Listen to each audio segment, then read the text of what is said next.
That is a world-class leg. I think he enjoyed that one.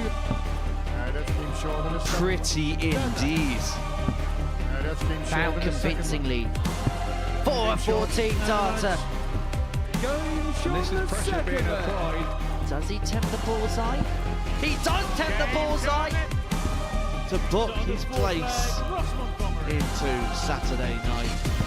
And a very fine finish. Happy Feet takes the little fish.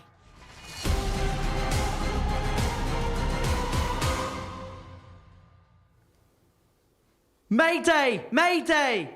No, it's nothing wrong here. It's just the 1st of May here at the Modus Super Series. Good morning and welcome along to Portsmouth for your Wednesday fling here at the Live Lounge. It's going to be a real intriguing day where Fallon Sherrock tops the pile, but she's got company alongside. It's Mayday as well for Paul Nicholson. And are your ears okay? They are now.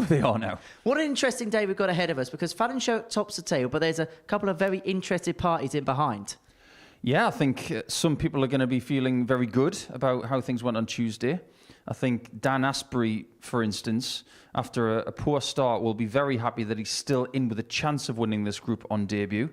But I think, with all due respect to Fallon at the top, it's probably Ted that feels the best after a really good recovery.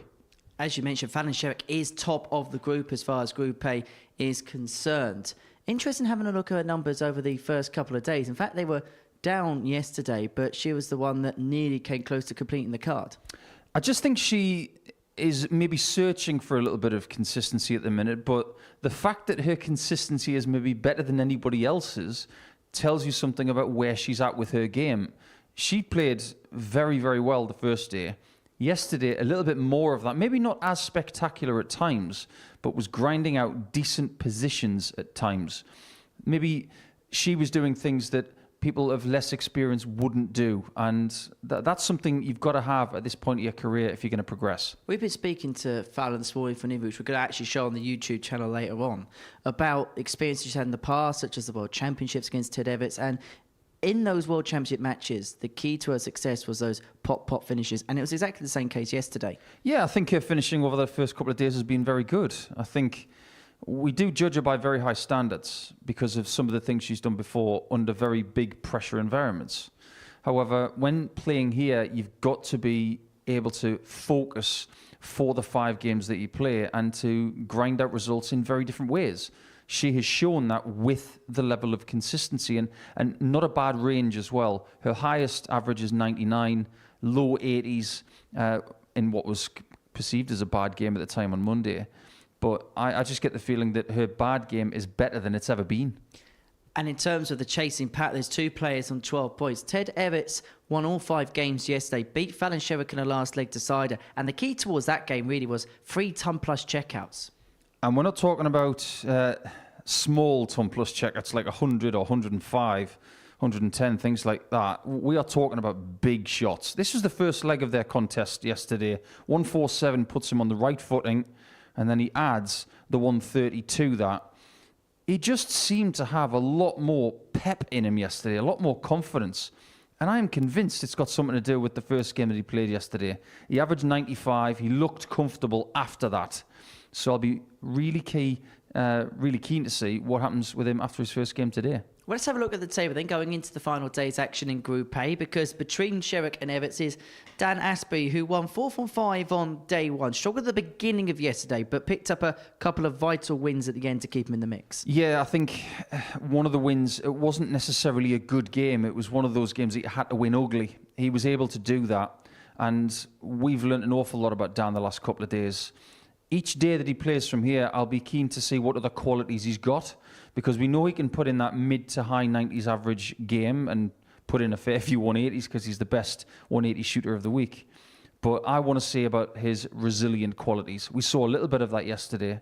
How will he handle day 3 after having 2 days in the bank? I'm really keen to see what he does. And it's intriguing to see what the bookmakers think about the action as well. Fallon Sherrock goes off the 11-8 favourite. Ted Evetts, 7-12. 5 players can mathematically win the group, but you get the sense it's a 3-horse race, really. Yeah, I think the bookies have got it spot on this morning. You're going to have Sherrock at the top because she's really good at protecting positions. Look at what she's done in the past with rankings in the women's series and what she's done in pressure situations before. That's why she's at the top.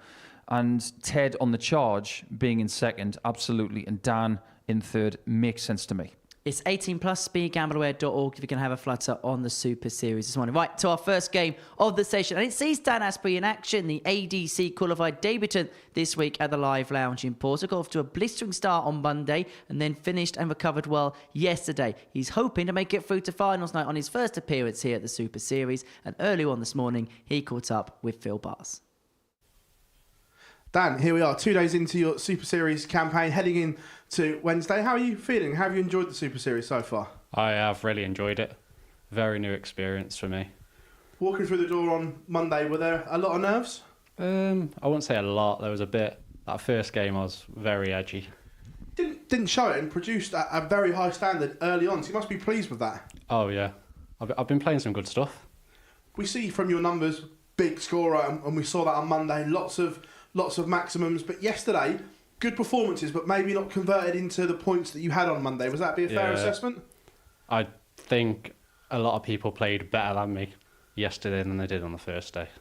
Coming in to this week, did you have any expectations on yourself or anything? It was performance more that I wanted. Results, if they came, fair enough, but I just wanted to play well. What's it like sharing the practice rooms with some of the names in there? Because it's a big name group. Yeah, there is. You know, it's different, but I've played around a lot of good players, so... Does this show the ADC works as well, and there is a pathway for amateur stroke semi-professional players to come and perform on a stage in front of cameras? Oh, it's brilliant. Without the ADC, I wouldn't be here. Simple as that. I was just a county player, which has made my game go up to the next level. And with your performances across the first 2 days, have your expectations now changed, and are you looking and targeting for the end of the week on Saturday night? My performances have been okay. There's a lot more. I can play a lot better. I know that. Well, so we'll see if it goes that way on the stage. Well, Dan, we wish you all the very best ahead of Wednesday, mate. Thank you very much. Cheers, thank you. Great to hear from Dan ahead of the action here on Wednesday at the Live Lounge in Portsmouth. His first assignment is Andy Hamilton, the only player in Group A who cannot mathematically go on and qualify for Saturday night through this particular group. It'll be a little bit of a disappointment for the Hammer, who's had such a good start to 2024, making it to the final of the Champion of Champions, made it through to the second stage of Q School, as well as a run at the World Seniors Championship at the Circus Tavern. And he'll be hoping that today he can at least put himself in the best possible stead ahead of a stint in Group C, which is going to be taking place on Thursday and Friday afternoon. The former Ali Pali runner-up, now age 57, from Stoke-on-Trent. As far as Dan Asbury is concerned, well, he's on debut here this week, and what a flying start he's making to life at the Super Series. 4 wins from 5 on his opening day. Struggled a little bit at the beginning of yesterday's session, losing his first 3, but recovered well to win each of his last 2 to now put him into P2 ahead of the final day's action. And if he can make it through to Saturday night, it would be a big success for him. He was mentioning in that interview that results wasn't the be-all and end-all. It was about seeing how he can acquit himself in an environment like this. And so far, the signs have been very good. And who knows? He may get that added bonus, that financial incentive that comes from winning Group A, and an automatic qualification spot through to Saturday night's final. Alongside myself, Henry Deacon, in the commentary box, it's the former Players' Champion, the asset, Paul Nicholson. 46. Very good morning, Henry. And a very good day to everybody else, wherever you're tuning in from. And welcome to May. Let's hope the weather is better 60. in May than it was in April. It's always good darts weather here in Portsmouth because we play indoors. But this is a free day for Andy, isn't it? There's no pressure. He knows exactly where he's going to go the next couple of days. 100. He knows when he has to be here. He's got all of that locked up. So this, to him, is a valuable day. He can get out there and find something, 60. maybe at people's expense. You mentioned it being May. It was around about this time last year where the Modus Super Series really sprang into life. Luke Littler winning the Series 3 Champions Week, beating Jacob 44. Taylor in the final. Scott Taylor, Owen Bates, Darryl Pilker, John Worsley also playing in that Champions Night. We then saw a couple of thrilling weeks to kickstart Series 4, where the likes 60. of Danny Lowby, Reece Robinson and Neil Duff went on to win titles, as did Colin Osborne. And about this time of year, particularly on the amateur circuit, you'll begin to see players peak into form, because when it comes to the Challenge Tour and the Development Tour, this is the time to get things right. This is where you're going to have 140. events left, right and centre, and you build up your rankings ahead of the end of season stints. It's not a bad time of year to have a hot spell. 96. No matter where you play it, there are things coming up. And isn't that a good thing? And no matter where you are in the world, I suppose that's the case too. 45. I can say hand on heart, it's a much better time to play in Australia because the weather's a little bit cooler. But in the UK, darts is 65. everywhere you And go you at the require minute, 126. which is exceptional. And that is testament to everybody who was pushing it forward. Hamilton first poke of the 1-2-6 to take out the opening leg. The bullseye. Kick starts that's today been with a shown in ton the first topper. leg. Every Andy single Hamilton. player has hit a ton topper both days in Group A. Hamilton has Second found leg his is first down the with the first first. leg of the day. Game on. He's had some beauties this week. That 1-2-6 is joined by a 1-3-6 and a 1-4-4. 180. But Dan Asbury has been Mr. 180 this week. That's his 20th of this campaign here in week 10. First person to reach that milestone. 99.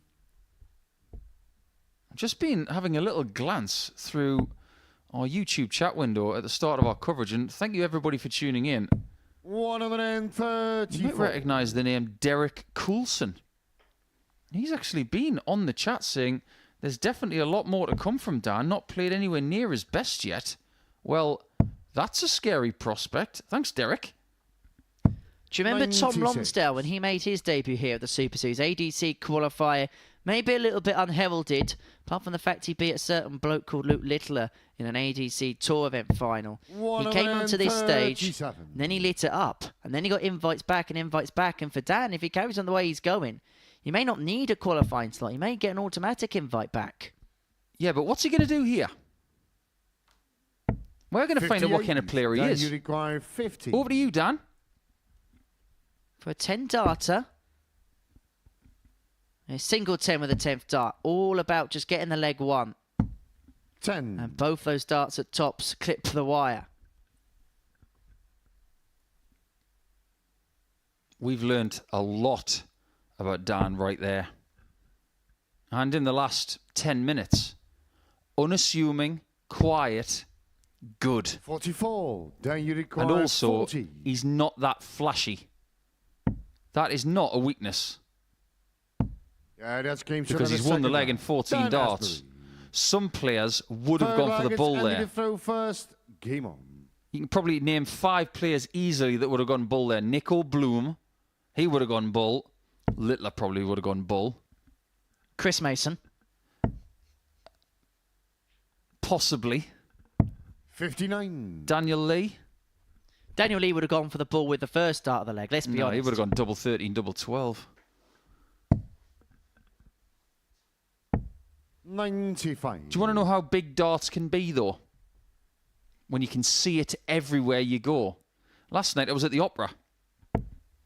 And these are 3 lines from Carmen by Biesien. Ah, bravo, bull. 96. The crowd roars. The bull goes. He comes. He comes and strikes again. That could be a very, very apt statement for somebody here this week. 96.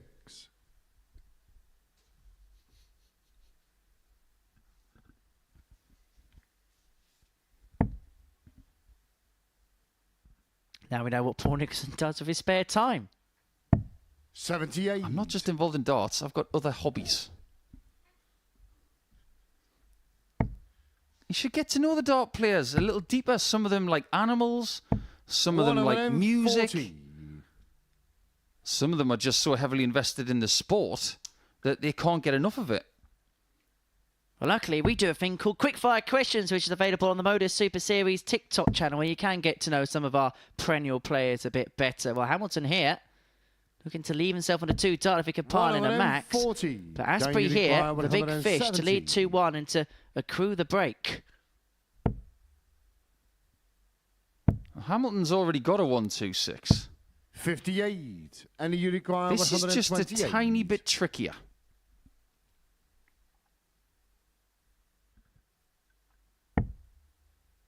Now has to steer.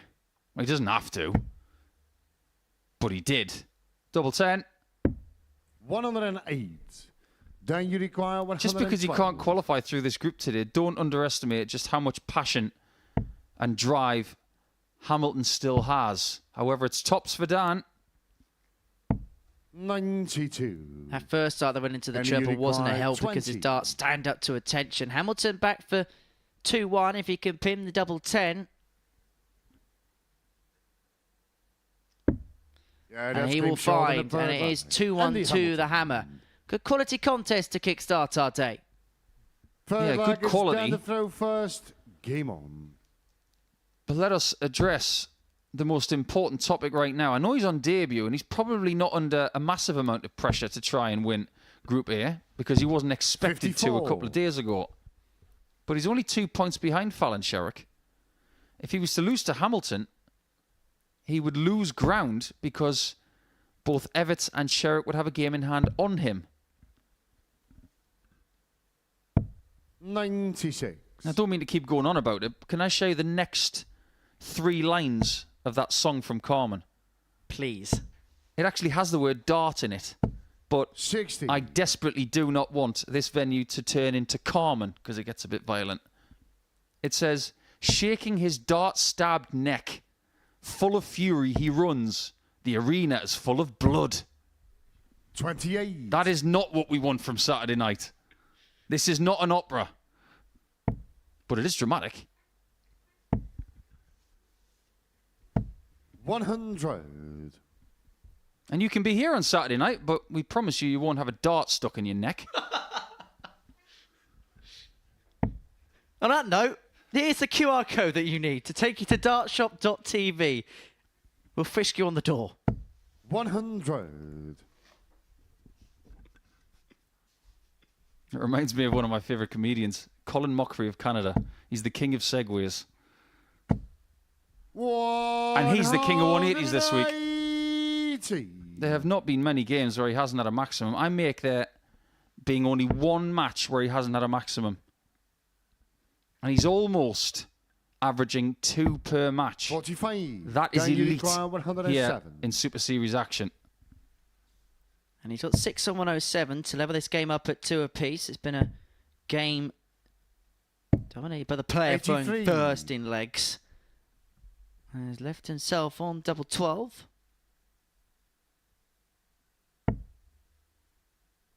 Just looks fresher today, doesn't he, Andy? Yeah, don't underestimate 24. just how important it is to get a good night's sleep. Then you require 24. Sometimes you don't sleep well at all, and it can have such a bad effect on the next day's action.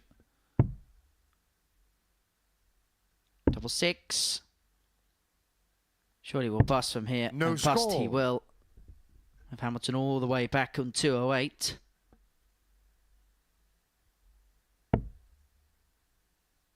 Did exactly that yesterday, did Dan. Found himself on double 3 with 1 dart, but had the luxury of busting the score. 86. Then you require 24. Back to 6s again. But this time he That's finds closer it. than the forward leg. Dan Asbury. He was very Fifth similar leg, it's Andy the throw yesterday first. to what we Game saw on. on Monday average-wise. In fact, he was up by almost a 1/10 of a point. However, when we extrapolate the information from Monday to Tuesday, there was one performance yesterday that saved his overall 83. numbers. So his overall average for Tuesday was quite misleading.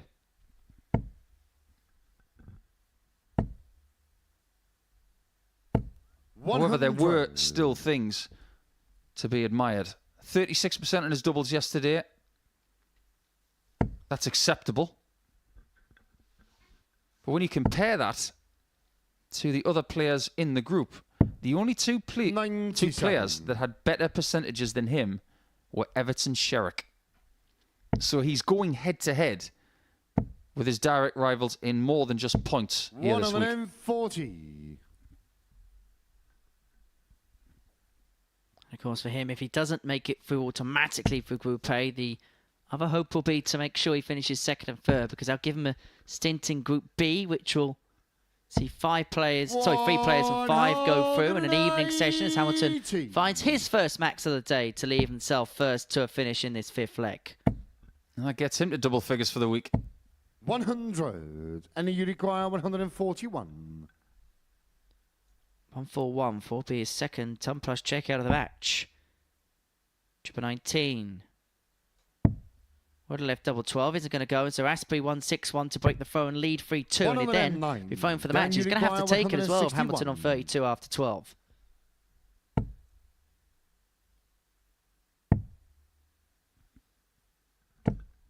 That was a big chance after that first start. He's running a risk here of giving Evetts and Sherrock a great opportunity of taking a greater lead against Dan in this first round of play on Wednesday. However, 16. he might just be able to get out of jail 69. here. To move himself one away from the victory post. Tops. 49. Drags below, and so Hamilton is back for double 8 And to you require put himself in front again. They've both had trouble on tops multiple times this week, and predominantly it has been low. Yeah, that's game shot in the 5th flag. And the That Hamilton. miss in leg 5 could be super costly. His leg difference 6 flag is is plus down the field 4. first. Game on. Sherrock is plus 11. He started the day exactly the same as Ted Evetts on 12 points 57. and that same leg difference. I wonder if he's going to give way to Ted, who waits all the way through to game 3. He will have maximum information before he throws his first game 85. of the day. And I think that's the position I'd want to be in as well. Well, Evetts can do what I like to call the Moreno Blonde, where you finish bottom of the group after day 1, and then you finish day 3 at the top of the pile. Let's have a look at the way both players' darts go into the board. Both players' darts enter the board in an upright direction. 100. Yeah, Dan's a little bit more upright than Andy's.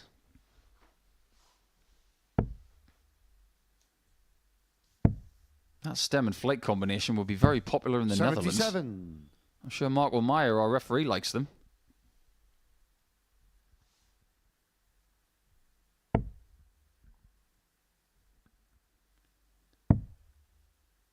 Just had the most intriguing 58. message on our YouTube channel from someone that we know very well called Mark Everard.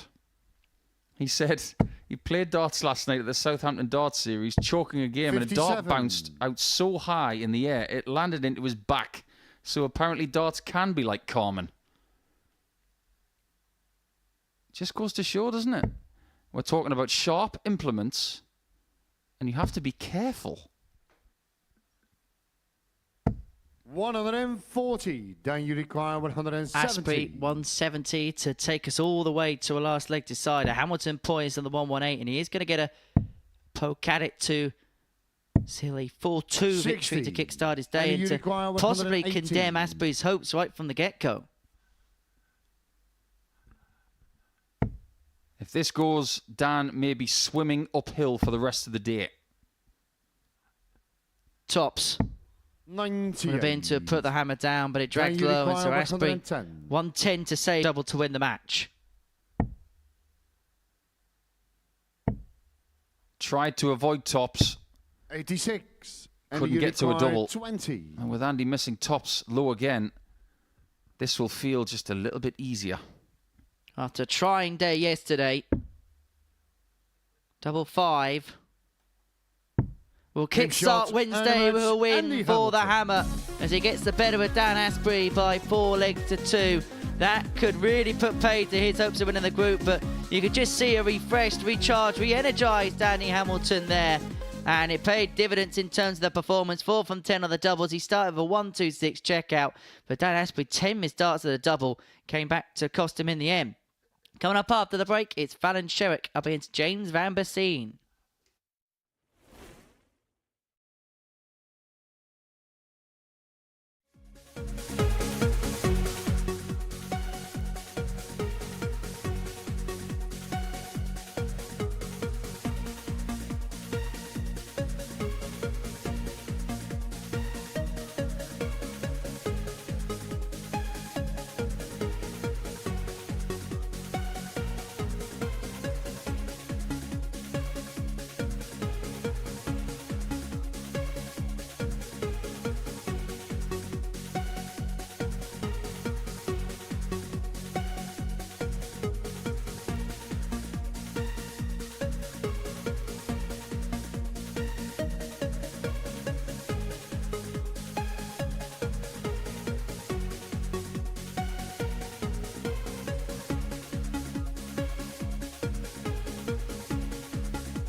Welcome back to the Modus Super Series, where before the break, Andy Hamilton got the better of Dan Asbury by 4 legs to 2. A 1-2-6 check at the kick-start the game, and 4 from 10 on his doubles to help him win it. So next up for us, it sees the player at the top of the table, Fallon Sherrock, in action. 14 points to her name following 2 days playing. She takes on James Van Biesien in her opening game of the session. Sherrock looking to make it through to finals night courtesy of winning Group A and following the footsteps of Bo Greaves, who won a week last week here at the Live Lounge Port, to the former Women's World Match Play Champion. But what about James Van Biesien, the 45-year-old Phoenix from Belgium? It's his second appearance here at the Super Series.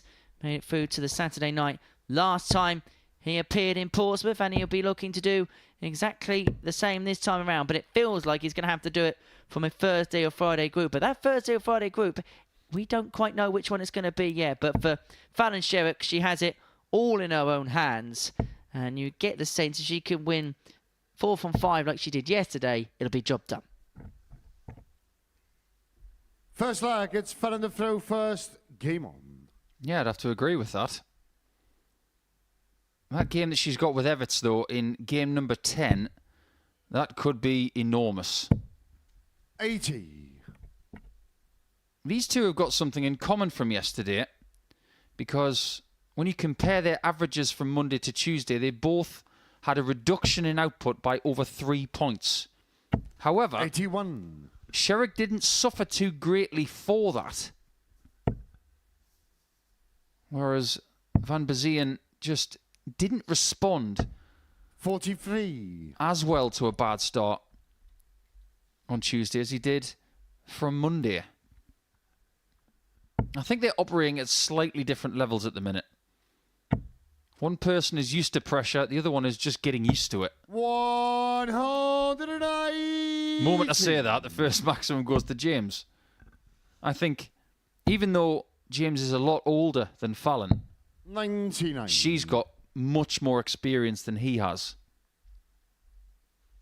And this place can give you valuable experience fast-tracked.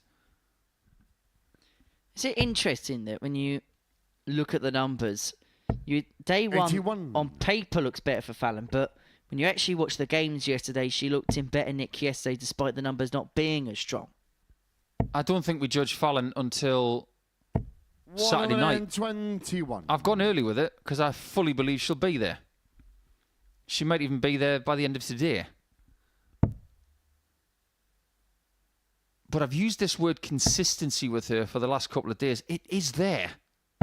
99. Yeah, I know she Fallon, lost you 3 require points on her average 158. yesterday, but she is constantly in that high 80s range and popping in the odd 90, which is the kind of darts that can be very, very 98. dangerous here. James, you require 60. But something happened yesterday, which I'll reference in the next leg, that is a bit freaky. Tops of Biesien to break the throw in the opening leg. Now down for double 10.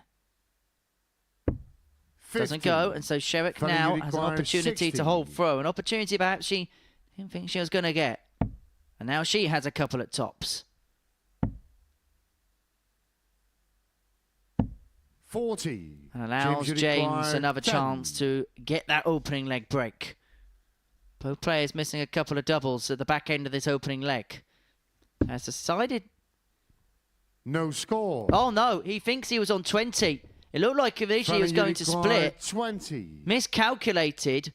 Went for the double 10, went inside and has burst the score, and Sherrock can step in. Well, it's an unforced error, and Sherrock herself has found the 15. It's a ludicrous No end to this score. first James, you leg. require 10. Weird.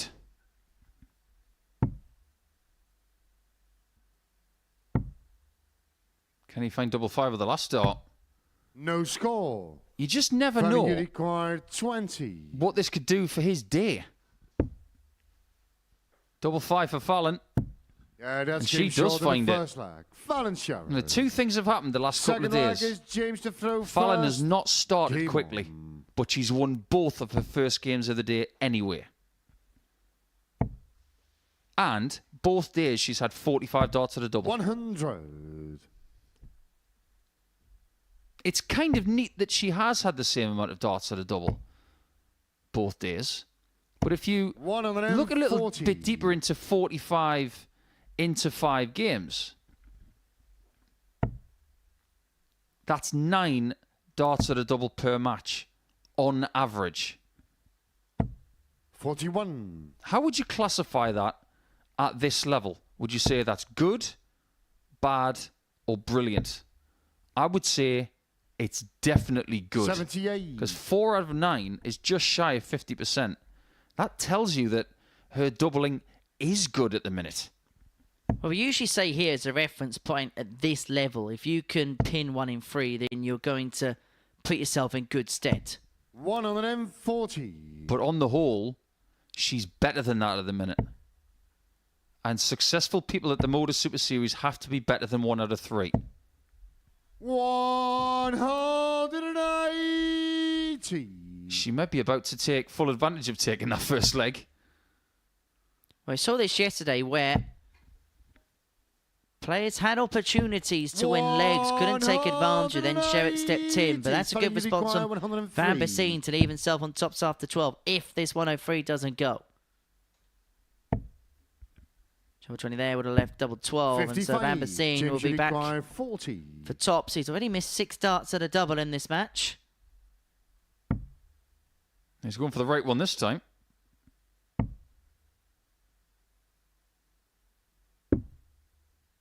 He's got his own back on double 10. So there you go. It is all square now. And you sense that Third last leg, leg was it's Fallon important for to throw James to first. win when you consider Game the context of the first leg. If he lost that one and Fallon was trying for a 3-0 lead, we may have seen the head drop and the mind ponder somewhat. 100. You're not a dart player, Henry, but I still want to ask you this question. What do you think, from all of the darts that you've seen Fallon through over the last 5 to 10 years, what do you think her strongest quality is? 44. I think he's digging in under pressure, and we spoke about that World Championship run with her a little bit earlier on in an interview, which we're going to show on the Super Series YouTube channel. Is when in tight spots she has a 86 or a 76 or 64. Shots like that, for example. There's almost a guarantee in the big moments that shots like that go. And sometimes they could be the massive difference maker. We talk about ton plus finishes all the time, but Glenn Dunn calls them this and that finishes. And sometimes it comes down to those types of shots which determine the trajectory of a match. Descriptions I've ever heard. And that finish. That's a bit like calling a hole in one. Well, 21. got it in the hole eventually. I can see where he's coming from. Oh! Has that? 140. It has. Well, that was one of those weird ones. Could have been a maximum. Could have been nothing. Ended up being 20. Well, that's the 2024 edition of Was It In? Chapter 1. 78. Here's the thing. The single 20 leaves 80. She gets to 60. She's on tops right now. Does it make any difference? 60. James It could. require 158. But James is going to have to find something here on the 158. And he's not going to. Hasn't really threatened something of that range. And so Sherrock is going to return for double 10, which has played its part a fair bit in this game so far. Isn't it just? Double 5 again for Fallon. Yeah, That's a wonderful shot. You were talking about shots under pressure. James is on 58, waiting to pounce, and he's closed out. Now, to answer my own question, what do I think Fallon Sherrock's strongest quality is, apart from the mental side, which I think is elite? Technically, it's her rhythm. Look at this. Up, back, through. Up, back, through. Up, back, through. 140. Absolutely incredible rhythm. And that is something that coaches bang on about all the time. That is what you need to practice. You get that rhythm right, your game will improve. It's something she's had in her locker for years. 140. But it was around about 2018, 2019 where it really started to click. And that's when her game went up a notch. Well, we talk about players and how actions can evolve 36. throughout the years, but I can imagine if you looked at a sample size and say, for example, when she lost to Lisa at the Lakeside in 2015, the action from back then probably hasn't differed too much to the way it is now. There are elements of it there. 60. But as she has just gotten a little bit taller, more experienced, more depth to pressure situations, her action has evolved in a good way. 140. Whereas some people's actions evolve in a bad way. So by that token, we could be sitting here in 3 or 4 years and her action might be better than it is now. I'd love to see that because her action's already amazing.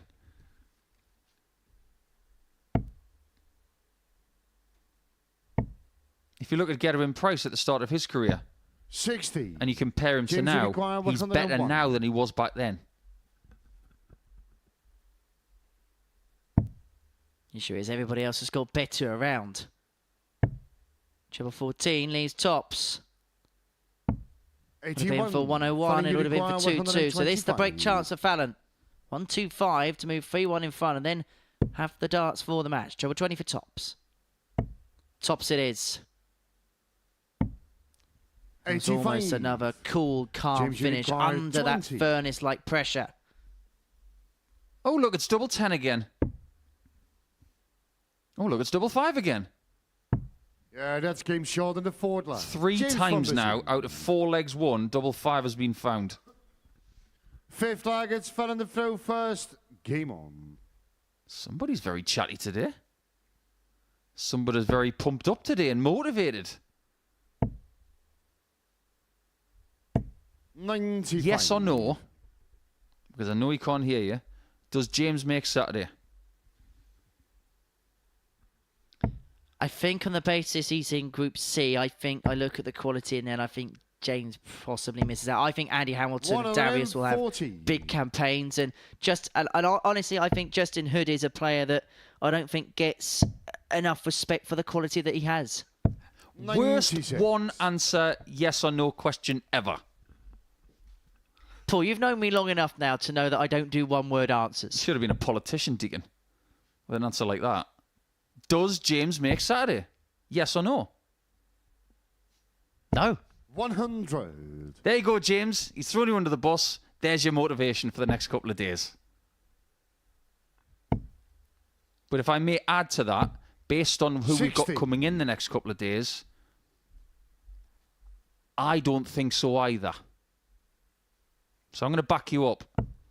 But if he does, I'll be the first person to congratulate him and say, well done. He's a really likeable man once you get to meet him as he piles in his third maximum of the match on for potential 11-dart breaker throw. Yeah, I was speaking to him on Monday about his aims for 2024, and a lot for him kind of evolves around his work situation. He's had to use a lot of his work holiday to play at the Super Series twice this year. So he goes for double 12 on 11-dart leg. And you might want to tell the boss that I'm quite good at this game because he's broken the Fallon Sherrock throw on 11 darts and is now throwing for the match. He's going to be telling us off as well because the moment we think he's not going to make Saturday, he starts pumping in 11 darters. Something we've been talking about all morning long is how will Sherrock fare? How will Asbury fare? How will Evetts fare? 60. Now we can't forget about Hamilton, Van Biesien and Labanauskas. Because look at what James has done in this game. Perish the 43. thought that Asbury, Sherrock and Evetts all lose in round one. That invites a few more people into the race. 60. One of the things that may keep Fallon at the top at the end of the day, and I say may loosely, is her leg difference. 58. Plus 11 at the start was much better than anybody else. It is currently 7 legs ahead of Evetts. However, Evetts has got Darius Labanauskas, who's probably in a 45. similar predicament to that Ted was in yesterday, who had a uncharacteristically poor day, and he'll be looking to find a reaction to that. 60. Evetts winning one game on day one and then winning 5 from 5 on Tuesday, and Darius with a similar ilk kind of day. And he's the type of player that you wouldn't expect to be struggling for more than one day. 60. We'll soon find out. Not exactly the easiest game to start with when it comes to Ted Evetts. 85. This game could get away from Fallon if her next visit isn't up to scratch.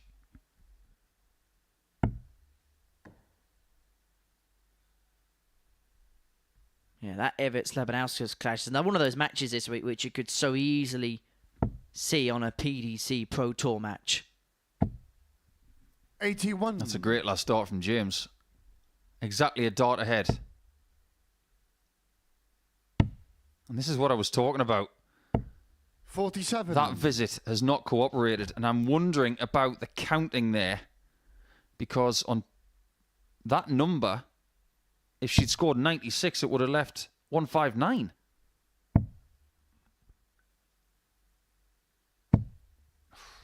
How has he found a needle through the haystack there?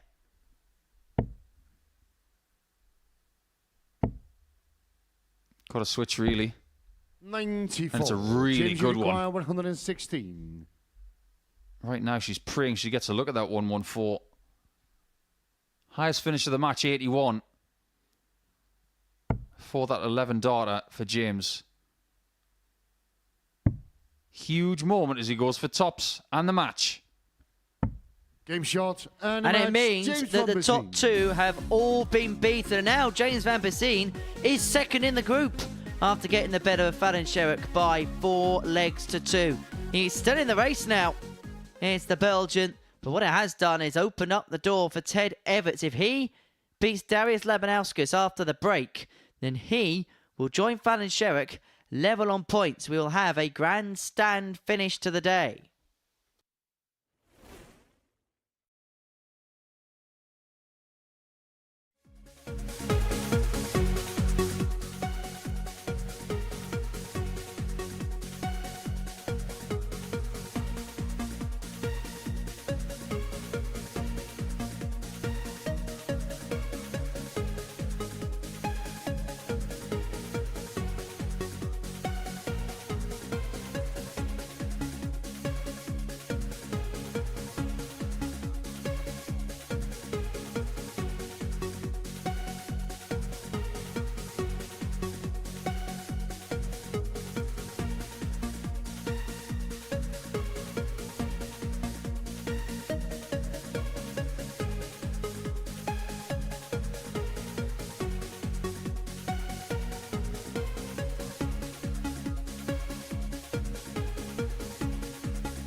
Welcome back to the Modus Super Series. For the break, James van Biesien got the better of Fallon Sherrock by 4 legs to 2, averaging 88.14. 318 is in there, and that 116 checkout to complete the job. And so that means the top two have all lost at the beginning of the day, and now the ball is very much in the court of Ted Evetts. A win here against Darius Labanauskas, so being on to 14 points. Because of Fallon Sherrock's superior legs difference, it wouldn't be enough for him to go top of the table, but it would pile the pressure on the Queen of the Palace. But for Darius Labanauskas, we expect some big stuff from him today. Hasn't quite worked out as he would have expected it to this week, and he would be a heavyweight player to drop into a Group C scenario on Thursday and Friday. But Ted Evetts doesn't want to be playing tomorrow and Friday. He wants to have a couple of days off and look ahead to a Saturday night here at the Super Series, something he was unable to do last time. And Darius is fairly eager to get on with proceedings there. We hate those awkward fist bump moments, don't we? Maybe we'll have one in a second. Sometimes you just forget how many practice starts you've had.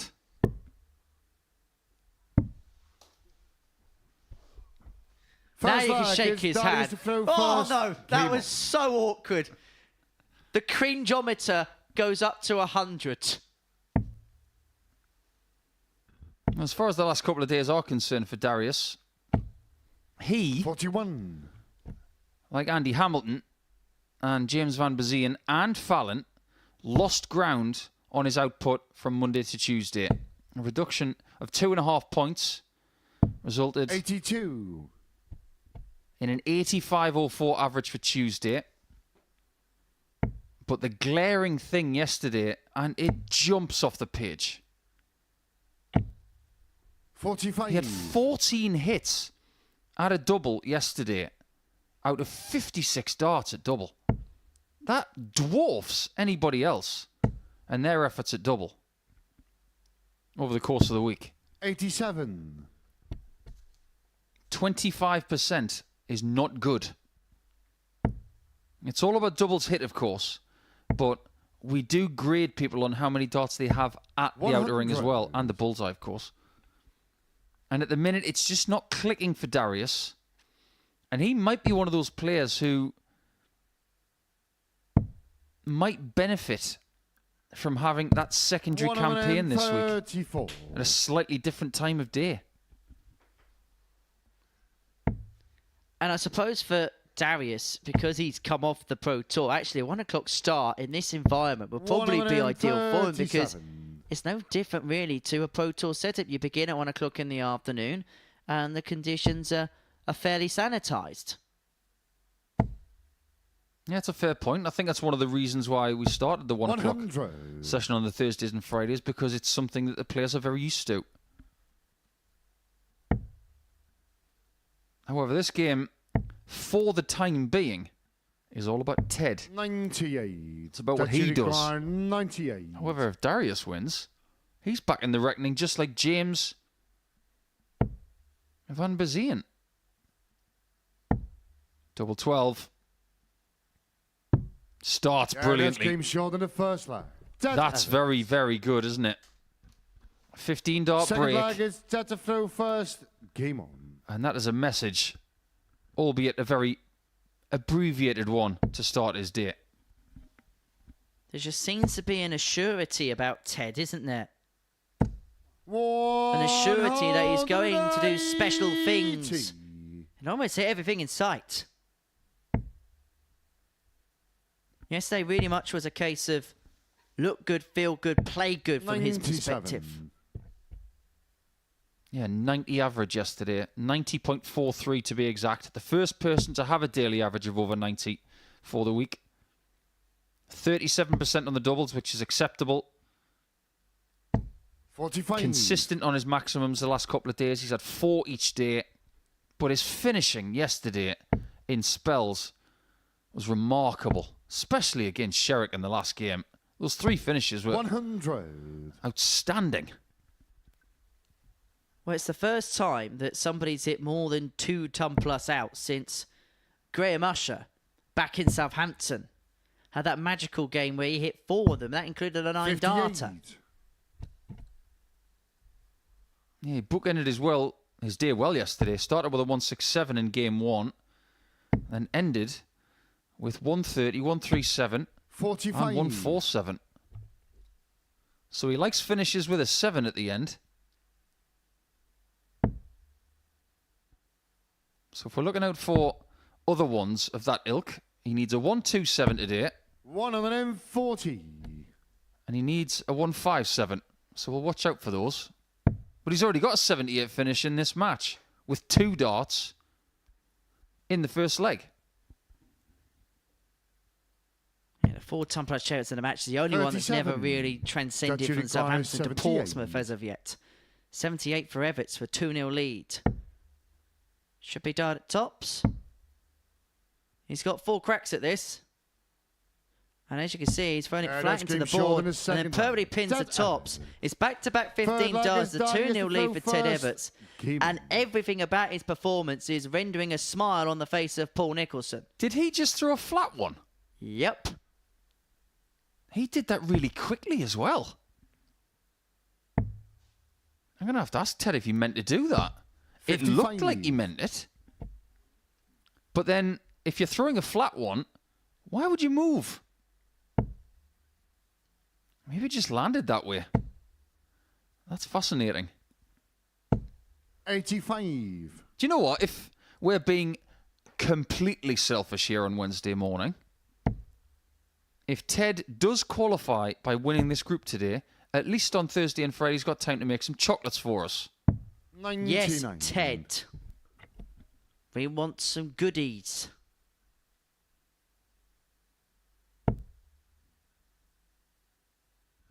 Maybe we should ask everybody in the YouTube chat what they think would be the best kind of truffles that Mr. Evetts could make for us. And maybe for everybody on Saturday night. He could bring a whole batch of them. Start his own little market stall before he plays darts. 41. I'll just leave it up to him. He's got some great ideas. He's got 6 darts from 282 minimum. He's going to need 9 to get a 3-0 lead. He does have some inroads to make up when it comes to leg difference. There's no way he can make top of the table after this match. But he can be very, very close. 58. He's currently on 12 points and +4. A 4-0 victory would get him to 14 and +8, which would be 1 leg behind Fallon Sherrock. 140. Average now in excess of 101, just under 101.5. 2 for 2 on the doubles. He's had 2 15-dart legs up to press. At this level, in this format, 41. you're just continually putting your opponent under the pump. And this could be for the double break at a 3-0 lead. Hasn't missed a dart at double yet. Has got time on his side. Again, outscoring Darius in this 51. Yeah, Darius is still pressing the snooze button here.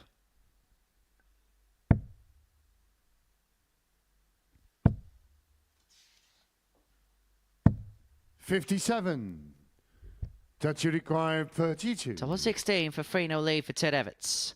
This time, Labanauskas leaves himself on a finish. That's game short But no of the third mistake leg. for Super Ted Ted. Legs of 15, 15 and 16 has put him to the brink of victory, and he has the dart to seal a whitewash success. To throw first. Game on. Darius looks very, very puzzled by this. It's an easy thing for me to say that he's not a morning person and that maybe his first game of the day just doesn't cooperate. However, he's won his first game of the last couple of days' action. Ted has played very well his first game of the last couple of days. He's won 1 and lost 1. 100. But this is as well as he's played at any point, potentially. Well, it's as well as anybody's played at any point this week, because we still haven't had a ton-plus average this week. Although Fallon Sherrock came almightily close 97. on Monday when she beat Andy Hamilton 4-1, averaging 99.93. And as you can see there, Evetts averaging 99.23. But for Darius, this is a real conspicuous start. 100.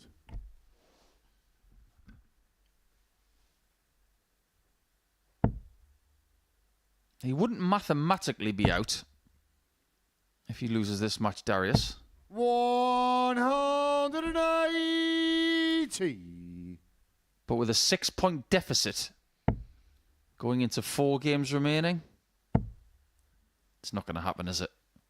It's going to be somebody else. Especially when Evetts and Sherrock have got to play each other, and it looks like they're going to have loads of points ahead of Labanauskas. This is a shot for the match. And he doesn't need asking twice. That's a wonderful performance from Ted Evetts. He enjoyed that very much. So did we. The average in the end, it is the first ton plus average of the week. 103.66. The doubles cooperated as well. And another ton plus checkout to add to his collection. Evetts goes to 14 points. Is only 1 leg behind Sherrock now.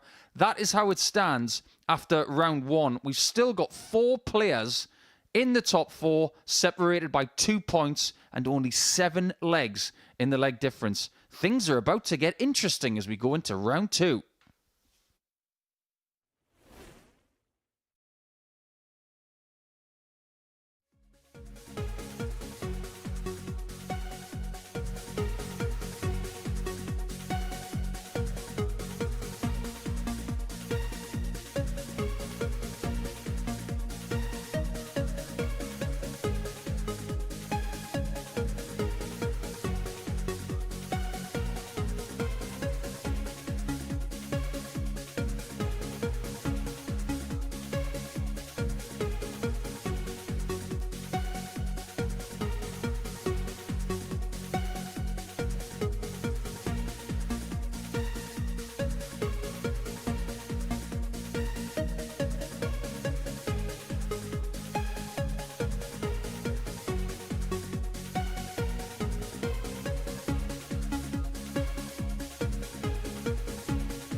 Welcome back to the Modus Super Series, where Marco Mai is ready to ref another game here at the Live Lounge in Portsmouth. And it's a big game for both Fallon Sherrock and Dan Asbury, because they both find themselves in a race for top of the table. Sherrock's still top of the pile, but there's only a leg in it in terms of legs difference after Ted Evetts got out the tracks by beating Darius Labanauskas by 4 legs to 0, averaging 103.66, 4 from 7 on the doubles, and finishing off with a 104 checker. It's been a rip-roaring start to the session here at the Live Lounge in Portsmouth. We wonder what we're going to see from this second game between Dan Asbury and Fallon Sherrock. Both players losing their first game, both players missing 10 darts and a double in their particular defeats. But Dan showed some encouraging signs in that game against Andy Hamilton. But he'll feel like that was a game that he let slip. Unquestionably. These first 4 games of Wednesday all have 42. Something in common. Every single fixture has stood 1-1 coming into Wednesday. 58. We're going to have to wait for Evetts against Hamilton to see our first 2-0 scoreline in a fixture this week. Evetts being the man in charge. As for this one, 1-1 for the last couple of days, but this is by far the most important game they've played against each other, because either Dan Asbury is going to equalise Evetts and Sherrock at 14 points, or Fallon will strengthen her position at the top of the table and go to 16. Do you remember what I said on Monday morning, Henry, about how many points will win this group?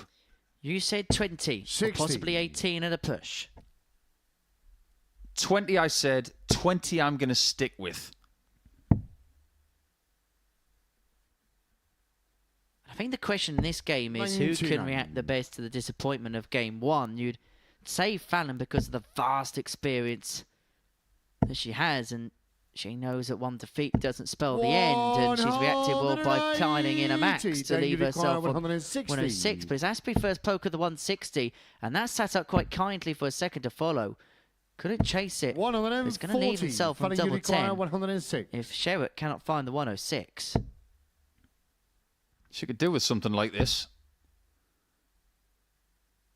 But then again, like you mentioned, Henry, they both missed 10 darts at double in their first match.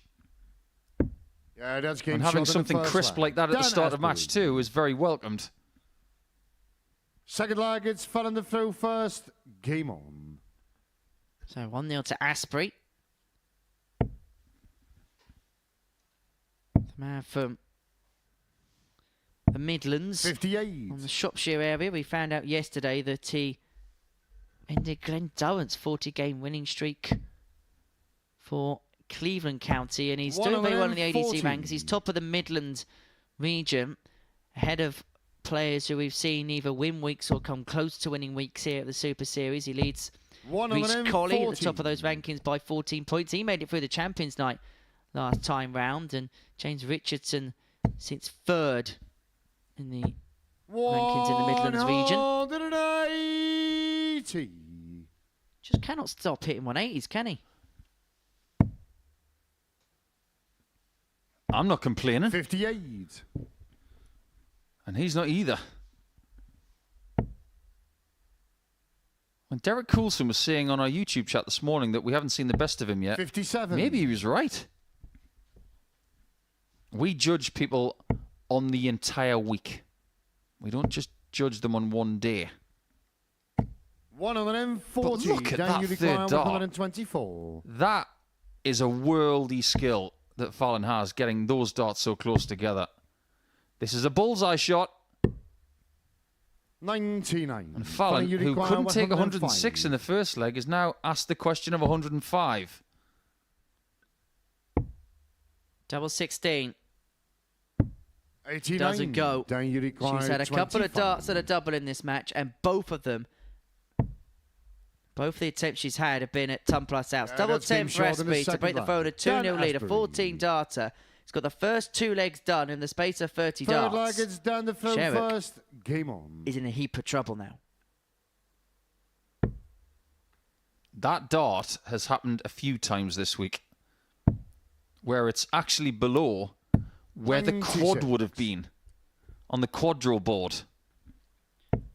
But I just wonder whether he's been watching his games back, because on Monday and Tuesday we didn't see that switch after dart 1 that dragged low. 96. We saw him just go straight down without hesitation down to the 19s, and it heralded some results for him. I'd like to know why that happens. 134. It's not a complaint, but it's feedback that some players have mentioned over the years, that the kind of darts that he's using, they have this knurling on it. 45. It's a very subtle grip pattern.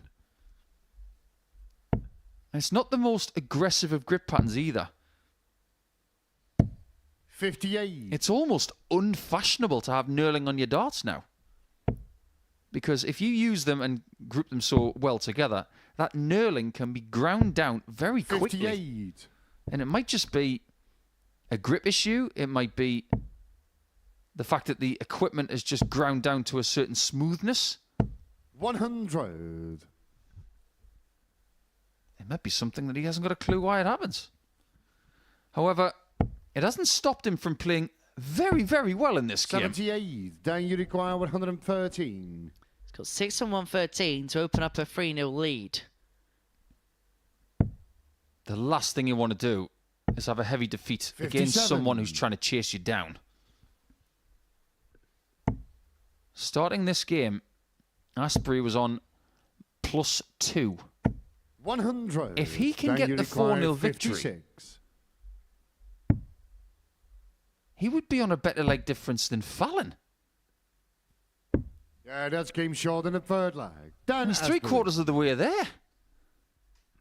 We waited Forward 15 leg, it's games Fallon for a the throw 4-0 first. scoreline on Game Monday, on. and now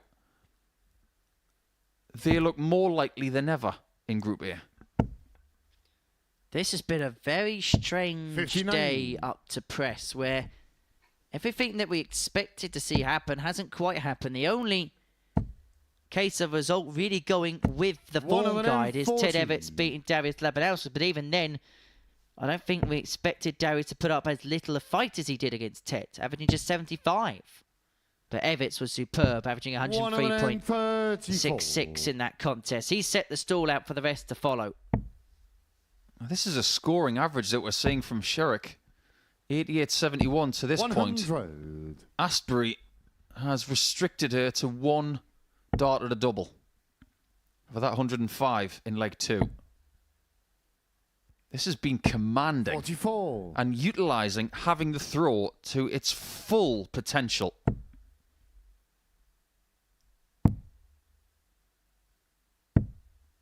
$31. However, it's just opened up the door for Sherrock, who now has potentially the darts bag, depending on how she scores here. Oh no. 43. You know what I'm going to say. Going 18's dart 2 there. You missed the treble. You can't leave a finish.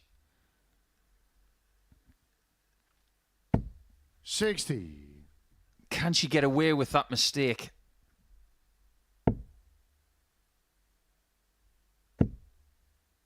'17s, surely. 57. It's a Then big you ask. require 170. We're still waiting for our first 170 of the week. It's not going to come now. But we have had the finish between these 100. two. We've had the Then you require 167 from Evetts. 164. And Sherrock needs to find the 164, because Asbury's going to come back now for match darts and a 4-0 win, and it would put Sherrock down to 60. third Then you when she require had started 70. the day with a 2-point buffer at the top of the league table. Could have been 6 points clear going into today had she beaten Ted Evetts. No score. But Asbury has Then you passed the require score. He's dragged low 104. into the double 16. Is that the invitation that Sherrock needs to get into this game? 72. But Then now, you require Dan is 70. going for the 4-0 victory, but he's got to take 70 instead of 16 or 8. And it's still not easy. Double 9, somehow. 61. It Then doesn't you go, require and so Sherrock gets a 32. reprieve at double 16.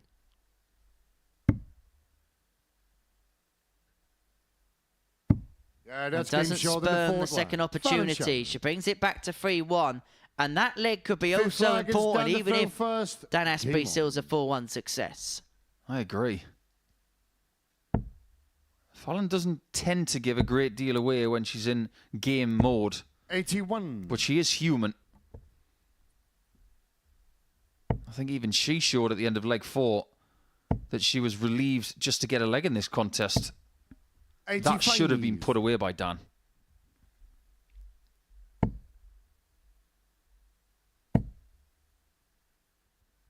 $127. But his reaction to situations today, his reaction to situations over the course of the week, for somebody who has never set foot on a stage like this in front of cameras before, has to be commended.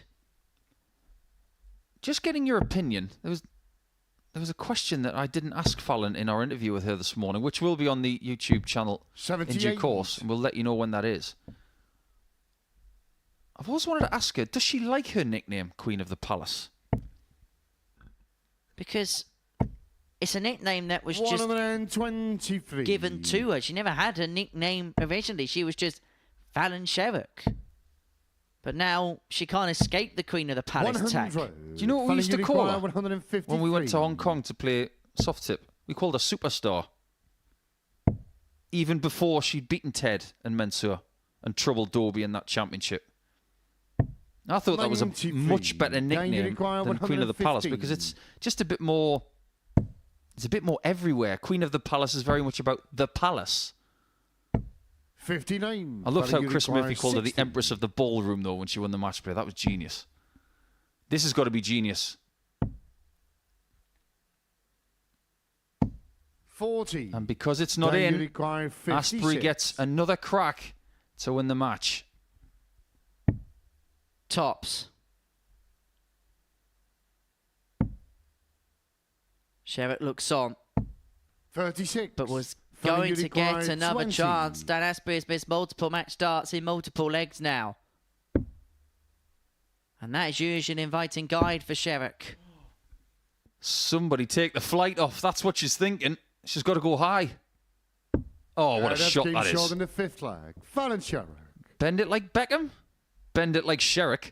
6 leg, it's Fallon the throw first. Game on. So how many darts has he had for the match? He missed double 16. Oh, he missed double 8 and he hit double 16. That was 1. And in the next visit, he missed double 9.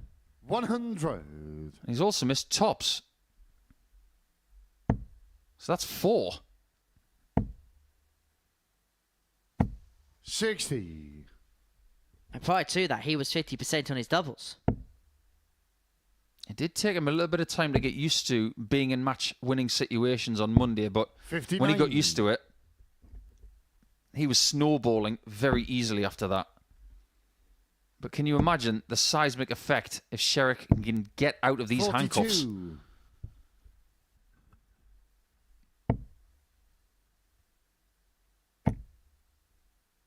Evetts must be thinking, what are you doing 59. to me? I must have thought that he was about to step foot on stage against Andy Hamilton and be on the stage now and be putting himself in a commanding position, but it may be a case of Asbury eventually trying to get over the line. That maximum visit there, the 171, forces the hand of the Queen of the Palace again, who responds in kind. This game is just coming up to the boil now. If I may quote Wayne's World, game on. Look at that. 171. 6 treble 19s in a row. 103. That was 9 perfect darts. And because of those 6 treble 19s, 55. Asbury now Then needs you the require equivalent 57. of treble 19 to win.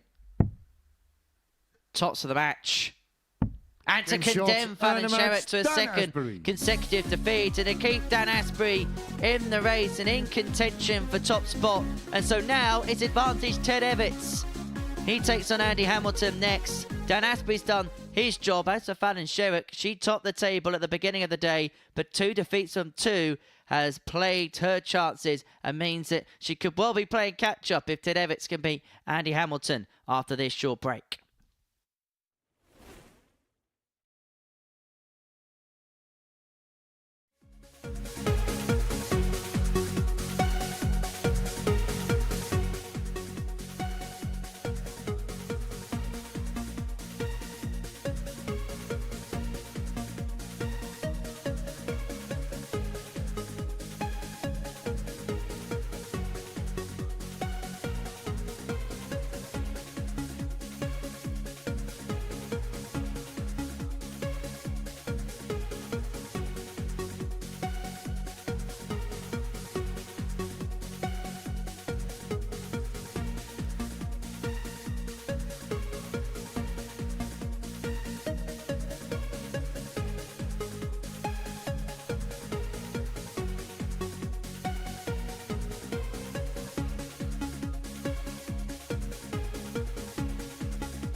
Welcome back to the Modus Super Series, where before the break, Dan Asbury got the better of Fallon Sherrock by 4 legs to 2. This is how the table looks then as a result of that previous game. Ted Evetts now has it in his hands. 14 points to his name. He is yet to play in this second round's worth of fixtures. Sherrock and Dan Asbury also in that race for top place. And so Evetts against Hamilton is our next game as far as this particular group is concerned. This is game 5 of our morning session here in Portsmouth. Hamilton had some encouraging signs. A 4-2 win against Dan Asbury to kickstart his day, but Ted Evetts was superb against Labanauskas. Didn't even give the Lithuanian a dart at a double, averaged 103.66, 4 from 7 on the doubles, finishing off with a 104 out as well in dismantling Darius. And you get the sense that he's building up a head of steam because his numbers for yesterday were representative that a big performance like that was going to come. He is the big performer as it stands. First leg is Ted to throw first. Game on. It's hard to believe, considering Ted's on a 6-game winning streak now, that his last defeat was the last game of Monday, and he lost 4-0 to James Van Biesien. It's amazing what can happen in 36 hours. But if I may, today is delivering so far, especially in the 180 column. We've got 12 for the day. We're approaching 130. almost timed that to perfection. Had Andy hit that, that would have been half the amount of 180s that we got yesterday by 4.5 games. Ted, don't let me down. 140. No chocolate for you. But we mentioned the big performances of yesterday. Even though he only picked up 2 points on day one, there were signs, wasn't there, with Ted? Average of 87.12 for the day and 11 out of 32 when it came to the finishing. 140. But you look at some of the performances players put in to beat Ted on Monday. Should have beaten Fallon Sherrock. Lost 4-3 in that first game, averaged 91.81. James Van Biesien beaten 4-0, averaging 93.94. 95. Darius Labanauskas putting one of his best performances of the week to beat Ted. So it wasn't as if he played badly on day one at all. The rub of the green and possibly missing big opportunities at big times transpired against him. 81. That's darts. 170. It's a cruel beast. It's like I always say, there are no freebies in darts. 28. And you require 145. Very famous shot, this 145. Got somebody's first PDC major, didn't it? Do you remember who it was? 65. That you require 142. It was Michael van Gerwen. Back in 2012. Another one of those would have given Ted a shot at tops to sneak this first leg. 79. He might still get And it, you but require he's going to have to 80. dodge. Hammer on the outer ring. This was taken the other day by James Van Biesien by hitting 2 double tops. That's a beautiful single. He doesn't have to move now. 41. But he went for the right That portion requires anyway 63. and drags it low and right. Double top this week. I haven't kept tabs on how many times he's hit it, but I don't think it's many. And Hamilton may have to spurn a dart if he comes back, but it's a big if. 47. And you require But he is 39. going to return, and he's going to have to waste a dart. So it's only going to be 2 in hand and a double of choice. And the double's going to be double 10. Up for double 5. Well, that's kind of been 34. endemic of his week. That you I'm require not sure he 60. went for that 19. I thought he went for a 7. I'll give him his props. He stayed in rhythm. Yeah, that's game Just short. try and make it work, but it didn't. Evetts. Second He's leg coming is up Andy empty Defoe against Super first. Ted this week. He's Game. lost both of their encounters already. This game, with all due respect to Andy, is all about Ted. He wins, he goes top on points for the 85. first time.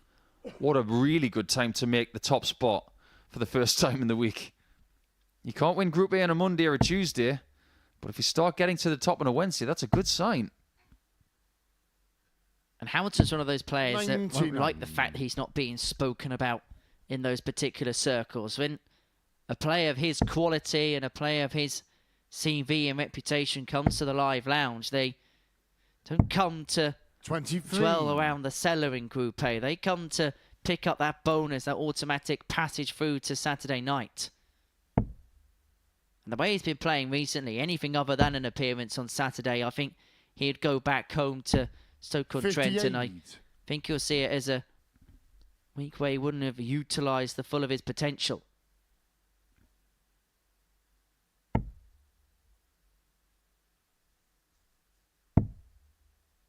Would you like a bit of YouTube interaction? I've got a really 96. good topic here. I'd like to know from everybody who is watching right now on our YouTube channel, not only if you are subscribed, because if you aren't, it takes 2 seconds, just hit subscribe and we'll let you know when the darts are starting and when all the other content is available 180. and when we see darts like that. But what I want to know from everybody, what's your favourite darts name? And it can't be favourite player. 96. That's That should boring. require 164. Give me a really good, interesting name. How about the fact that Laura Turner used to be called Laura Power? Connotations, right? Because Phil Taylor was the Power. 89. But I've got a good one for you. And it's someone that you've probably forgotten. Les Treble. What a great darts name that is. And I bring him up today because it is 25 years to the day 131. since That should Les require Treble 75. sadly passed. He was the MC of the News of the World for a period of 23 years. 35. And you require 70. So give me your best darting name, if you dare, in our YouTube chat window. We look forward to hearing from you. And he's looking forward to hopefully being 1-1 with Ted Evetts. 38. But missed the big That should number, require and so 40. Evetts returns to Tots, a 2-0, and the breaker through. Hasn't dropped a leg so far today, has Super Ted. Yeah, And that trend's going to continue here. Ted Evetts. 2-0 to him, and not quite the rip-roaring heights of that previous game against Third Darius, leg but he's is doing set the to throw job first. effectively Deal. enough, as he has a bit of a word with himself. He did it following the end of the first leg too. Have you seen those 100-metre races that Usain Bolt has when he's so far ahead he would look around? 134. I'm not saying that Ted is in that kind of mood right now, but what Mr. Bolt, and I'm not talking about Sebastian Białecki, by the way, what that teaches us is that you just have to beat the people that you're up 93. against. If Usain Bolt was up against a horse or a snail, he would approach them differently, wouldn't he? At the minute, he's beating Andy. 57. He's not beating anybody else and what they're doing. He's having to beat what Andy's throwing at him. And this whole thing about playing the board and not playing the player, I don't subscribe to that at all. You do play the player in many 29. different ways. Well, Ted Evetts has played 6 legs today. He's won 6 legs today, and is winning legs across those 6 legs to this. 15, 15, 16, 12 in the game against Darius Labanauskas. 16 dart in the previous leg. Only once has he gone above the 16 mark, and that was to win that first leg of this particular encounter. We're starting to get some names in our 99. YouTube chat.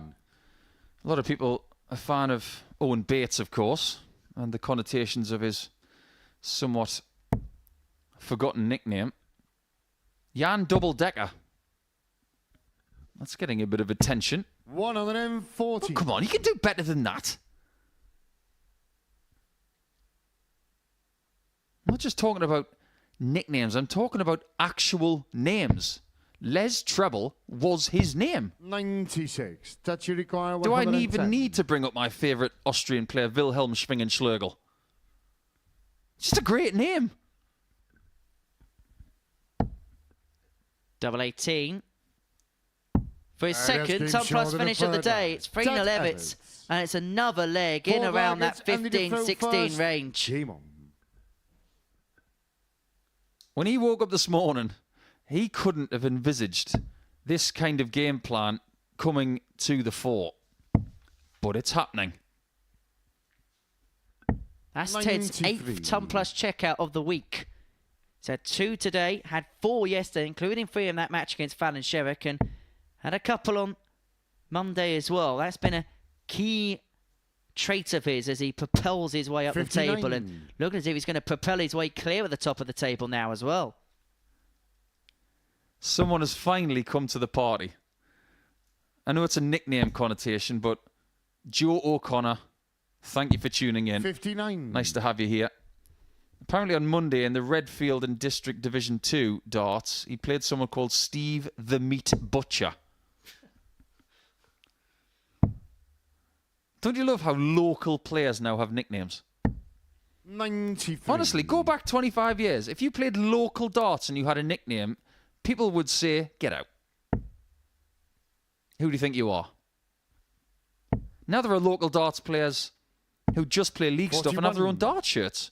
Oh, how things have changed. I remember when people used to scoff at the fact that Roland Shelton had his own shoes. He used to have his initials on his shoes. People thought it was crazy. Maybe 59. Roland was well ahead of everybody else. Think about it that way. Air Tripod doesn't quite have the same ring to it though, does it? I don't think he got anywhere near the credit he deserved for how good he was. Fabulous player. 126. Very tall as well, just like Ted. It's a bit of a tall order here for him to get the 4-0 from 290, but he does have 6 darts. 100. Not quite.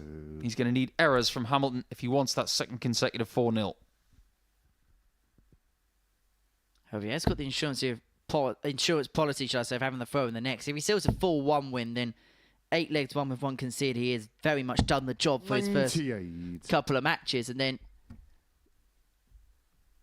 he'll take on Dan Asbury and then Fallon Sherrock after that. So the big games against the big movers in the group will thereon become apparent. All of a sudden, that 100. game that Sherrock has And got you against require Labanauskas in game 84. 8, the middle match of the day, that looks huge. Darius has got to play before that, next. Yeah, that's game Ted's short not on going to get a forward line. 4-0. Andy Hamilton. Fair play to Andy. He is not done yet in this fifth game of the day. That's a throw first. Game on. You do get the feeling at this stage, because the points tallies of the top 4 are so close, that every leg is crucial, because the leg 93. count is just as tight as the points. So if you're new to the Modus Super Series, the first determining factor, of course, to win a group is the points on the board. Whether they're level on that, it'll go down to legs difference. If that's still level, 58. it'll go down to legs 1. Now, if that's still level in a Group A scenario, it'll go down to head-to-head over the course of the 3 previous days, which has been a determining factor in the past in groups. Jared Cole has won a Group A based on a 94. head-to-head record. And in a Group B or C, if everything's equal, including the head-to-head, it goes down to the averages of the player over the course of the 2 days in the group. 180. Closest we ever had to that was a Group C, which involved Robert Grundy, where if Grundy won by a particular scoreline, then it would have gone down to the averages. Me and Corinne Hammond were glued to the edge of our seat. 58. In fact, you're still there, and he's been there ever since. He's never moved. That's because I'm glued to the seat. It's never good when you're actually embellishing on the point that I've just made, Henry. 96.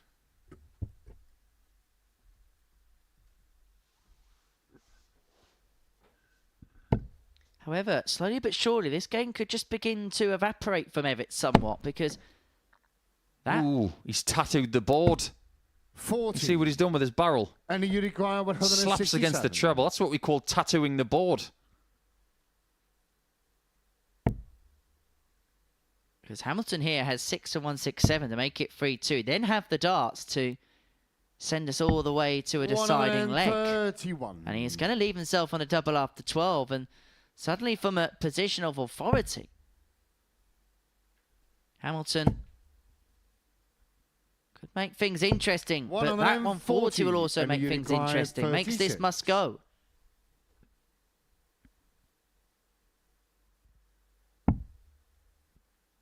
The tricky switch. Yeah, that's game short in the fifth. Tricky my behind. Andy Hamilton. He made it look 6 simple. targets, Andy to throw first. And now, Game on. from a position of domination, we are back on throw. The switch might have been tricky, but the Evetts situation is now sticky. Can I quote Blackadder? 96. Stickier than a stick insect stuck on a sticky bun.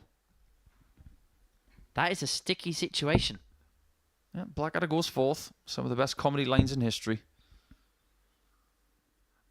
Might be a bit 46. sticky, but Evetts still looking to secure the victory. Do you know whose favourite series that is? Richie Burnett. If you ever want to get on with Richie, just quote that series. There's only 5 episodes. 57. But this is no laughing matter for Ted Evetts. Things have slowed down. And he must try and figure this situation out. This is going to happen every now and again. You're not going to dominate a whole day. 99. Unless your name's Bo Greaves.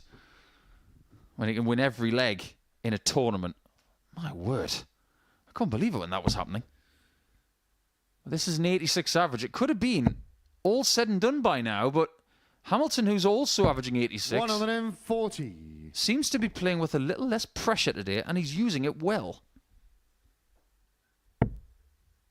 As you mentioned, he's well versed in building up a head of speed and a head of steam, and he'll know that tomorrow and 96. Friday, they're the big days he's got to target. In some senses, it's a bit like, you know, when you play a tournament over the course of a weekend, you're traveling on circuit, traveling on the tour, they'll have a warm-up competition or a plate competition on the Friday just to ease you into the competition. That's kind of how 121. Hamilton's treating today. Yeah, fair enough. In New Zealand, back in 2008, we used to do this thing where you had to establish a standalone leg to qualify for the tournament at the weekend. Otherwise, you wouldn't be able to play in it. My third leg that I was given on rotation, I had a 13 darter, and I played 3 legs on the Friday night, and I was qualified. They would only take 32 players into it. 62. That you require 160. Interesting concept. We've just seen the bull missed by Hamilton to take us all the way for the first time here on Wednesday, but that might be denied. Tops. Game Oh, short. that's fantastic for Ted Evetts. Superb from Super Ted. He's 2 from 2, and I think he enjoyed that a little bit because Andy Hamilton was reading him in all the way to a last leg decider, and then Ted finds something out the top drawer. 4-2 the victory for him. 4 from 6 on the doubles. 2 ton plus outs, including the 160 finish. In fact, he's finished both his matches so far today with ton plus outs. Well, he's the man to beat. Coming up after the break, James van Biesien against Darius Labanauskas.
Welcome back to the stunning live lounge here in Portsmouth for the Modus Super Series, where we've got a 3-horse race for the Group A title. And before the break, Ted Evetts really did ascend his authority as far as that's concerned. A 4-2 win against Andy Hamilton, averaging just a shade under 90. 2 ton plus checkouts en route, including a 160 to win it. 4 from 6 on the doubles. He is putting his best foot forward, that is for sure. Right, next up for us, we're going to watch James van Biesien and Darius Labanauskas take to the stage. Van Biesien can make him, well, a win would put him on to 14 points. It'd make him the 4th player to be on at least 14 or more. Whereas for Darius, a win for him would put him on to double digits and realistically end any hopes that the Belgian would have of qualifying through this particular Group A. Game on. Game on or game over, you say it's now for James? It's almost game over for Darius. But I suppose if you're a neutral, you want as many people in with a shout in the last 3 rounds as possible. 55. One thing we've learned about Darius today, he's the only person not to hit a maximum today, and he's the only person who hasn't won a leg yet. I think he's starting to learn that Super Series life is not easy. And how many people have been here for the first time, whatever group they go into, and they say, this is a lot harder than I thought. Darren Webster said that. 100. John Henderson said that when he made his debut last year. Just because some players have come here and had great times of it, it doesn't make it easy. It makes them very good. 140.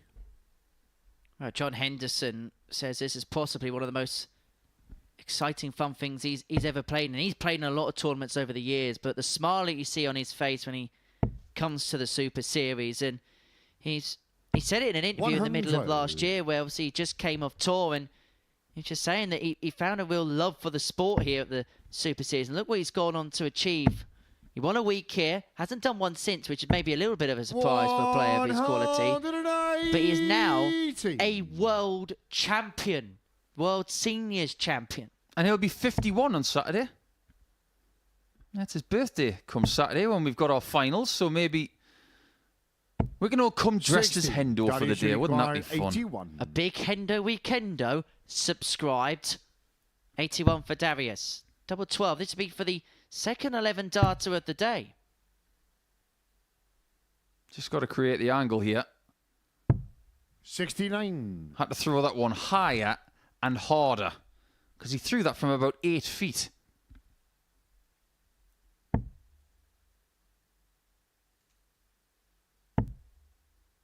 We have not had a weekly champion 81. from Lithuania yet, because 12. Mindaugas Barauskas is the only person to have ever played here from Lithuania. He has not qualified for a Saturday either. That's Darius has got his first leg of the day. Darius Labanauskas. Second leg, it's Darius to throw Well, if first. Darius was to qualify for Champions Week, Lithuania would become the 13th different nation to have played at a Champions Week. The others being England, Wales, the Republic of Ireland, Northern Ireland, Scotland, as you'd expect. Check 94. Scotland, Australia, the Netherlands, Canada, the United States of America, Germany, Sweden, and Poland being the 12 so far. We could have a little quiz, couldn't we? If you give me one of the countries, I'll tell you a player from which country has qualified for a Saturday. Well, let's do a tungsten teaser then of players that have played at Champions Week from Pacific nations. The player from the United States of 100. America. Qualified or won? Qualified for the Champions Week. Danny Lauby. Correct. The German player. So was 60. made a Saturday or qualified for Champions Qualified or played at the Champions Week specifically, because there's a player who did qualify for a Champions Week and didn't accept the invitation. Yeah, Lucas Venig won a week and didn't play in Champions Week. No, and gave one of the most interesting post-match interviews ever in the process. But you're thinking about a German player that's actually played in a Champions Week. That has played at a Champions Week. Rene Idams. Correct. Beat Steve Brown in the final back in July. Make it 3, then we'll go for 3 for 3. 30.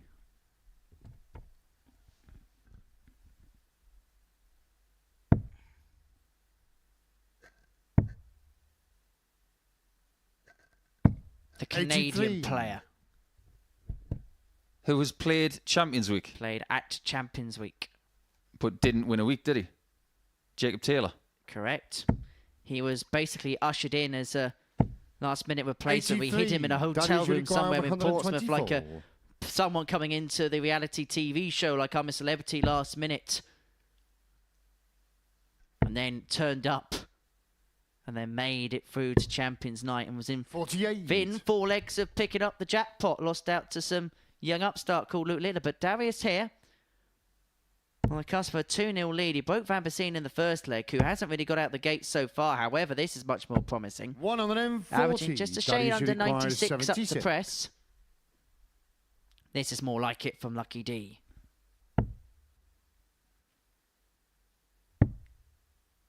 Double top. 36. More like James it. Uruguay, 128. However, he is missing that tops by about a centimetre of where he was going for. This is another one of those fixtures that is 1-1 for the last couple of days. 50. Darius Somebody just Uruguay, needs to 40. impose themselves in this fixture, I feel. And it could well be Darius.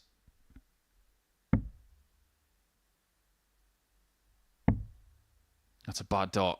He needs to forget about that. James has done him a favour. He's caught a fly in the background. And he might catch a 20. break as well, quite James literally. Uruguay, 78. 78 to square this game up at 1 apiece. It's going to be a dart at tops. Was that the shot that Daniel Lee went for bullseye first on 78? Yes. 58. Still got PTSD Darius over it. Uruguay, Double 10 for 20. Darius.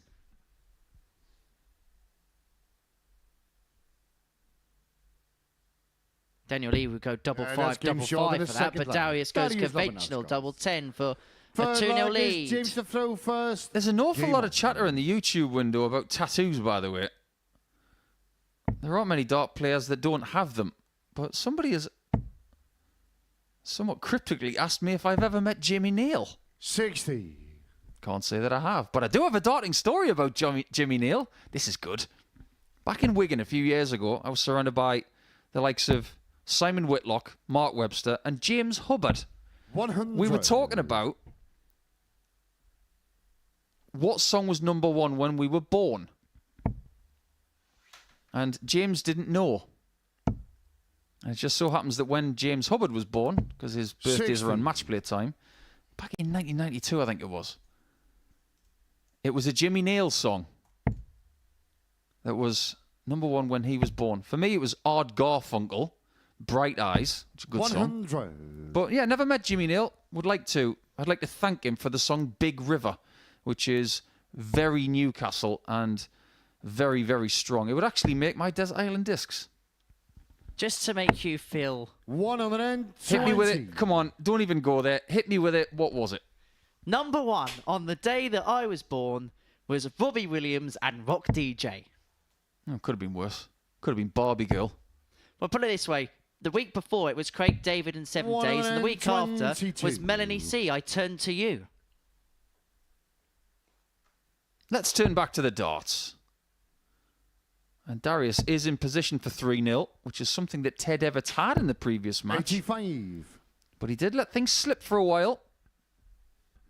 Can Darius take this in 4 to 6 darts to give himself that 3-0 advantage?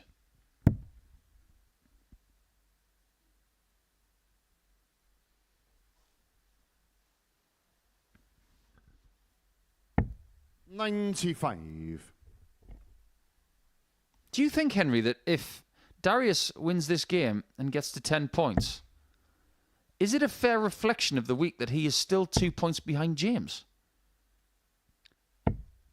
66. Darius Am Uruguay, I able to say yes and no 84. to that answer? And I'll tell you as to why I say that in the next leg. 84 is what Darius wants here. Double 12.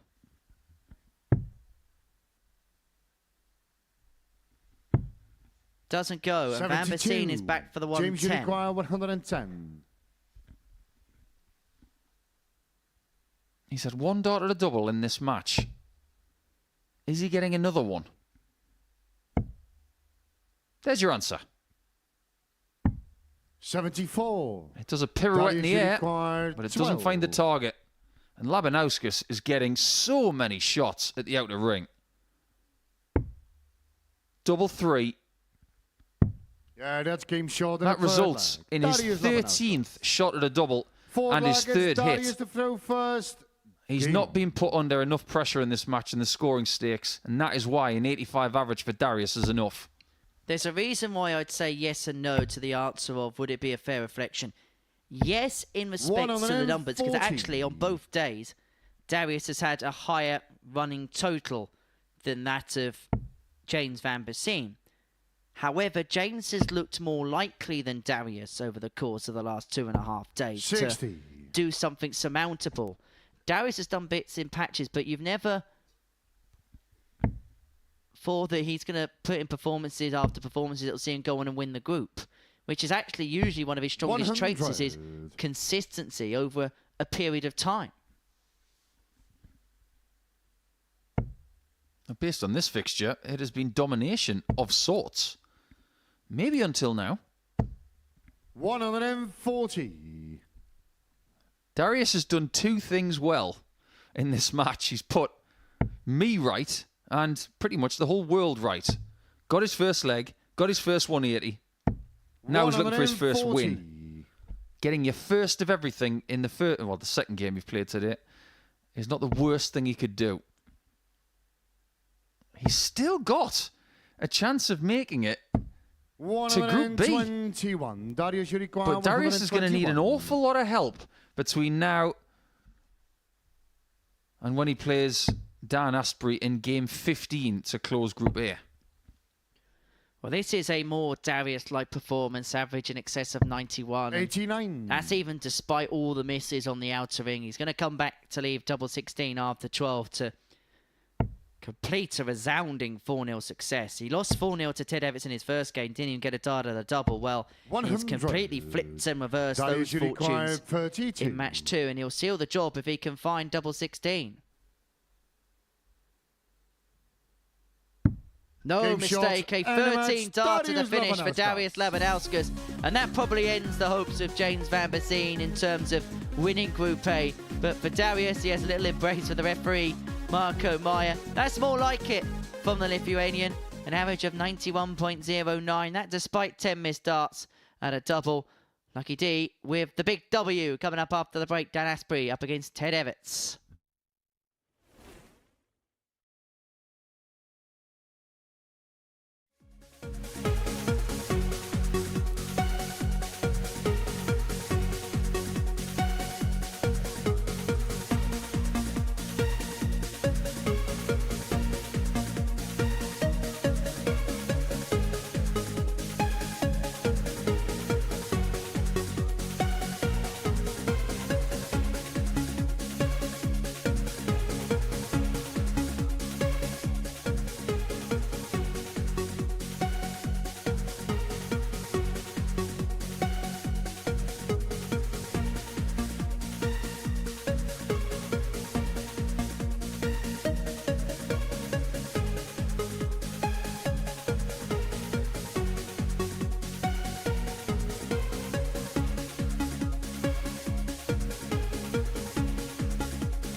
Welcome back to the Modus Super Series, where before the break, Darius Labanauskas got the better of James Van Biesien by 4 legs to 0. That's what we've seen so far on Wednesday morning here at the Live Lounge. Wise, this is how the table looks. Ted Evetts topping the pile, 2 points clear of Fallon Sherrock and Dan Asbury respectively on 16 points. James Van Biesien, so it looks like it's come to an end there. Darius and Andy Hamilton bring up the bottom 2 spots as far as the league table is concerned. And our 7th game of the morning session sees Dan Asbury and Ted Evetts go toe-to-toe here on the Live Lounge stage. Evetts limbering up for action, and he was red hot in his first game. An average of 103.66 to get the better of Darius Labanauskas 4-0. Another impressive performance, maybe not to those stratospheric numbers, but 2 ton plus checkouts helped him en route to a 4-2 win against Andy Hamilton. And he, out of anybody today, Ted, has been the most likely of anybody. I'm going to enjoy this fixture because it might tell us an awful lot about what happens next. Fallon Sherrock lost to Dan Asbury in Game 4. First leg is Dan to throw first. Game on. Now she is Dan's biggest fan. Because if Dan can get the win and overtake her, that is good news for her. 140. You might think that's crazy. But with her playing Labanauskas next, she doesn't want Ted Evetts to go to 18 points. That's the point.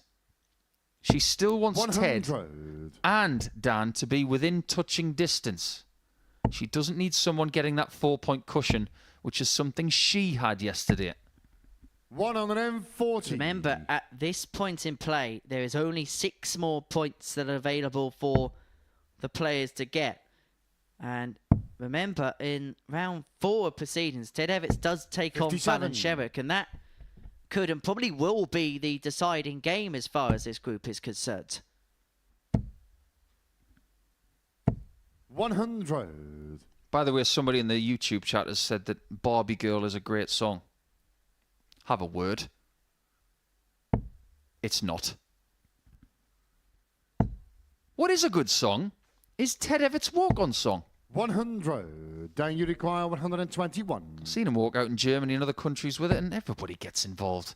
It's one of those good sing-along tracks that isn't annoying.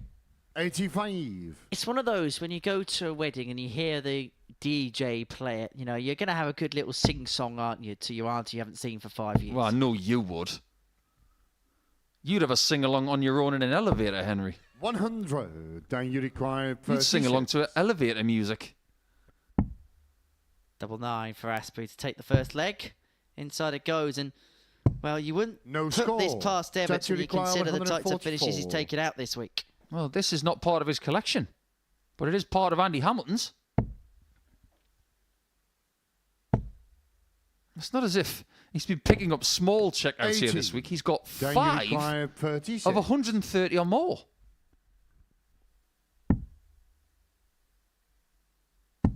Yeah, that's game short But in it the is first first leg. blood Dan Asbury in this particular encounter. He leads 1-0 against Ted Evetts. Second leg, it's set to throw first.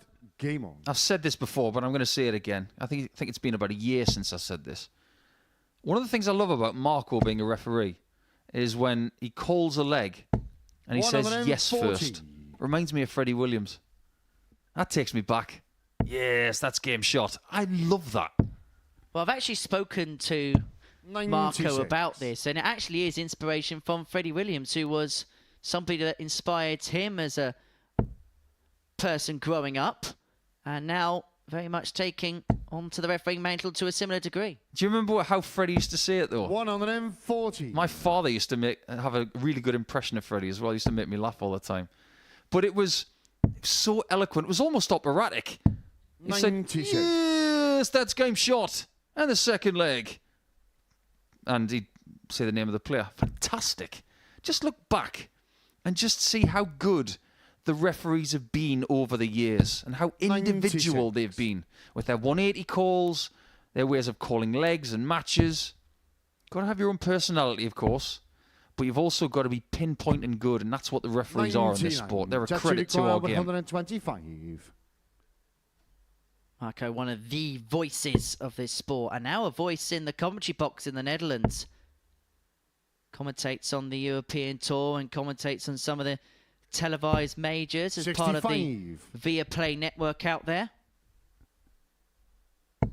When you mentioned that on Monday, I said that my favourite 9-darter is Great Batch versus Coot because of the commentary. If you've never seen that, please, when you're finished watching this on YouTube today, watch it. It's brilliant. As could this checkout be for Ted. Uh-oh. 50. Then you require Trouble 70. a brewing. Fortuna on the break. 1 dart at tops. 50. Dips below, and he's had a Judge, you couple now that have require just dragged 10. low. There's Asbury, and now Evetts can step in on double 5. Does he need another invitation to the party? Well, he's allowed Asbury to 8. have Then you another require RSVP 20. towards the leg. That's now 4 misses at double.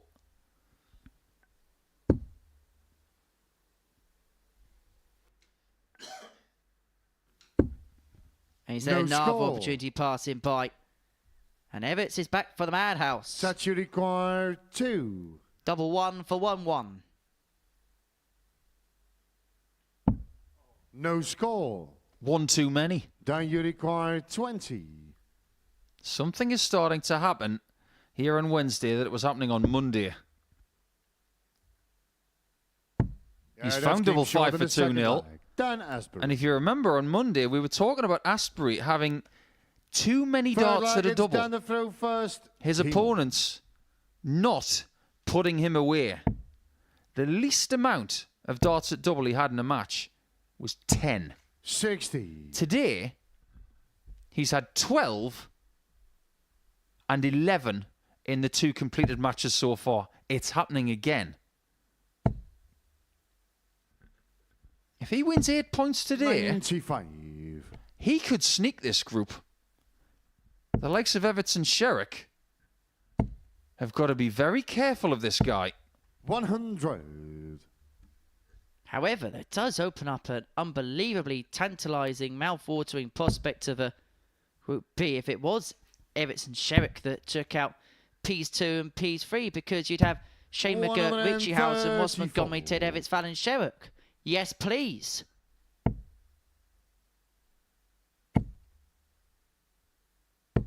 $140. We've had a fabulous comment in our chat window. Alan Green has said that he would love some darts commentary from Bob Bubka, who was a very 60. famous golf commentator for the radio. And my good friend Ian Danta does a fabulous impression of Bob Bubka. The mere thought of Bob doing darts commentary makes me smile. A very good friend of Alan Brazil's, apparently, is Bob when he comes to the UK. I wonder why. Well, that's not going to be a quiet occasion when them two meet up then. It wouldn't be a dry occasion, that's for sure. Then you require 67. Asbury 67 for a 3-0 lead. Really good performance this so far. Average been dragged down because of missed doubles, 27. of which there is That you require an 11th in 112. this game. I didn't think I was going to say this in this match, but Ted needs to find a ton plus checkout to stop himself from being 3-0 down. Hasn't looked as likely 56. in round Then you 3 as require the previous 40. 2. He's got a good streak going at the minute, has Ted. Yeah, that's But he's running a huge risk Dan of Asbury. losing a 7-match winning run. Forward leg, it's Asbury a leg away. Game on. Evetts, so it's all to do. Talking about people that could do a crossover into darts commentary, I tell you who I wouldn't mind hearing. Andrew Cotter from the BBC. Excellent broadcast. Andrew 84. can commentate on anything. He's literally on the BBC, commentated on the boat race, football, rugby, tennis, snooker. 58. And on X, he's commentated on Labrador water drinking. I'm being serious. During the pandemic, when the likes of Rob Walker and Andrew Cotter were encouraging commentators in this industry to commentate on anything they could see, 180. we didn't get a great deal of 180s for a few weeks, but we had Stuart Pike commentating on bins and things that happened in his street. Andrew Cotter on his dogs. Rob Walker at anything in his garden, which is fabulous.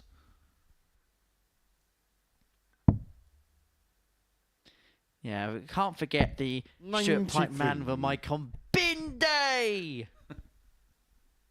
That wasn't a bad impression, that. 59. Judge, you require 144. This is more like it from Ted. He's got time all of a sudden here in leg 4.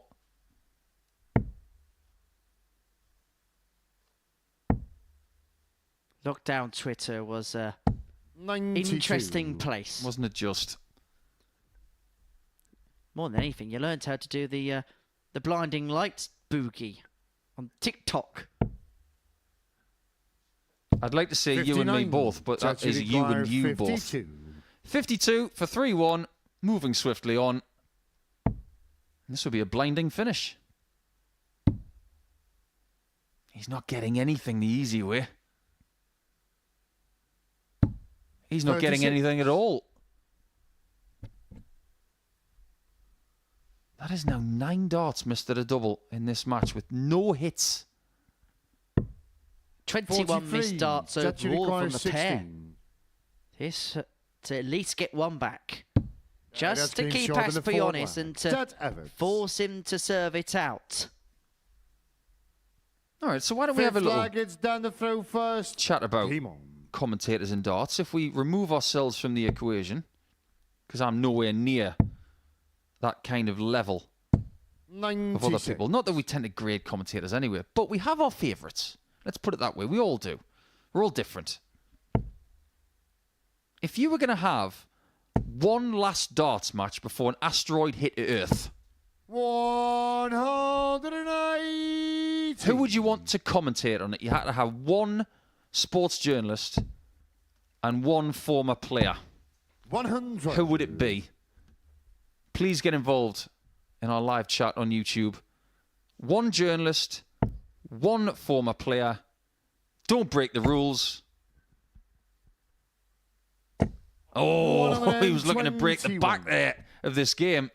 Evetts with 5 perfect darts. Who would yours be, Henry? Last game of darts ever before we were hit by an asteroid. I'll be perfectly honest with you. If an asteroid was about to strike, then the last thing I'd already be thinking about is a darts match. However, I'm going to subscribe to your theorem. But they've got to be alive. 140. What, now? As in now. Oh, okay, that you changes can't my You can't get someone back from the dead to come and commentate on a match before Earth is going kaboom. 43. Doesn't work Judge, like you that. require 60. Let's see if Evetts takes this 60 for an 11 darter first. He's going for tops. Yeah, that's game short in the 5th. Things are changing. That's Evetts. It's a nice show of respect for that 6 wonderful leg, 11 dart it's leg. Ted Best leg we've had this first. week, in fact. Game on. Do you want me to get the ball rolling? Go on. To commentate on that darts match, Jim Proudfoot. As for the former player, 95. I'd have to go with Mace. Oh, Mason's the player in co-comps. I know that Jim and Chris work amazing together. That's why I picked that team. 100. So I'd go with Jim and I'd go with Mace. How about you? I think it'd probably be Dan Dawson and Chris Mason.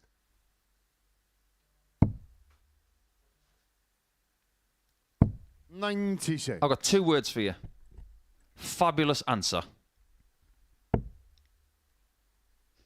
Because if I was to expand the team, Dan would be my person 96. to do the interviews. I don't think there's anybody in darts at the minute who knows more than Dan. However, you'd have to have a quick match. You couldn't have 2 slow players playing, could you? Otherwise, the asteroid would probably hit. Well, it begs the 60. question, doesn't it? If there was to be one last darts match before an asteroid hit, what would you want that darts match to be? I suppose it'd have to be a match that goes down to sudden death. 134. Well, apparently for brunch today, we're getting tumbleweeds. It'd probably have to be Little Humphreys at the minute. 96. First to a finish in leg 6. If Evetts can turn this around from 3-0 down, it could tell us everything we need to know about this group. He started badly on Monday. He turned it around yesterday. He started badly in this game. Is on the verge of turning this around. Double top for another one. Oh, my. Another for the collection. Give the lad a bingo card and the house. 3-3. And add 154 to his collection of 130, 137, 147, 160 and 167. We are in the midst of the, not even the end of game 3 of his day, and he has had 4 ton plus checkouts. As far as the weekly total is concerned for him, it takes it up to 10. 58. 10 ton plus checkouts, so we're not even midway through the action on Wednesday. Interesting answers to our question 40 in the live chat. A lot of love for Wayne Mardle and Dan Dawson. Fair play. Yes. Ali McCoist. That will be funny. I'll tell you who has commentated on darts 59. before. Peter Drury. He commentated on your big moment, didn't he? Yeah. Peter Drury's incredible. Great sports journalist. Great voice, great vocab. 100. There have been times this week that Ted has won a match and he's been relieved at the end of it. If Dan can win this match after being 3-0 up 100. and eventually wins it by 4 legs to 3, he will be immensely relieved and also very, very close to both Ted and Fallon. 37. Well, Asbury now has left himself on a 2-darter after 12 darts to get the better of Ted Evetts by 4 legs to 3. It would mean that Asbury would move on to 16 points, the same total as Ted. Required 84. And Evetts, who found that 154 to save the match, has got to watch as Asbury has 6 for the match. Double 12. For a vital couple of points. He cries get in because he knows how important that could be. And Ted Evetts, who really could have stolen a march to the top of the group, has let that big advantage slip. A look up to the heavens at the end there for Ted. He had the higher average, but it's at 25% on the doubles, which came back to cost him in the end. Asbury, a 4-3 winner. Coming up next, it's Sherrock against Labanauskas.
Welcome back to the Modus Super Series. Before the break, Dan Asbury got the better of Ted Evetts in a last leg decider, 4-3 to make things very interesting at the top of this Group A table, because Asbury joins Evetts on 16 points and Fallon Sherrock can make it a trio on the Sweet 16 if she can get the better of Darius Labanauskas in our middle match of the session here in Portsmouth. A real intriguing match as far as Sherrock's day is concerned. She's lost both of her opening matches, 4-2 to James Van Biesien and 4-2 to Dan Asbury.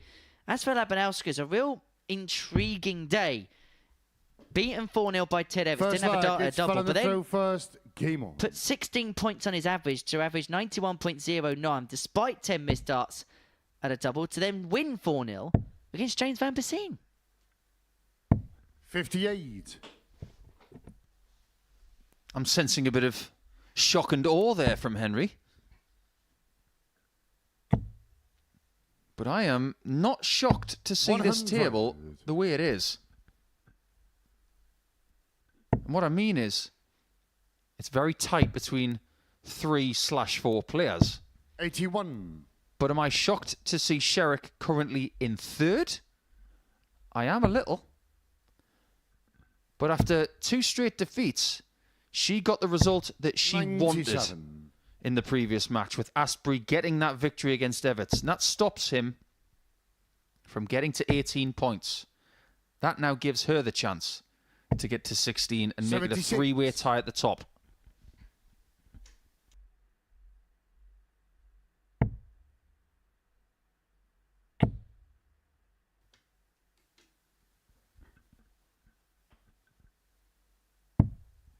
$72. I wonder how Fallon's feeling about her morning so far. It definitely hasn't gone to plan. She needs 43. that first dart to start cooperating. It needs to be somewhere in the middle to the top of that 60 bed to give her something to cushion the next 2 in. 65. It's been a sedate start for the pair, but it's Darius who's found himself first to finish, leaving 167 after 12. 81. Good Darius recovery with the last start, but 167. still not enough for Fallon to leave herself on a finish. And so Darius 6 from here to take out leg 1. The good news is that Fallon has beaten Darius 85. the last couple of days. What she would give for a 3rd win in a row. 60. There's a risk Darius that if- require 82. Sherrock has a bad Wednesday, she might fall into Group C. 78 left. And it is a chance for the Queen of the 42. Palace to get the Fallon first leg require here. But how many 102. times today have we seen her in this range? 105, 106, 102. She's not been hitting them. 86. Darius, you require You can tell 40. by that facial expression that she is sick of it not happening. Tots for Darius That's game to short lead in the 1-0, first leg. and he gets Darius the Labanauskas. break of throw. Second leg, it's So for Darius to Sherrock, throw she first. finds herself Game on on. 14 points. Now, this is how the table looks then, in play, as things stand. Yes, it does exist, people of the chat room. Evetts on 16 points, as is Asbury on the same margin. 100. Sherrock, 14 points. And remember, she is playing game 13 as we speak. This is as live at 1-0 to Labanauskas. The bottom of the table, Van Biesien on 12. Labanauskas to move on to 58. 12. He wins this game. And Andy Hamilton still loitering around on 6 points. But that is how the top 3, as far as this Group A table is concerned. Evetts 16 plus 9, Asbury 16 plus 5, and Sherrock 14 43. plus 6. Yeah, that's about as tight as white on rice. And we love it. 81. It's a bit like going into the first 5 minutes of Coronation Street and wondering where you're going to be at minute 28. You just don't know. Well, at the minute, it's in the back of Roy Cropper's prison cell. 98. He's getting tried for murder coming in Coronation Street. Oh, okay. What did he murder? A bacon bap? I don't know. I don't watch Coronation Street, 60. but I've heard that's what he's getting done for. I don't know what kind of weekly magazines you read to keep up with Coronation Street. I'm too busy looking at this stuff. 100. I can't believe he's still in it. Have you noticed how people in Coronation Street, they don't get a job outside of Coronation Street? That's like us living and working and all of our friends 81. living on London Road in Portsmouth. 160. The real world isn't like that. I'll just get off my soapbox for a second. Let's call a 160 checkout for Darius. Yeah, that's game short in his second. Superb from Darius. He doubles his lead, 2-0. With the 160 Third out, leg, it's things Fallon to really throw are first. beginning to fall apart piece by piece here for Fallon Sherrock. That's his biggest finish of this week, usurping his 122 that he found on Monday. 140. And that 140 had some gusto on it. That was one of those I'm a little bit ticked off shots. The thing is, Darius is, and we've seen his 45. numbers, we've seen him play on big stages. He's saying someone's too good for something can open up a can of worms, but a player of his ability shouldn't expect to be loitering in the position that he's in. But the response from Fallon Sherrock here in leg 3 is superb. 140, 180, piling it on the Lithuanian. 140. We should have a slogan here at the Super Series. We should put it under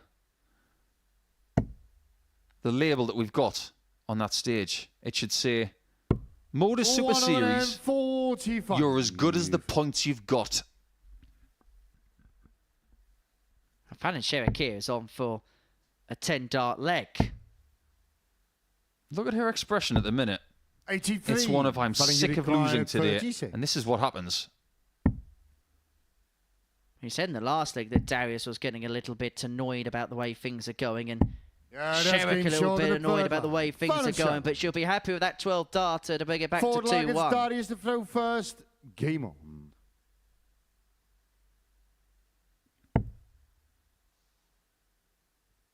Yeah, good quality in this game. Very good quality. 140. But if I may, it's been good, consistent quality all week. I'm not going to stand here and say that we always 97. get people averaging mid to high 80s throughout an entire Group A campaign. It doesn't always happen that way. It's a credit to some of these players who have gone on different tours and brought their game here. Qualifiers from the ADC. What this group does prove is that the gap between potential tour card holders 100. and the next level is as slim as it's ever been.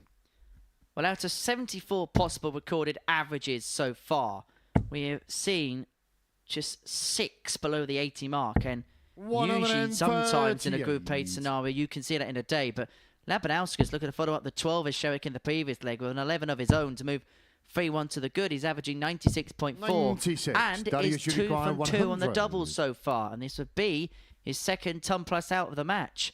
And he has 6 to do it in.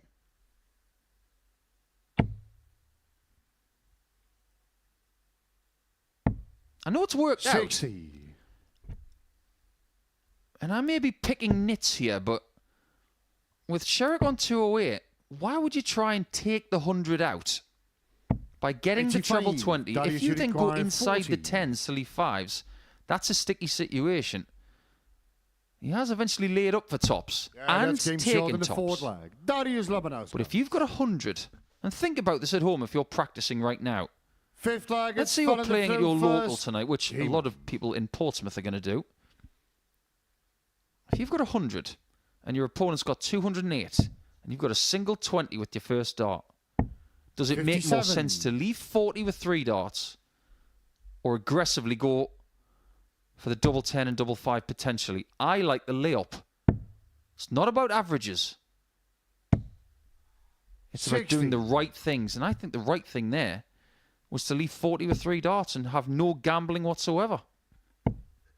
All's well, but ends well for Darius, who's a leg away from completing a 4-1 win over Fallon Sherrock. Could be the Queen of the Palace's third consecutive defeat to start her day 3. She began Wednesday, top of the table, with a 2-point lead from Ted Evetts and Dan Asbury, respectively. But 2 4-2 defeats has derailed her progress. And even if she wins this leg, Darius will throw for a 4-2 win of his own against the Queen of the Palace. But that's Fallon's second max of the match and puts her in good stead to at least get one back. Yeah, she got 5 for the day now. Nothing wrong with that department. I suppose you could 140. try and figure out why she's in this predicament. And it might be the scores in between those 180s. It's just been too much trebleless action. She's trying to figure out where she wants to go. The 25 is not going to get her out of jail. 43.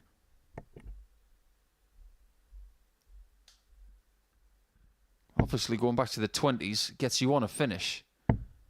But in those moments where you have a little bit of pressure on you, Fallon, you require 161. your calculations can seem awfully complicated. I can guarantee you now, beneath that smile 90. is a besieged Darius rage by the Queen of the 101. Palace. Leaves herself on 71, but this for the match for Labanauskas. 101 checkout for 4-1 victory. It would condemn Sherrock to a hat-trick of defeats to begin her Wednesday. 85. Just inside on the Fallon, you double, and so require Sherrock gets 71. one last chance on 71. 32 left. 39. It was online and it just dies in the air. Darius, you require 60. If Darius puts her away, the emphasis on that game against Evetts in game 10 is enormous. Has to shuffle across. Because it's so close to the double, it grazed the wire. It's awkward for him towards the bottom end. What can he find of that? He's going to have to parachute over the top, but he cannot score. find a way.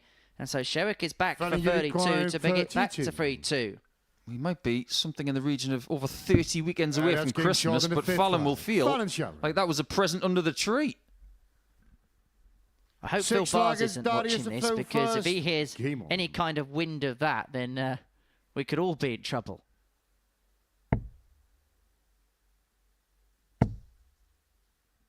But Fallon did step in. 100. Somebody passed the sick bucket. The weather's just changed to nice and warm. 99. We don't want to wish it's Christmas yet. I know we love Christmas because of darts and everything, but let's enjoy the summer. It's going to be a lovely May, isn't it, everybody? Except from if you look at the weather report from Ports, it's meant to rain for the next 3 days. But other than Well, that, no, it's going to be wonderful. Be positive. And we're going to have a great time this month because it's a month that includes a Champions Week and a Champions Night. They are 58. special months here in Portsmouth. Someone is going to win an awful lot of money. £25,000, the biggest jackpot ever here at the Super Series. To win more than that outside the 100. PDC, you have to win a World Championship of some description. Labanauskas closing in on a 4-2 win. It'll be the third 83. consecutive 4-2 defeat for Fallon Sherrock today. She's the only person not to get any points today, which is puzzling. And that's more bad news 77. for the lady in pink. You may be feeling very blue right now. So Labanauskas 100. double Darius, you 12 require 24. for 4-2 win.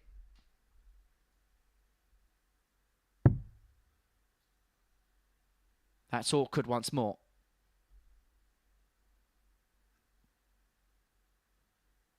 But he finds shot a way and in, a and he match. finds Darius a win Labanauskas. against Fallon Sherrock, for whom has now had 3 consecutive 4-2 defeats to kickstart her day. She was top of the table at the beginning of proceedings, and now it's going to be a long way back as she's to go on and win the group. Labanauskas, a 93.99 average, 4 from 9 when it came to the doubling, getting the better of the Queen of the Palace by 4 legs to 2. Coming up after the break, Andy Hamilton takes on James van Biesien.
Welcome back to the Modus Super Season. For the break, Labanauskas got the better of Fallon Sherrock by 4-2. That's the third game in succession that Fallon Sherrock has lost by that particular scoreline today. And next up for us, Andy Hamilton against James Van Biesien. It's the two players at the bottom of the league table going toe-to-toe. And what would be your overall assessment of this particular clash, Nico? Not quick. It will be deliberate. They play the game their way. But James Van Biesien has defeated Andy the last couple of days.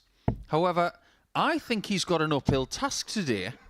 I may eat my words here at lunchtime on Wednesday, but I think the Hammer is the only person under no pressure in the table. That will give him freedom.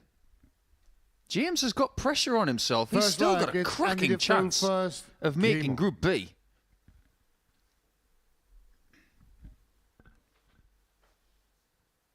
He's only 4 points behind top spot with 3 matches to go.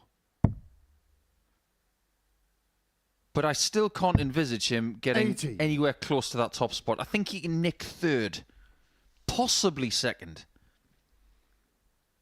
Because we've got that game between Evetts and Sherrock next, which is, without a shadow of a doubt, the biggest game of the group. It's the biggest fixture of the group. But it's the biggest game because of the connotations of a win either way. Yeah, win for Evetts in that game, and he will be on the cusp. 140. Of qualification food to Saturday night's one. And you can be here on Saturday night. Dartshot.tv, the place to be. Scan that QR code. It takes you to the landing page. Tickets a couple of quid and you can, well, watch a lot of 180s and hoist aloft a 180 placard in the air. And you get to see some world-class darting action. You could see the Queen of the Pace. You could see Andy Hamilton in action. Plenty of big stars on show and on offer this week. So come and join us each and every week because tickets are available until the end of July here at the Live Lounge in Portsmouth. So if you fancy a summer trip down to the South Coast for a night of darts, why not?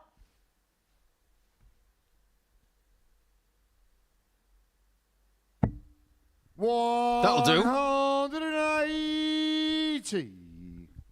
Not a bad first leg here from James. Well, we've seen this week so far from James, where there's one performance in a day that really James stands out. 41. He did it yesterday with a 96-97. He did it on Monday with a 93-94. And he could be on for a potential 11-dart breaker throw in the opening leg here. If he can pin the tops, 12 will do. Clatters it off the barrel of the first, into the bed. Van Biesien leads 1-0 with a break-in shoot. So please tell me why. And I'm not going to go full Bob Geldof here because it's not Monday. Why does he constantly have what can be perceived as his best display of the day after his worst? 100. Because it keeps happening. Decent start, bad second round, good third round. Cast your mind back to Monday. He lost his first 2 games, and at that point, we were just a little bit 43. worried. And then, the proper James turns up. I'm just speculating here, but something about mid-morning that doesn't agree with him. 30. Suppose Monday mornings aren't for everybody, are they? But sometimes you can get in that position where if you have a performance which is a little bit abject, because you get so riled up with yourself, it can go one of 2 ways. Either it can lead to a manifestation or it 51. can lead to a sense of concentration, which then in that next match you're so much in the zone because you want to right the wrong of the previous time that you do find yourself in that state where you produce the best darts. 43. I suppose you have to be a dart player to understand the intricacies of game on game, but honestly, if we were to spend 15 minutes in the mind of another dart player, so if I was, I don't know, living rent-free in Andy's head right now, I'd be really interested to see what experience 80. I'd have.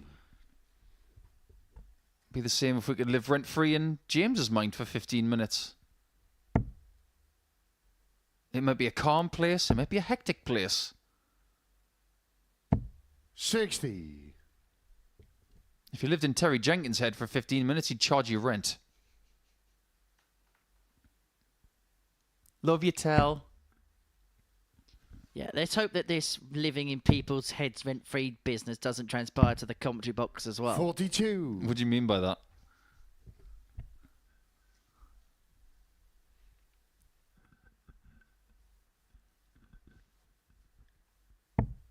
That wasn't a rhetorical question, by the way, but let's move on. See, I live rent-free in your head. 100.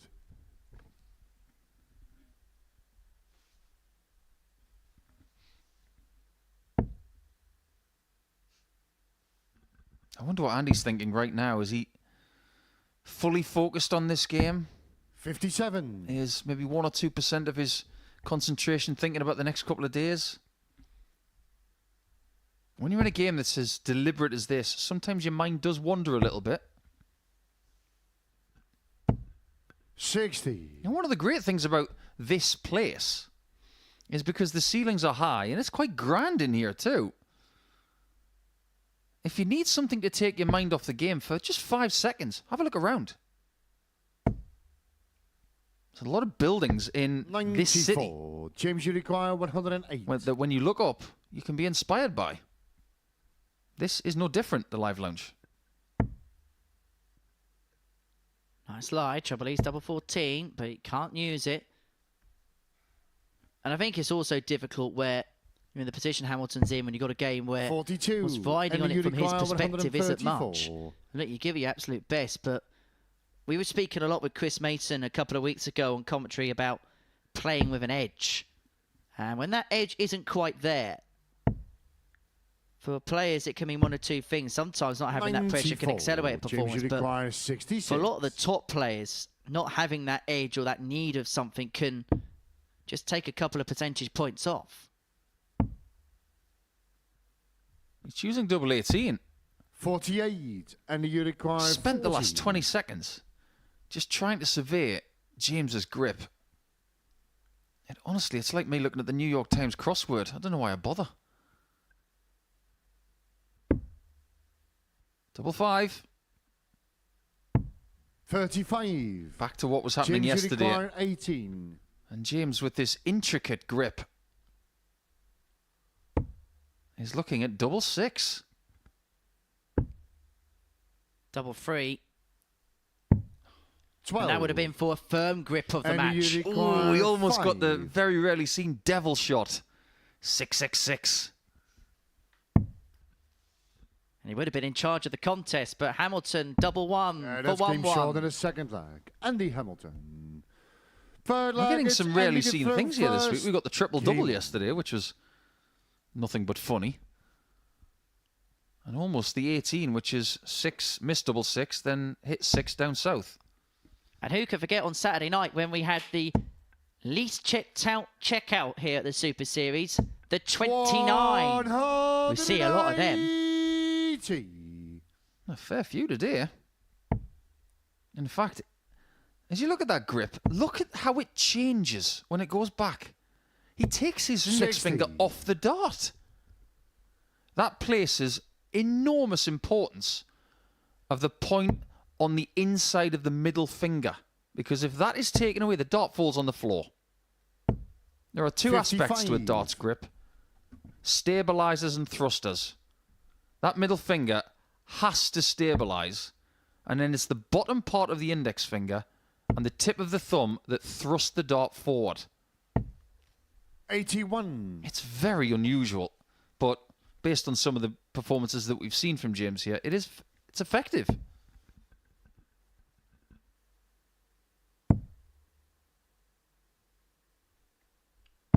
$96. If it works, it works, and it's as simple as that. Hamilton, though, first to a finish, he's going to have 6 on the fish to establish a 2-1 advantage in this particular contest. 81. And you require I 170. suppose you could categorize this position as trying to get your degree. to get a 2-1.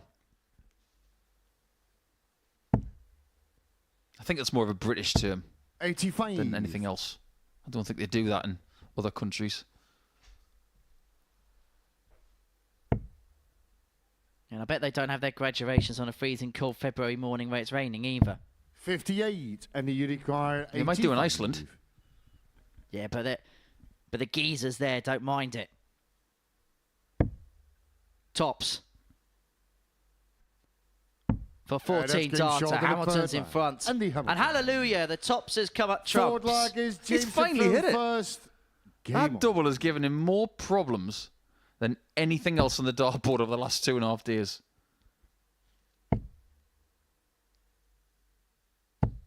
$123.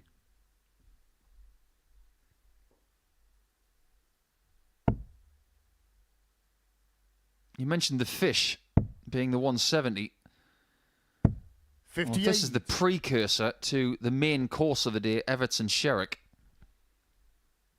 You wouldn't want a big fish for your prior course to whatever you have for your main course. 55. I'm not even sure Andy likes fish. He's from Stoke.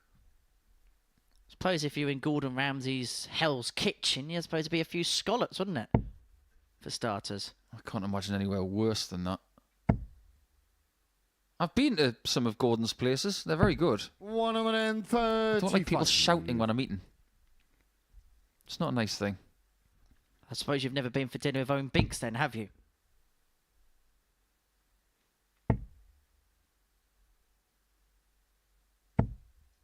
Owen, one of our 100. refereeing team here at the Super Series, renowned for keeping himself quiet and just genuinely not making a fuss about anything. Andy's not been making much of a fuss, even though 92. things have not gone his way over the last couple of days. But I think his intensity will go up over the next two. In Group C, I can envisage him having some dust-ups. I don't mean that in a nasty way. I think 97. he'd like to go toe-to-toe with people to find out where he's at here this week. It's going to be a tough one. Because Johnny Haynes is someone he knows very well. Justin Hood is someone he will know 96. of. James, you require 126. And Terry Nash may be new to him. It's going to be a fascinating Group C over the next couple of afternoons. Well, well, well, said Jack and Jill. There's no water in this well, said James. 48. But why, oh why, And you require 120. did he go bull on 126? That was different. Daniel Lee's noted that down for his next appearance. Tops, looking to climb the ladder. 80. But he cannot find the top rung. James, you require 78. Well, at least that shot was bordering on the right height. At least it wasn't low. It was more positive this time. How's James on tops? 38. And you require 40. Well, that was a bit kajagoogoo, that one. Too high. Tops Hamilton for the break at a 3-1 that's lead, getting and short he'll on the now forward throw line. for Andy the match. Hamilton.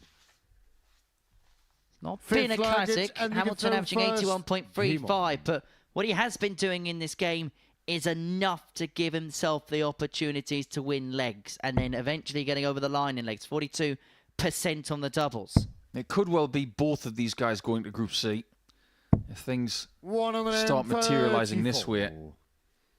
But Darius, on 12 points in the table, is currently sitting in 4th. So if things stay as they are, 100. Evetts will win the group. Asbury and Sherrock will go to Group B. These two and Labanauskas would go to C. I'm not entirely sure that's what I would have predicted at the start of the week. 34. Making darts yet again almost unpredictable. Well, it's almost a Group C that could be a Group A if it was Labanauskas, Van Biesien, Hamilton, Haynes, Hood, Nash. That's going to be a real 140. intriguing watch over the next couple of days. And I've been having a chat with one or two people over the last few days, and another one of the names that I was trying to reference point was Johnny Haynes. And I'm speaking to Owen Bates over the course of the weekend, and he was saying that down in the southwest, he is doing damage everywhere he goes, and he's going to be a live contender, not just for the group, but if he plays well for the week.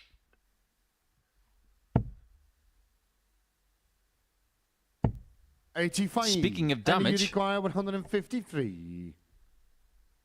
big damage to the chances of James making Group B. If Andy finds 57, then the 36 was going to be his next issue. 121. However, he is going to get 3 darts at 32 for a second win of the day. And that would mean that 4 players have won 2 games to date.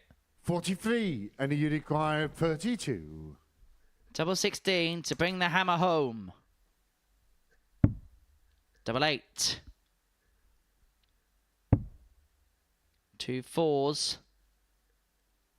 For leg 4, and a win for Andy Hamilton, who is just beginning to find things incrementally. Brought the average up in the end to just under 85, 4 from 10 on the finishing. And there is a smile on the face of the hammer. Hasn't always been the case over the course of this week, but he's trying to build himself up as nicely as he possibly can ahead of his Group C campaign on Thursday and Friday respectively. But do not go anywhere, because after the break we have a game between Fallon Sherrock and Ted Evetts, which has huge significance and huge bearings at the top of the Group A table.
Welcome back to the Modus Super Series. We're about to begin a mammoth game at the top of Group A. At the beginning of proceedings on Wednesday morning, Fallon Sherrock was top of the table, but she's yet to pick up a point so far.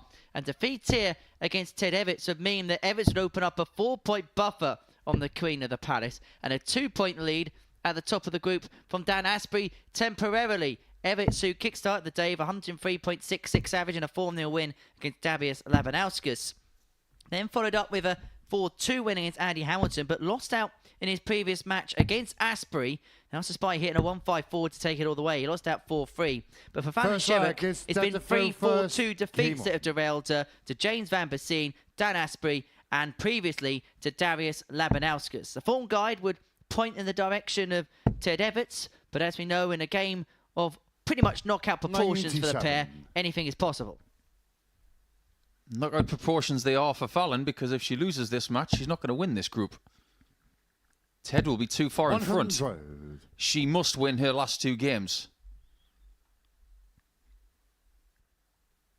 Her final game is against Andy Hamilton, who has been better today as well. Evetts 93. has got James Van Biesien, who's been a bit up and down. Asbury has got maximum information. He plays James next. 60. He's got Labanauskas last. This is a fascinating end to what's been a very topsy-turvy group. Let's not forget that over the last couple of days, 99. we've had different leaders at the end of the day twice. Asbury after Monday, Sherrock after yesterday. It could be Evetts today. 100. That doesn't happen every week. It feels like one of those groups that when we get to the final conclusion, we don't know how we've got there, but we would have. Bit like going out for New Year's Eve. 140. Waking up in your own bed and remembering that you don't remember how you got there. But this is a journey over 3 days, this group. 31. It's about putting as many good reps together as possible. And it just so happens that Fallon seems to be having her most unfortunate day in day 3. Double top for Ted. 52. Well, categorise it this way. Both players have had a poor day in a group. But Ted's was on day 1 where he was able to rescue and salvage the situation like he has done on Tuesday and Wednesday. But for Fallon, it's come at the worst possible time. And Evetts here, double 10 to take a 1-0 lead. That came short in the first Clinical. leg. That's Evetts. 1-0 Evetts.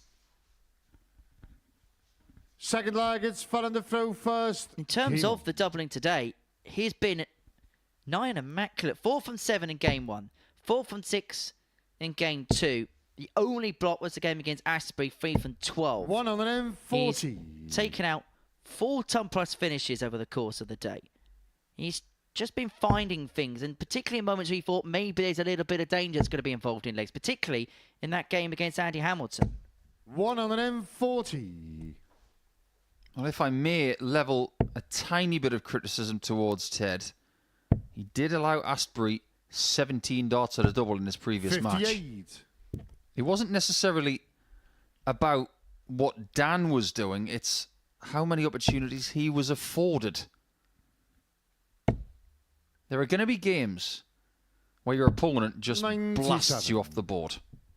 A bit like Ted against Darius earlier. Averaging over 103, 4 out of 7 on the doubles. There was nothing that Darius could do about it.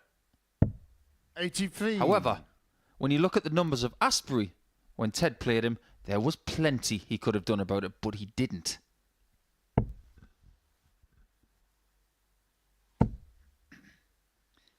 Why do I get the feeling that Ted Evetts is saving the big performances for the big 97. matches? He knew he had to get out the gate well, average 103 against Labanauskas, and he's doing something of similar proportions here. Don't be fooled, Henry. You know as well as I do 140. that he does not want another dose of Group A heartache. He has lost out on a Group A before by a very small margin. He doesn't want it to happen again. He wants to put that right. And unfortunately, there was a bit of a lagging effect in Group B because he then failed to get out of that when he was a heavy favourite to do so. Sherrock should get a dart at tops here. Will get a dart at tops to square up at one apiece. Fallon Sherrock. Real good finish that from Sherrock under the utmost pressure. Yeah, she Third needed that leg, one. instead of throw first. Game on. Not a great deal between the leg difference. There is a chance that Sherrock could get very close to the top of the table again by jumping Dan Asbury. He's got his game in hand next, remember. But if she wins 4-1, she'd get her first 2 points of the day. 180. She'd go to 16 points. It will be +8. And then Evetts would dive to +6. If she was to win 4-2, they'd have the same points and the same leg difference going into their last match. So watch out for that. 137.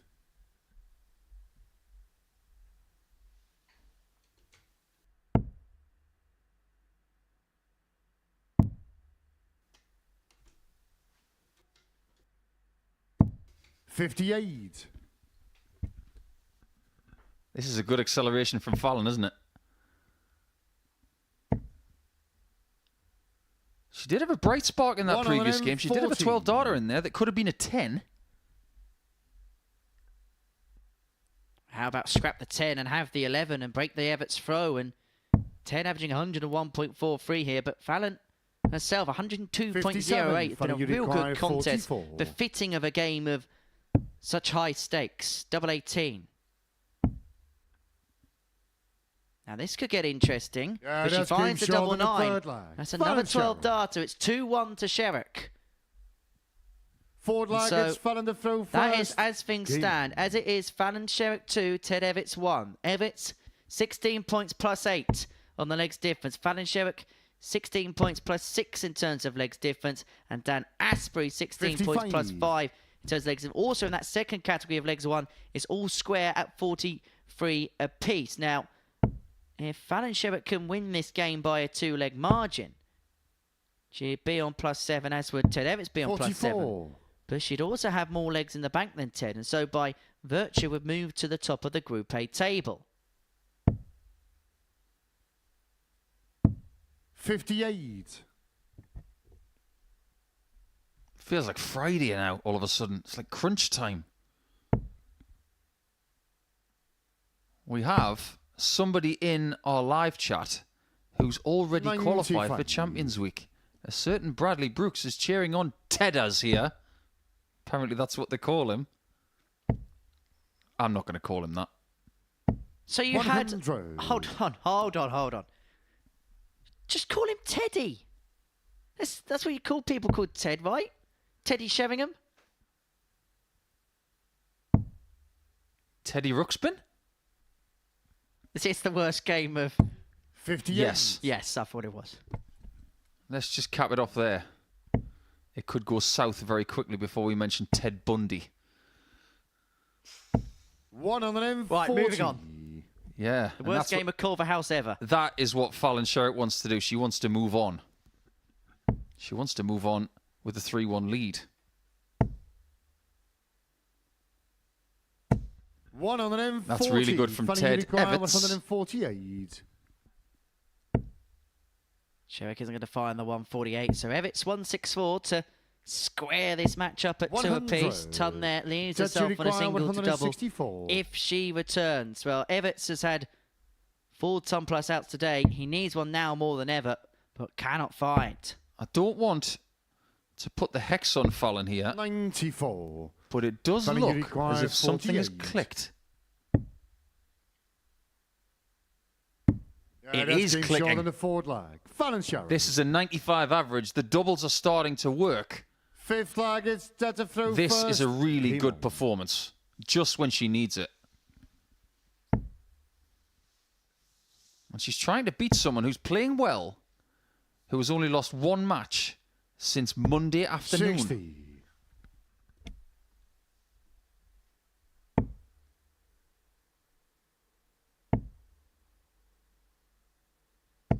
$41. And suddenly, Dan Asbury would become default favourite to win the group if Sherrock could win this game. I almost don't want to look into the crystal ball and try and predict what's going to happen. Because the next thing you know, 95. games can turn around so quickly.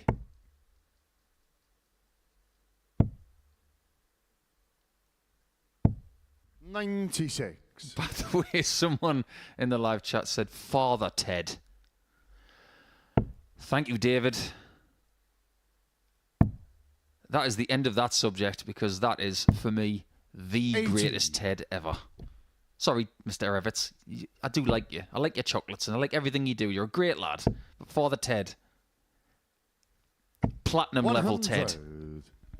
Best Ted to ever commentate, Ted Lowe. Are there any others?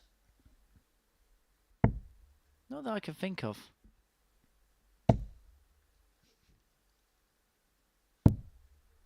$101. Oh, Ted's not going to be proud of the fact that he's left 165. Sometimes you can't help it, though. 140. But he can do nothing about the fact that Sherrock has got 124 to win this match. It's a game she knew she had to target, and target it she has. And she could be 3 darts away from winning the 45. contest. And Evetts has Fallon only left Sherrock, himself on 124. 120 to complete the win. To keep her in contention. The bullseye to have 99. finished in style. Evetts Judge, you require now more than ever 120. needs a ton plus out. The 120 quite simply has to go. Perfect.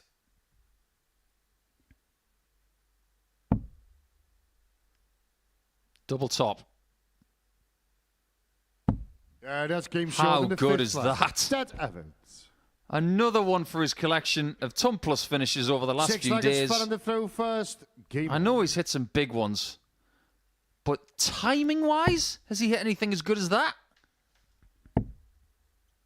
Another one he hit the 137 against 90. Sherrock yesterday. That was a really good one. And the 147 and the 130. However, we are getting to the nitty-gritty of this group. And that was to save the game. That might be the shot that gets him the win in this group. We just don't know yet. But it could be that seismic. We've mentioned the fact that that's now his 11th ton plus out. But it's the timing of some of those finishes which has also 60. been impressive. They haven't just been shots that have been taken out where the opponent's on 268 or something like that. It's been when he has been under the pump. I think Shane McGurk is in town, you know. He's getting involved in the chat 96. window. We'll see you tomorrow, Shane. Looking forward to it. Make sure you bring your dart case so you can advertise your nickname as usual. What if it's got the big rubber inside it, like a normal school 97. pencil case would? Well, I think Shane's way ahead of the game. He's got a dart case that isn't just functional, it's a billboard. 21st century marketing from a great Irish player. And a beautiful shot there from Evetts. 133. Fallon's had one match dart at the Bull. Does she get any more? That you require 132. This would be for his 5th ton plus checkout this week against Fallon Sherrock alone. Bull. And we go the that's game short in the distance. sixth He's lap. found another one. Ted Evetts. And we go all the way. A leg of big consequence Seventh now and final leg. ensues. It's Ted If the Ted throw Evetts first. wins it, Game on. he'll move on to 18 points. It would send Fallon Sherrock tumbling out the title race. But if Sherrock can hold her nerve and break the throw, then and it's all to play for between 3 players. 137. Ted all of a sudden is playing the better darts. It's a 98 average. Sherrock has maintained her level throughout the last 3 legs. She's not done much wrong.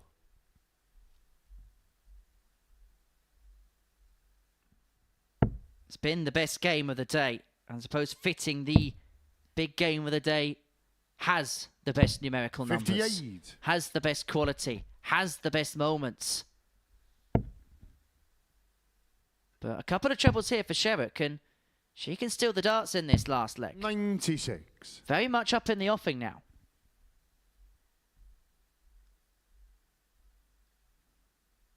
In our live chat, someone said the 167 was a better shot than the 120. Wholeheartedly, 87. 100% disagree. That was Tuesday morning. The 132 and the 120, Wednesday afternoon. The pressure is abnormally different. Now, if Sherrock was to find something like the 131, now we're talking about elite timed finishes. Hang on a second, she may have to take it out because Evetts has left himself on a 2 darter. Should get a dart at Tots if this doesn't go. And it's not going to go. And so Evetts here has got an opportunity to eliminate Fallon Sherrock from the equation. 91. The finishing in this game has been elite. 3 from 4 for Ted. 3 from 5 for Sherrock. And the way he's been finishing, he wins this one. And Fallon expects him to hit it. Tots of the match. Doesn't go. And Sherrock's going to get one more chance to keep herself in the equation. Double 10.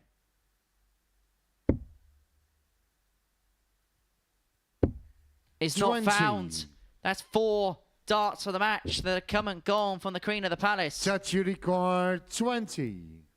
That's going to sting. And so might this. Double 5.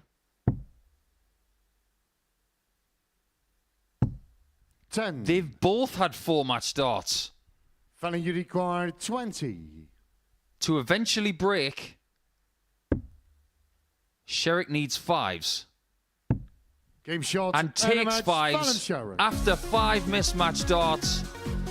They've had a few tussles this week, these two, but by hook or by crook, and with a little bit of relief in the end, we now have 3 players on 16 points in the table after one of the most topsy-turvy matches we've seen all week long. It was fabulous to see, but Evetts loses for the second time today, and Sherrock wins for the first time today.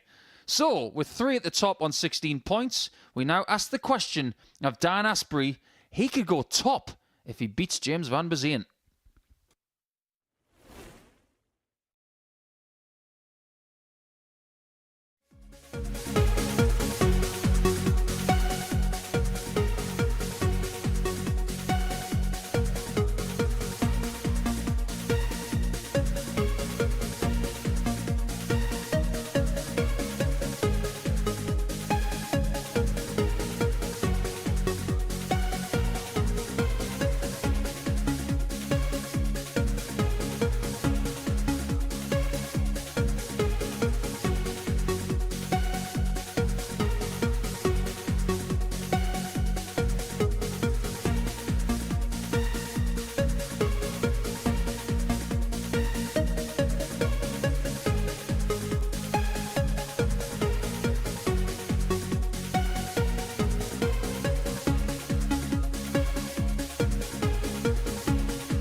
Welcome back to the Modus Super Series. Before the break, Fallon Sherrock got the better of Ted Evetts in a last leg decider, 4-3, a big result for Sherrock. It stops Ted Evetts from moving clear at the top of the Group A table.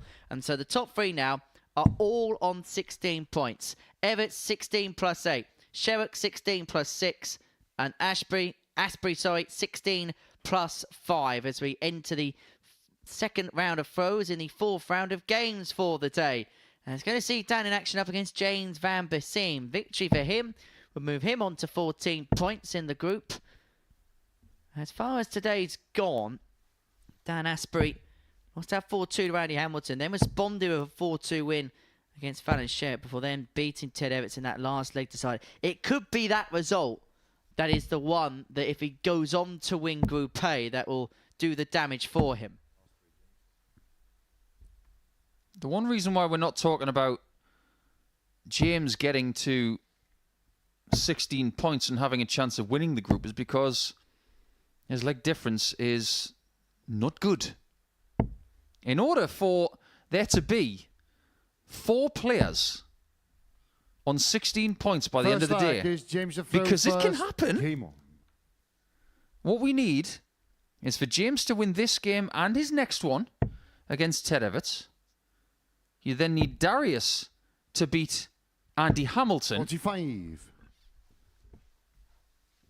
And Darius to beat Asbury as well. Correct me if I'm wrong. 60. But that would give us 5 players on 16 points. My head hurts. It's seriously algorithm-like here today. 140. Surely Asbury, Evetts or Sherrock are going to win one more game. But if they don't, well, this is very interesting indeed. Well, perhaps you won't be surprised when I tell you that a group has never been won on 16 points in a Group A. Not over a 30-game course, anyway. We did, in the past, used to have a 2-day Group A campaign where players won on 18, but not in a 3-day group format. So what you're telling us is that someone has won a group on 18 before? Back in the days of Southampton and 2-day groups, yes. But in a 3-day group? 100. Never been done. Never been done below 20 in a 3-day group. It might be today. 140. James, you require 116. Look who's got the impetus here at the start. This is exactly what Ted and Fallon want to see. 76. Or should I say, this is what they want to see for now. Evetts doesn't want to see this quality when he plays him in game 13. 40. Double top for the man who has predominantly finished better than he started here this week. Second leg, it's Dan to throw first. Game on. But James is one of those awkward characters. With Dan, you saw him on the draw sheet up next. 54. There's an air about him today where you don't quite know what to expect from Van Biesien. And maybe there's been times this week where you could say that was air apparent too. 100. I want to see him for a full year and then I'll have an opinion about the Phoenix. I was impressed with him the first time I saw him. 100. But that's not my final answer. You want to see someone over a sustained period. It's a bit like judging Rob Cross at the start of the 2016 Challenge Tour. You haven't got the full picture yet. But something's becoming more vivid 97. in this 11th game of the day.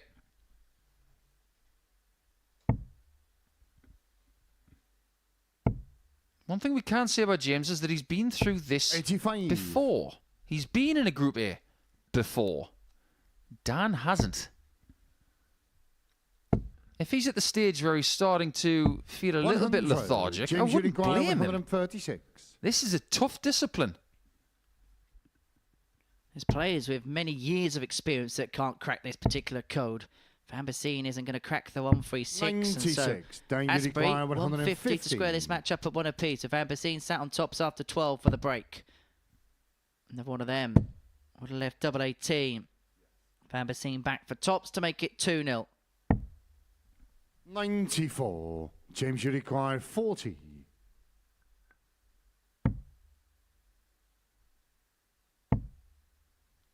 Double 10.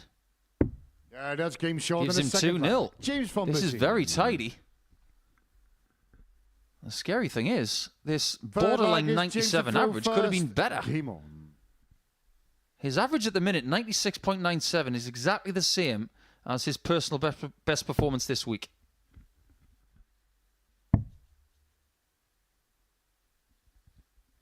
As Dan, though, in your 57. opinion, regardless of what's going to happen in the rest of this Group A campaign, and I know there may still be a couple more days of him to go, but has he done enough in terms of looking at our 100. selectors to possibly harbour a second invite, maybe in a Thursday or Friday scenario? I'll tell you what, Henry, ask me that again on Friday afternoon at about 4:30, and I'll give you a definitive answer. 100. I still think we're trying to figure out what kind of consistency we've got with Dan. I think it's there. But there are things that happen that he's trying to iron out. 140. But I'm getting very close to thinking that he could be a mainstay here over the next few years if that's what he wants to do. 28. It's what we try to do here at the Modus Super Series, isn't it? We try to unearth talent that people don't know a great deal about so we can give them the chance to vault themselves 97. forward. And we will continue to do that the rest of this year at least. Tom Sykes is all you need to say. An unearthed gem here, the Super Series. From 60. Dan, you require the Abyss 164. to one of the poster boys now. By the way, I think you might be getting some sort of communication from Tom Sykes in the next few minutes saying, don't call me a poster boy because all my friends are calling me the poster boy. He'll be walking across a darts arena somewhere later today. Oh, look at you. Tom's there. The poster boy's here. I can imagine how that's going to be twisted. 100. Dan, you require 40. The Castleford Tiger. Asbury tops. Double 10 for the break and 3-1. Yeah, that's game short Sorry, in the 2-1, third leg. shall I say. Dan Asbury. 14 data for Asbury. Forward leg, to it's half Dan the to throw deficit and first. return this game to throw. Just going slightly off topic, I thought of another really good nickname for Fallon Sherrock. They could have called her the Code Breaker 34. because of where she lives. She's not far from Bletchley, which was the site of the famous code-breaking 100. enigma back in the Second World War. Alan Chew in Ital.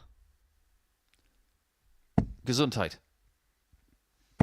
100.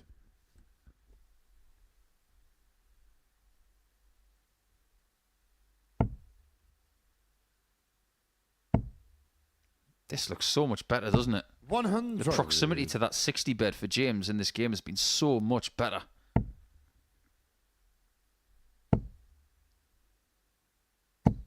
$140. That's a 1-2-7 to level the game, and Van Biesien have got off to a very quick start in this contest as just wavered 60. below, and Asbury Dan, thought you his require level up as 127. Van Biesien's began to drop.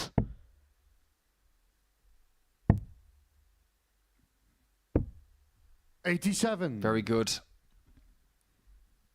Professional behaviour there from Dan Asbury there. You can tell that Jimmy Van Schie's not playing here today because there's still plenty of water on the table. 40. Tops. Double 10. To square Yeah, this that's game match up short at in the 2-2. forward 14 line. Dan data Asbury. for Asbury. And Fifth one leg is thing we're James very to throw much first. learning Game about on. Dan today is that professionalism when it comes to setting up. There's no hesitation. He's doing the right things. He's setting up plays as he should do without any kind of hesitation. 140.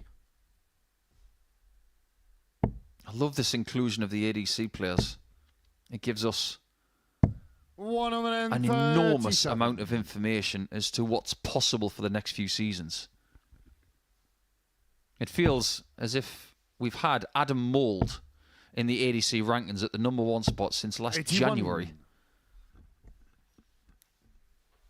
If he spends any more time at the top of those rankings, someone's going to have to get him a throne.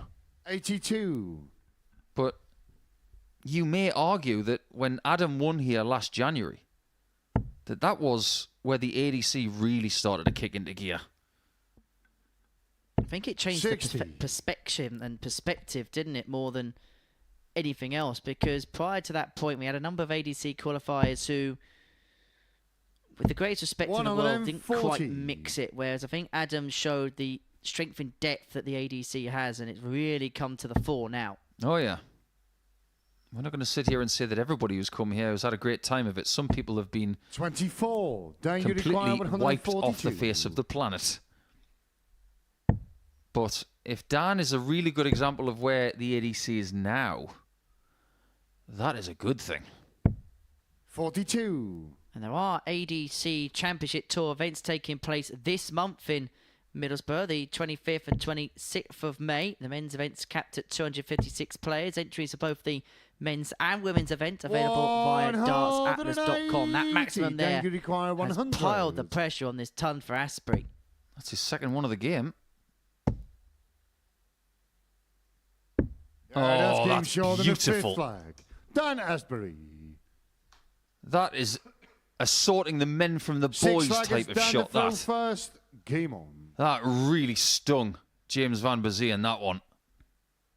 That might be a checkout that Dan remembers for the rest of the week. I am seriously impressed by that. 99. By the way, if you like your weather to be nice and grey and murky in the middle of the spring, go to Middlesbrough. Best thing to do in Middlesbrough is to go and play darts because the weather's always awful. 100. Love you, really. Spoken like a true Geordie. Yeah. You're not kidding. 66. I'm only pulling your leg. If you're very lucky, you can head to some of the attractions in Middlesbrough, otherwise known as the Glendower Memorial Building. Transporter Bridge. 85. Very famous from Evetts Pet, one of the later series. It's a great construct. It's the wrong colour, though. 140. Should have painted it red for Middlesbrough, shouldn't they? Not blue. Well, that ton out for Asbury was the 10th of a ton or more already today, and we're only in game 11. Admittedly, 140. Ted Evetts is doing a lot of the heavy lifting. He's had 6 today. Just going back to what you were saying about James starting 58. this match. He's still averaging 91.5. And he could be on the end of defeat. This is one of Dan's best performances of the week, just when he needs it. 138. And he wins this match, he will go top of the table and ensure that we don't have that ridiculous thought 86. of 5 players on 16 points at the end of the day, 76. which is hanging by a thread. It's this man who has the needle. 36. But he couldn't thread through leg 6, and this is for the match, and to put himself in pole position. Double 12 for double 14. Oh, what a way to end. What a win. What a performance on Dan Asbury. You can see how much it meant to him, because it is he who now tops the pile following a superb performance. A 95.07 average, and it is Dan Asbury who tops the pile. 18 points to his name, +7 in terms of the legs difference, and he is now 2 points clear going into the final round of matches, and he's going to know what he needs to do because he plays the last game against Labanauskas. Andy Hamilton will take on Fallon Sherrock, but prior to that and after the break, it is Ted Evetts. One more game in this round, Labanauskas against Andy Hamilton.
Welcome back to the Live Lounge in Portsmouth. The Modus Super Series continues with 4 more matches to go here on Wednesday. And we are none the wiser as to who's going to win this group. However, it is Dan Asbury from Shropshire who currently occupies the top spot on 18 points. By virtue of that performance, it now means that it is a 3-horse race. For just one game, we had that possibility of 5 players on 16 points by the end of the day, but that is gone. And now it's Labanauskas against Hamilton for 2 more points. And it looks as if it's going to be Labanauskas, Van Biesien and Hamilton in Group C. Not exactly the worst 60. graduation of talent, going from an A campaign to a C campaign. Well, with the strength in depth this week, there was always going to be a couple of big hitters that were going to make the drop down. And Darius Andy, alongside former 96. weekly winners Johnny Haynes and Justin Hood. And let's not forget Terry Nash has been doing some good things with the ADC in Wales. So it's going to be a real intriguing affair. Tomorrow afternoon, that's going to begin 100. Group C from 1 o'clock on the Super Series YouTube channel. Group B, for which we don't know how it's going to end up, will be live from 10 o'clock, where Chris Murphy's going to be back with us. 96. I've had a lovely message in the last few minutes from my good friend Sam Mulliner, who runs a great social feed for Newcastle United Fans TV. 100. Thanks for getting in touch, Sam. Thanks for tuning in. And he's been keenly watching Dan Asbury today because he used to play Super League with him. Really good friend of Dave Pallett's is Sam as well. Does some great work up in the northeast of England. 59. And with Dan having 1 game left, he is now in the best possible position. Because like you said, Henry, he's going to know exactly 57. what he needs to do come game 15. And he's going to be up against the man dressed in blue in this match.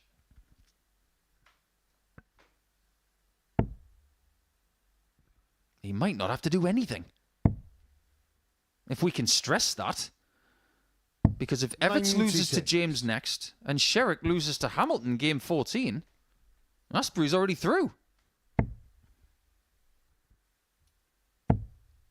And the thing is, even if those events do happen, Dan is going to know exactly what he needs to do in that final match. Hamilton 154 to take this opening leg against Fro. Isn't going to go. And so Laban wanting the Acapulco shot. 82. Will Laban be going at a He should loco require down in 44. Acapulco? No, he goes 12. Do you even know what year Buster came out with Phil Collins? Which is where that song is from. 12. And he requires 72. I think you're pretty close.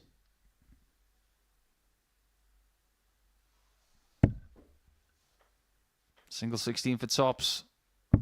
To make Darius feel even more painful, because at the minute he is still stewing from his miss. 52. That dreaded Darius shot required 32. underneath tops strikes again. And so Labanauskas can step in and step up on double 16. Yeah, that's game shot in the Didn't first need another leg. invitation. Darius 1-0 to the Lithuanian. Second leg, it's Andy the throw first. 1988 Team on. was Buster Henry. 1988. I'm sure Andy remembers it well. That was the year that Bob Anderson became world champion. How could we ever 100. forget 1988? It was such a great year. Things happened towards the end of the 80s that were great for this game.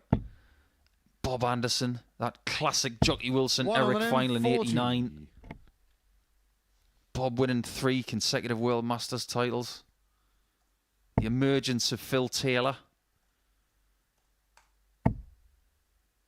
Good times. 100. Pop stars like Jason Donovan, Kylie Minogue, Rick Astley, Chesney Hawkes. When you speak about Can't even know for these two. There's 100 been rows. too many broken darts this week.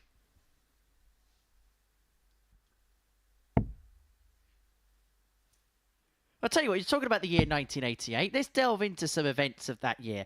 Wimbledon beat Liverpool in the FA Cup final. 140. The first ever BBC Red Nose Day launched in February. Luton Town beat Arsenal in the Littlewoods Cup final at Wembley 3-2.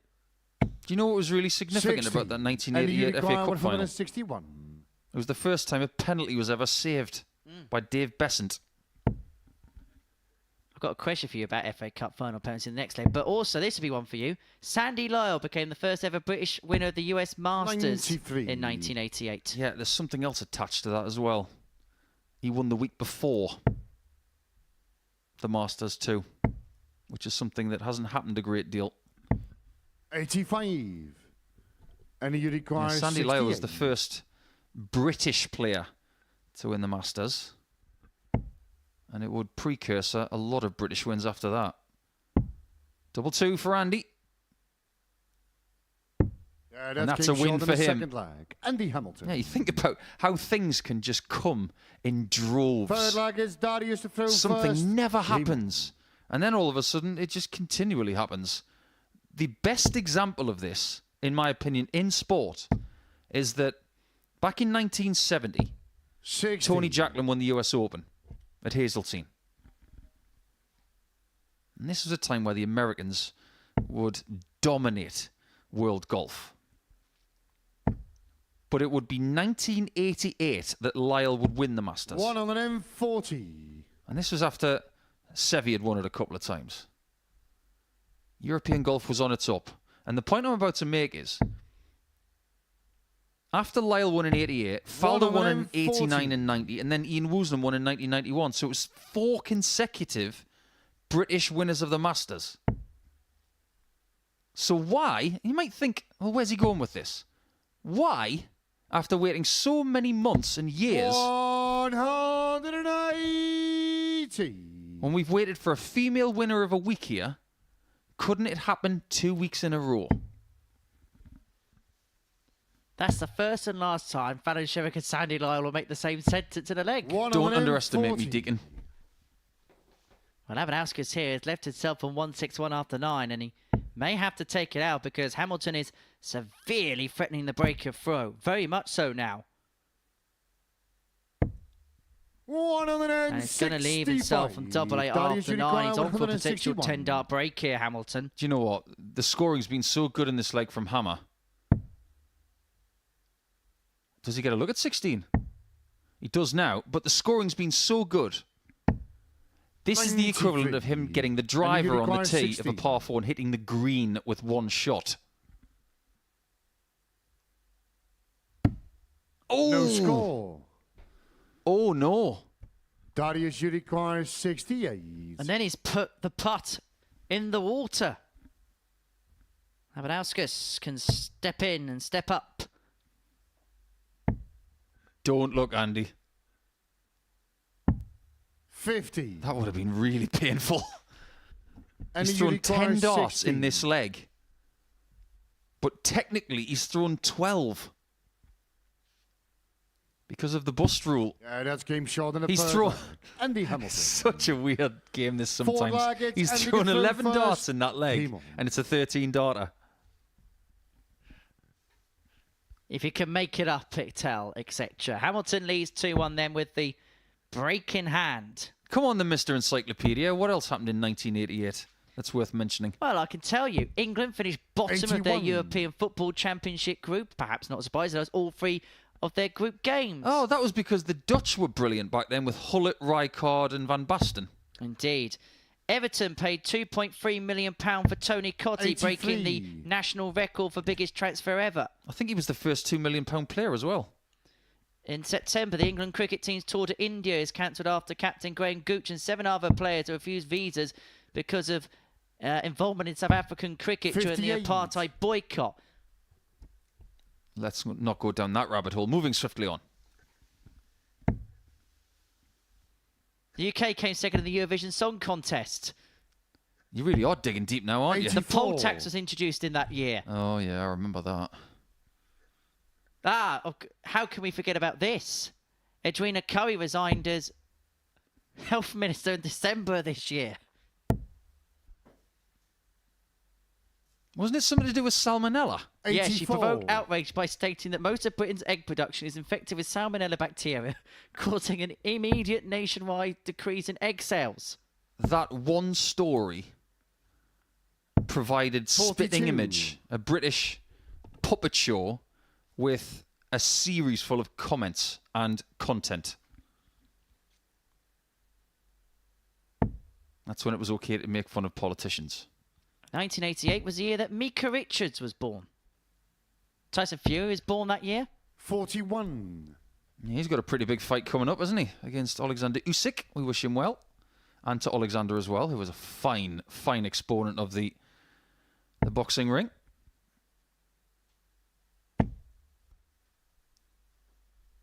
(1988) 100. was also the year of the Seoul Olympics, where Ben Johnson won the 100 metres, then didn't.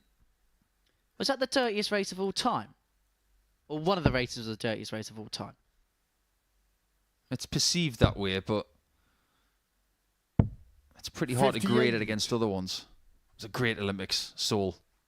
Roger Kingdom and Colin Jackson going toe-to-toe in the 110 hurdles. That was a fabulous race. Britain had some great athletes back then. John Regis, Roger Black, Colin Jackson, Steve Smith. 60. Who, consequently, I'm not name dropping here, he's actually become a friend of mine.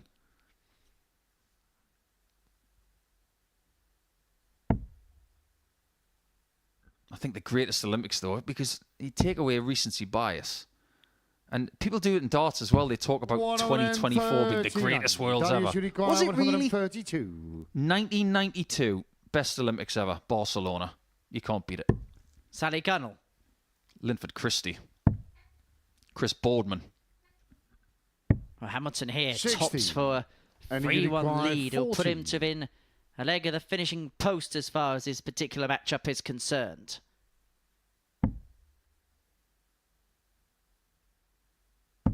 It's been a that's good getting performance short in this the from Andy. forward His line. average Andy Hamilton. 90.18, 33% when it's come to the doubling. Fifth He flag leads is Darius to 3-1. throw And first. Laban here has it all to do. I do wonder where Darius is going to 100. pitch his tent as far as 2024 is concerned. We have seen him in the past have success on the BDO and WDF circuit before moving over to the PDC. And there was news yesterday that the WDF 137. World Masters is going to return to the calendar later on this year. It'll be held in Europe, taking place between Wednesday, October the 9th through to Sunday, October the 13th. More 140. details will be announced in due course. All former World Masters or WDF/BDO World Champions will be invited to play in that particular competition. Wesley Plaisir and Beau Gries will defend their titles in a event which has a prestige, really, that goes back to the 70s. Yeah, I don't think Luke Littler's going to be defending his boys' 140. title.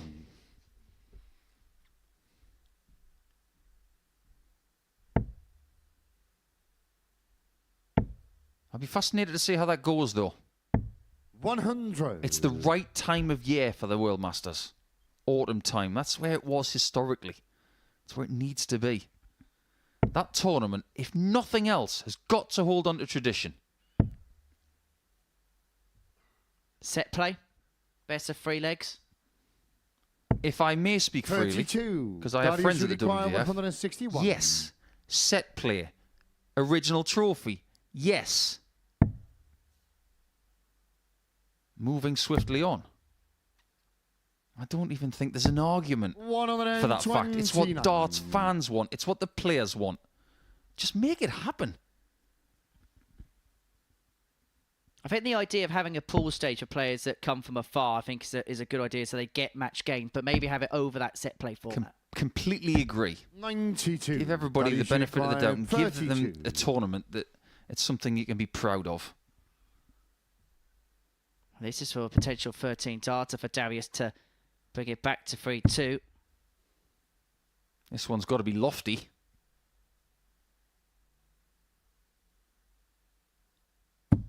No score. Just wasn't lofty enough. Andy, you require 100. Starting to get his act together on tops as Andy. This would be to have his 3rd win of the day. This would be so ironic if he was to get it twice. 80. He gets it on the approach, but dart 3 falls Darius, short you again. require 32. To continue the contest. Back we that's go been to short in the 3-2, fifth round. but Hamilton Darius does have Labanauskas. the darts to seal the win. 6 targets, Andy to throw first. Game on.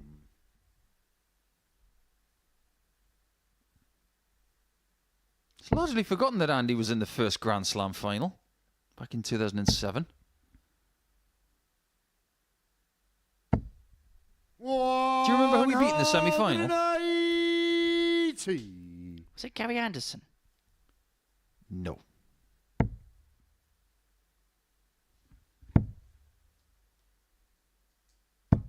$96. You're struggling, aren't you? Kevin McDine. Yeah, Kevin beat James Wade in that tournament with 105 average. What a performance that was. But of course Taylor won that one. 134. That was when the Grand Slam of darts was at the Civic Hall. What a place to play darts that was. That was a cauldron. Great fun. Especially on Saturday nights. What a 58. place. You were very popular in there on a Saturday night, weren't you? It wasn't popular anywhere. But I still enjoyed playing at the Slam. People were on top of you. There was a somewhat rectangular feel to it. A bit like this place, in fact. And there were people in the rafters looking down on the stage. That's a fabulous place to play darts. Well, I'll tell you what, Hamilton has left 50 after 9 here 60. to win the And you match. require Darius isn't on a 50. finish. He's not going to go for the ball. Is he? You betcha he was. 88. To complete the 34. job. I honestly didn't think Andy was going to do that. But maybe that's become a normal shot in 2024. Hand on heart, if I was in that position, I wouldn't have done it. 100. But maybe And we you all require should 16. now, for entertainment purposes. Well, it's 2 8s to put the seal on what has been a very good performance from the Hammer, and a performance which will give him a lot of confidence going into tomorrow's proceedings, but he cannot 12. wrap it up. He did all the hard work. He had left himself on a double after 9. He went for the bullseye for the 10, and suddenly things have just began to unravel a little bit, but Darius hasn't been able to apply ample pressure. 60. And you require 4.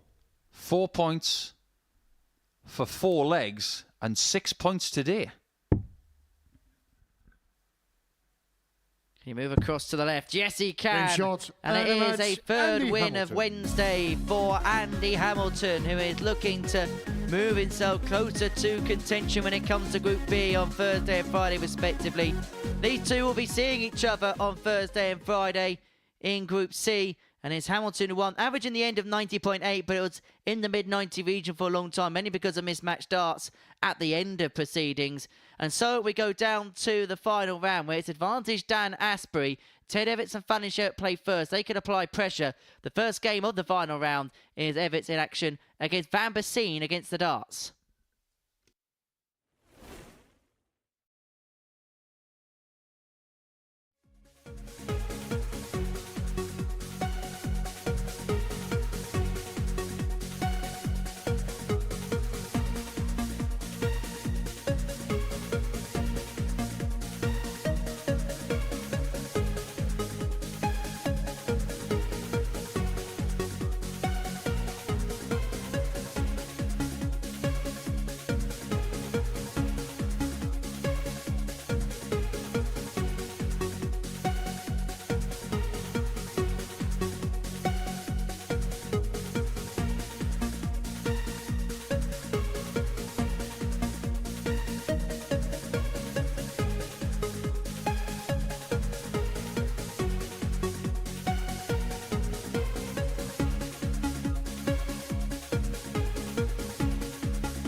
Welcome back to the Modus Super Series. For the break, Andy Hamilton got the better of Darius Labanauskas by 4-2. That's the end of our 12th game of the afternoon session here in Portsmouth. Elsewhere in that fourth round, Daniel Asbury got the better of James Van Biesien by 4-2. And Fallon Sherrock beat Ted Evetts by 4-3. And following that, it means it is Dan Asbury who has full control and full command of the top of the table. 18 points to his name. A win in the final game of the session will see him through to Saturday night's final. Ted Evetts and Fallon Sherrock play in games 1 and 2, respectively, the final round of fixtures. And all they can do is apply pressure. Win, and they will stay in with a chance if there is a slip-up by Asbury against Darius Labanauskas. However, defeat, and it will all be done for them as far as progressing through is concerned. And for Ted Evetts, he's been in this particular position before, where he's come close to winning a Group A, put himself in a real good position to win a Group A, and then things didn't quite materialise as he would have wanted. He does not want that to be the case for a second time consecutively. And we've already seen from James Van Biesien today that he is a player that when it comes to big games, he can upset the apple cart and upset the big name players. He's already, as far as Wednesday's concerned, got the better of Fallon Sherrock. And so a win here against Ted would end his hopes of making it through. What are we expecting from this final round of matches, Nico? First leg is James through first. Game on. 3 winners, 3 losers, 2 very disappointed people, and 1 person who will be very happy and relieved. Ted has to win this game to have a chance. Fallon Sherrock will have more information than Ted come the next game when she plays Andy Hamilton. Based on her leg difference right now, there is a chance that she could be already eliminated from the possibility. But that means that Ted has to have a hefty win against James. If he wins 4-1,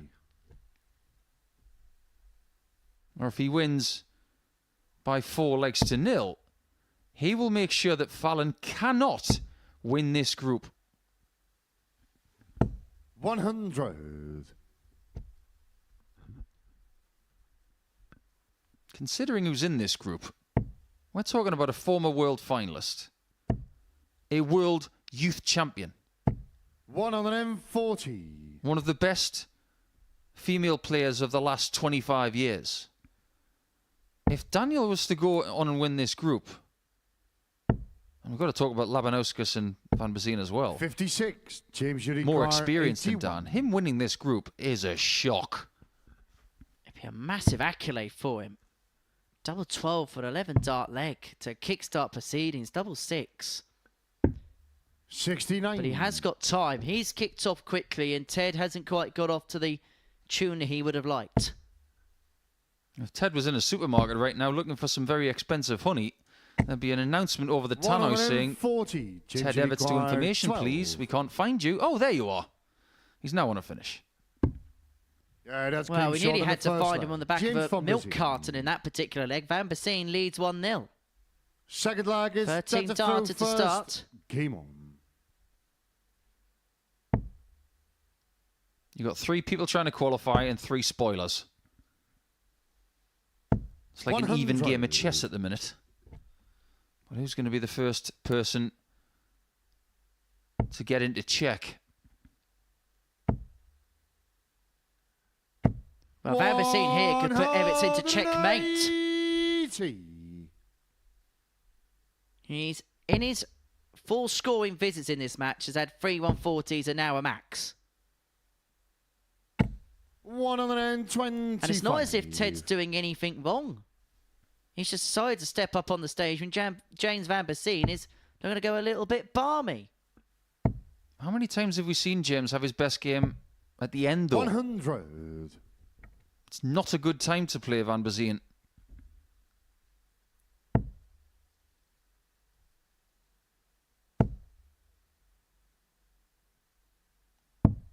$54. You mentioned that close call on Group A the last time he was here in week 12 of Series 6.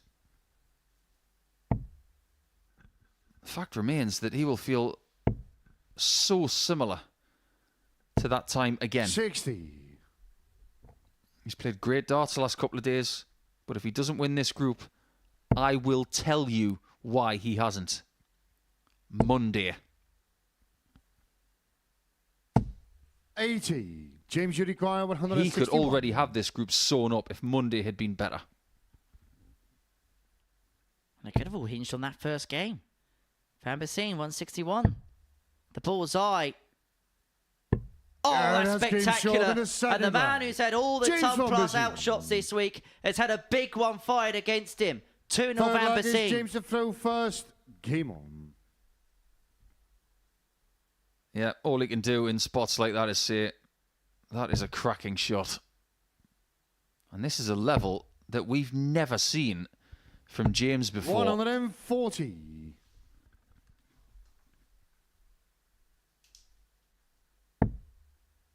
It might not be Ted's group after all.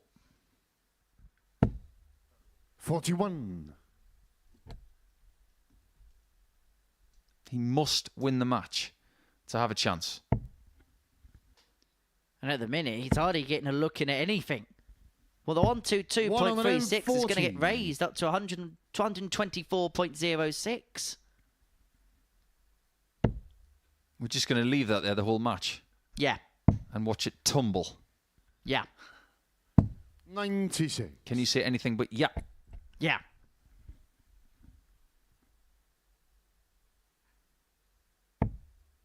It does get to this stage where if Biesien can finish this leg out in 12, the possibility of the Pilgrim 122.69 could be under severe threat. Now you've just put the hex on it.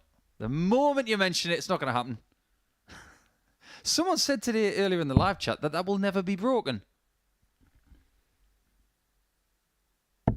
44. We've seen James, in you World require Darts 121. somebody have more than that over a 4-leg spread in the last few days.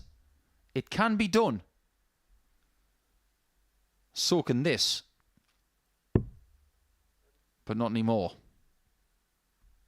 Single 14 to set up a 13 dart chance. And here's the problem with trying to break that record. 13 81. darters aren't enough. 12s are. It's not as if you can get a 12.5 darter. 140. But if he could, James would have it. 40. Ted's head has sunk to the floor. He feels like he just cannot do anything amidst the Biesien barrage. That's game short That's in a the third 15 leg. darter. It's James 3-0. The average 112.72. And Evetts hasn't had a Four dart at a leggers, double set to yet throw in this first. contest. Game And on. he's going to have to win 4 on the spin just to even give himself a microcosmic chance. You've been reading Brian Cox's books again, saying microcosmic. 100.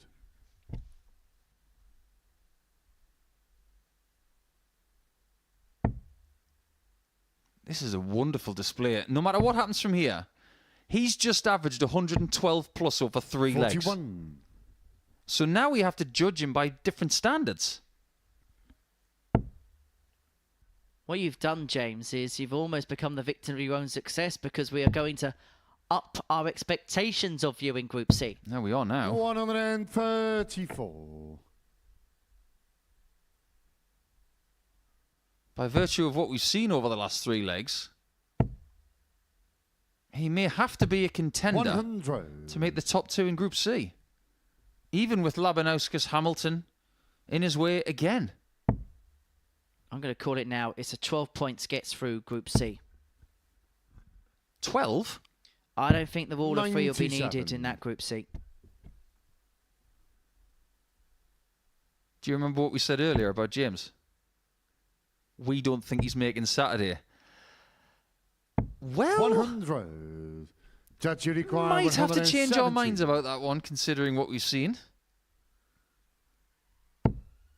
He's not going to add this one to his burgeoning collection. 96. But the best Ted can do is now 18 points and a leg difference of +9. If he can 100. somehow do That that, requires 74. somehow win 4 legs in a row, he will ask a very tough question of Dan.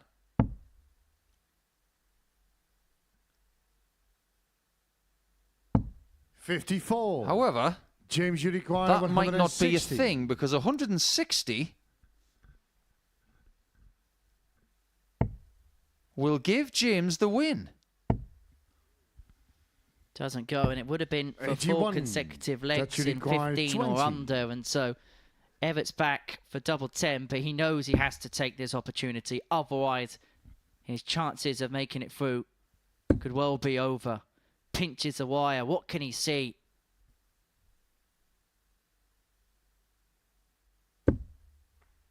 No score. Wasn't far away, and that could be the story of his Group A James, you campaign. require 79. As Van Biesien comes back for 79 to dump Ted out of contention. The Spice Girls once sang 2 become 1. Here, it could be 3 becomes 2. Game short. And that's exactly what's happened. James Van Biesien. Ted Evetts will not win this group. He's just fallen short. But there are still 2 people who can win this group. That's a nice send-off to Group A for James Van Biesien. And that equalises the best performance we've seen in the entire group. Consequently, that came from Ted Evetts a little bit earlier on with that 103.66 that he had against Labanauskas. That's a nice confidence boost. We'll see you tomorrow, James. We'll see you tomorrow night, Ted. But as for next, it's up to Fallon Sherrock to ask the question of Dan Asbury herself now.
Hello, welcome back to the Modus Super Series, where it's now a 2-horse race for Group A glory. Ted Evetts dropped out of that particular race after losing 4-0 to James Van Biesien before the break. But what a performance from the Belgium.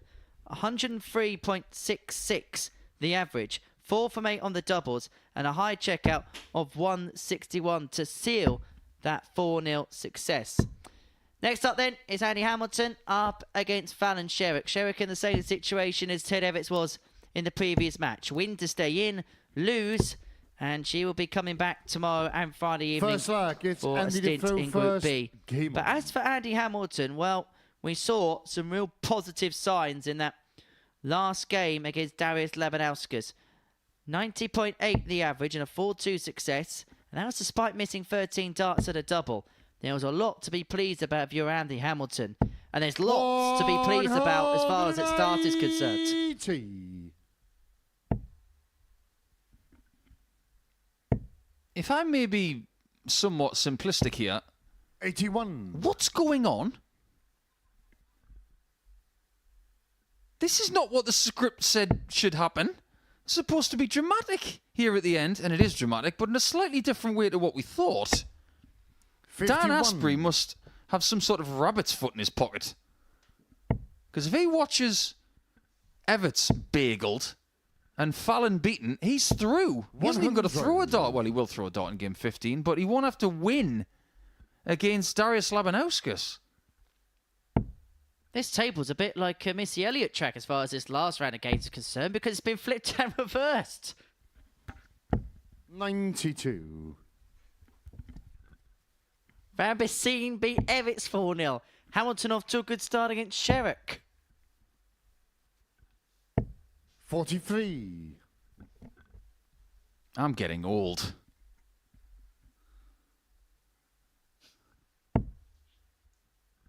I wonder what Andy would think of that comment. He'd probably give us that legendary 138. belly laugh of his. Best laugh on tour. By a mile.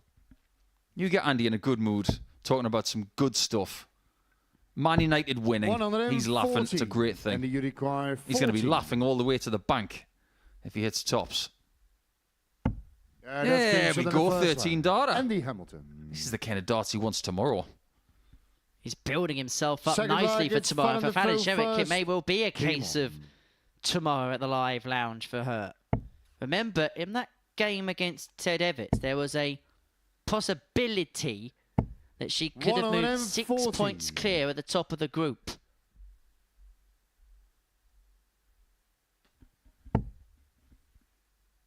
It's the intricacy of playing round-robin darts. 60. We can speculate as to how this game could go. If Fallon was to win this match 4-3, 93. she would establish 18 points in a completed group and a leg difference of +7. That is exactly what Dan Asbury has right now. 30. That would result in Dan having to win against Labanauskas to win the group. 60. But if that margin of victory, potentially for Fallon against Andy, is wider than one leg, we have to look at permutations of maybe Dan has to win 4-2 or 4-1. 93. We will cross that bridge when we come to it.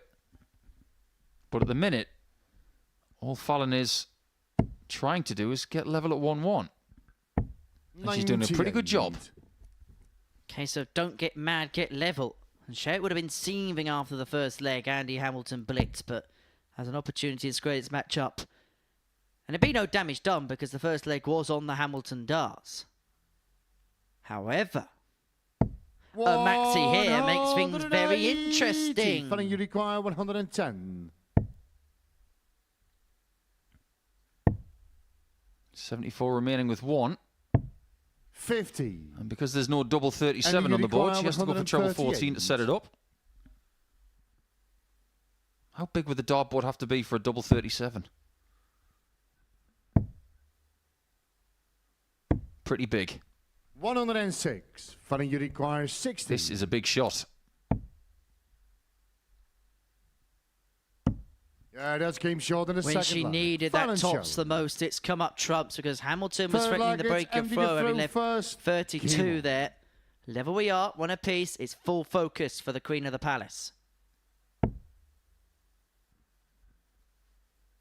If there's anybody in this format, maybe take out Martin Adams, who is 93. so adept to pressure scenarios, it will be Fallon Sherrock.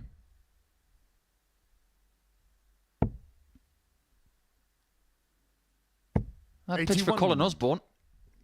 I think the way he has maybe not played his best darts over the last year, but has still made a series final and has found his way to a final in a week here in this series, but ultimately didn't get through, so we won't see him in Champions Week. But the way he has performed in pressure situations has been remarkable since the day we came here on September 3rd, 2022. 58.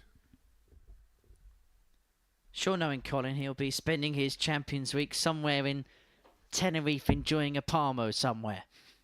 Do you get Palmos in Tenerife? I think if Colin Osborne asked, then I think that Sheffield would make sure, wouldn't they? 140. They're actually called Palmas in Australia. To be fair, it makes more 100. sense it being called a Palmo in Australia. Yeah, I see what you mean. But if you go to Victoria or New South Wales or anywhere around Oz, they're called Palmas. Go to most establishments like RSL clubs.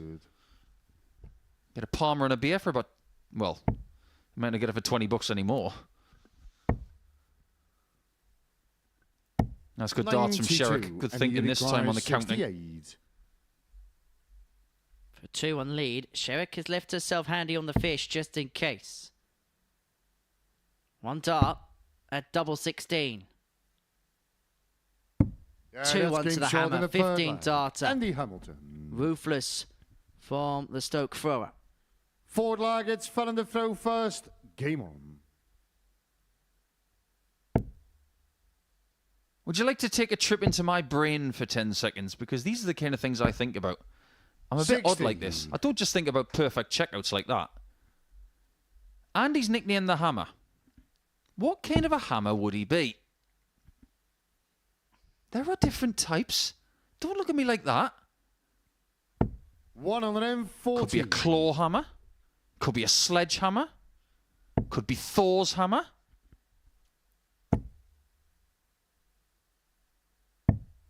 $83. Which one would he be?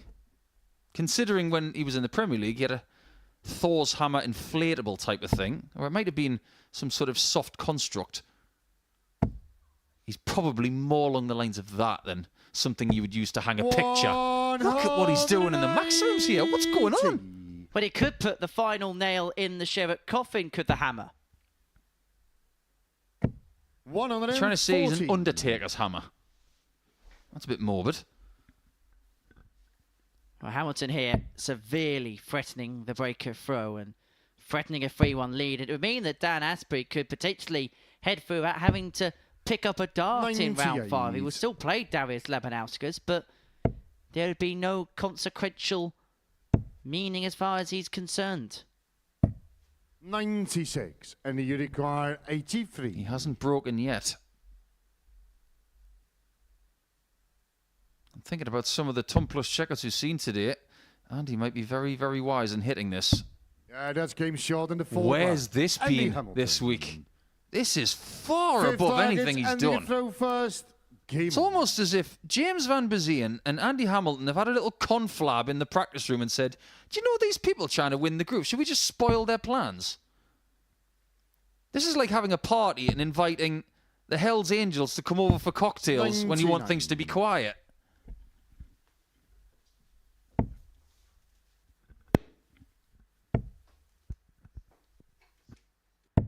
$122.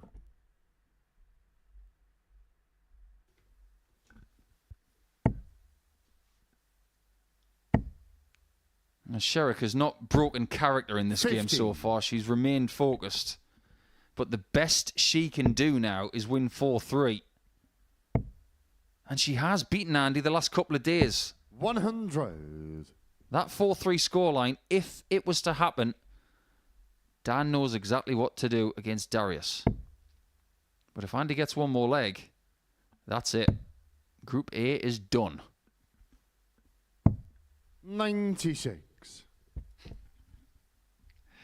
Great comment on the live chat. And everybody who's been in touch with us today, thank you very much for your company, for your input. 60. Hope you've had a nice day. Remember, if you're having a flutter today, gamble responsibly. Over 18s only and begambleaware.uk.org.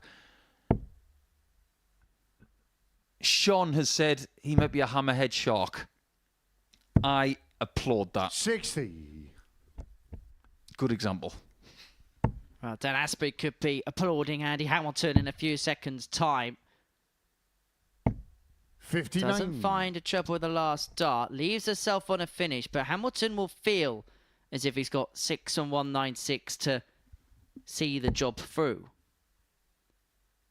However, has Fallon got a fanfare finish to 42. save her Fallon, you skin? require 160.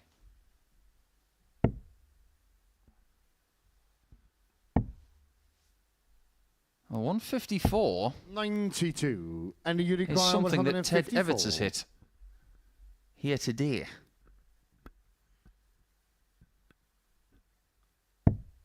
Are we going to get another one to finish the group? And it's James going to be Shorts Asbury that and heads through as Andy Hamilton puts the final nail in the coffin for Fallon Sherrock. What a performance. 103.04 the average, finishing off with a 154 checkout. Well, that is more like it from Andy Hamilton. That's more like the man who made the Champion of Champions final a few weeks ago. More like the man who's been making waves elsewhere on the amateur circuit. As for Fallon Sherrock, she started the day at the top of the table, but she's going to have to go again in Group B. Hamilton beats Sherrock by 4 legs to 1. It means Dan Asbury is going to make it through to Saturday night's final, and he takes on Darius Labanauskas after this short break.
Welcome back to the Modus Super Series, where that man in your picture there, Dan Asbury, is the winner of Group A. That's because Andy Hamilton got the better of Fallon Sherrock by 4 legs to 1. 4 from 4 on the doubles, an average of 103.04 and a 154 check to finish to get the better of Fallon Sherrock in that particular contest. He takes on Darius Labanauskas in what is a victory lap for him. As for Darius, it's his final game before he's going to be playing in Group C First leg is on down the Thursday and field Friday first. afternoon. So, we now know how everything is going to lie, where every player is going to pitch their tent over the next couple of days. Dan Asbury, well, he can 60. sit back, relax for the next couple of days. But will he?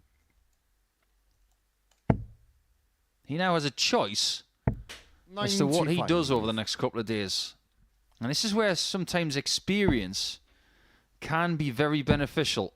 My advice to him is, 123. if you know anybody who's won a Group A before, ask them about what it was like having 2 days off, and know yourself as well. Do you need to have those hit-out sessions the next couple of days to 96. stay sharp, or will you be okay going into Saturday? It's entirely up to him. But if we can look at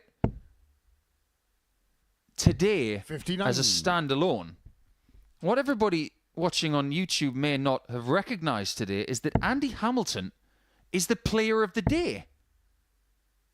One of the best performances of the day just 83. now against Fallon, but he's won 8 points with a superior leg difference to that of anybody else.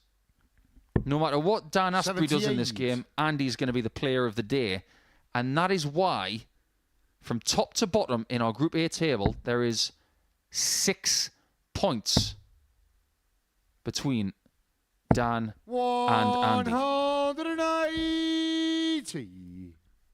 Well, Darius has left himself on a finish after 12 for the breaker throw in the opening leg. And 81. Dan's in Darius a required 47. position where he's based in Telford. That's 3 hours, 10 minutes drive from the Modus Live Lounge to the town centre in Telford. That's game shot in the first As leg. Darius breaks in Labanauskas. 14 to take a 1-0 lead. Second And so leg he's is in that Darius awkward to throw position as to first. whether he Game on. decides to stay home or go back, or stay here or go back home, because 3 hours is doable, but then are you wasting half a day by travelling back? Might be a nice excuse to have a 60. couple of days off and get some fresh sea air in Portsmouth. Maybe go to the Isle of Wight for the day. I was going to say, you'll have sea air, but it won't be fresh in Portsmouth. 97. You've never been to Hartlepool, have you? Yes, I have. And you survived? Well, I went to commentated at Victoria Park 97. 3 days before Christmas. That is cold, by the way. Oh, yeah. Northeast winds are very cold. 180. That's pretty hot. And as you know about Hartlepool, their ground is very, very close to the coast. Yeah, it is rather. Well, we did go to Washington and have a brilliant curry the night before. 140. I've just done a count. That's only Dan's 4th 180 of the day. By some distance, his worst 84. effort in maximums for a daily campaign this week. But he's still on 23 for the week.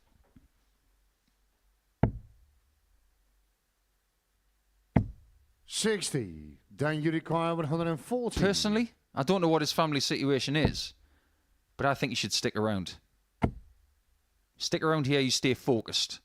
This is a big prize this week. 60. Darius, you require And this is week 144. 10. He might have to come back in 3 weeks' time if he does really well on Saturday.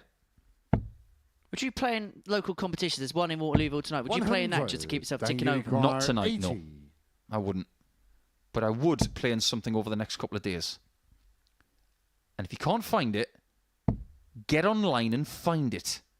Don't just sit there and wait for something to fall in your lap. Be proactive. 60. Darius, you require And Darius is being 44. very proactive and always has been. Double 16 for him for 2-0.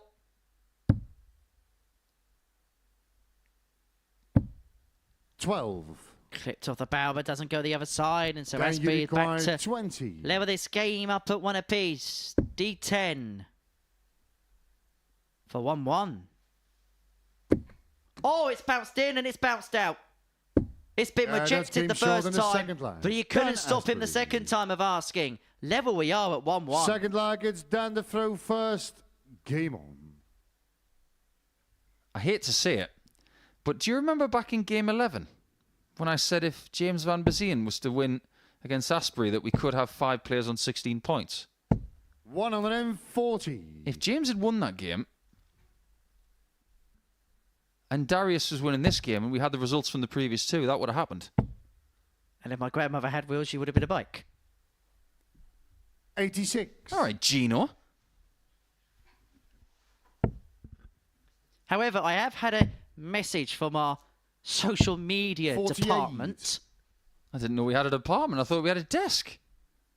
It's hardly that, to be perfectly honest. However, we are tiptoeing ever so close to 40,000 subscribers. And if we get to 99. 40,000 subscribers in, say, the next few minutes, we are allowed to reveal a player for next week.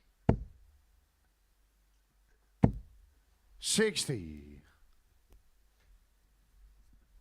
All the big prizes. I think that's something in the region of 200 subscribers. So if you're in the chat room and you're not subscribed, just hit that button. 140. What's the worst that could happen?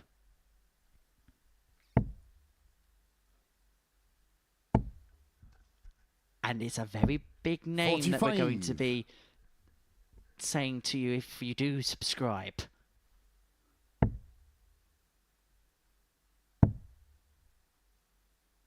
I'm reliably informed 98. that there is an EDC event in Portsmouth tomorrow.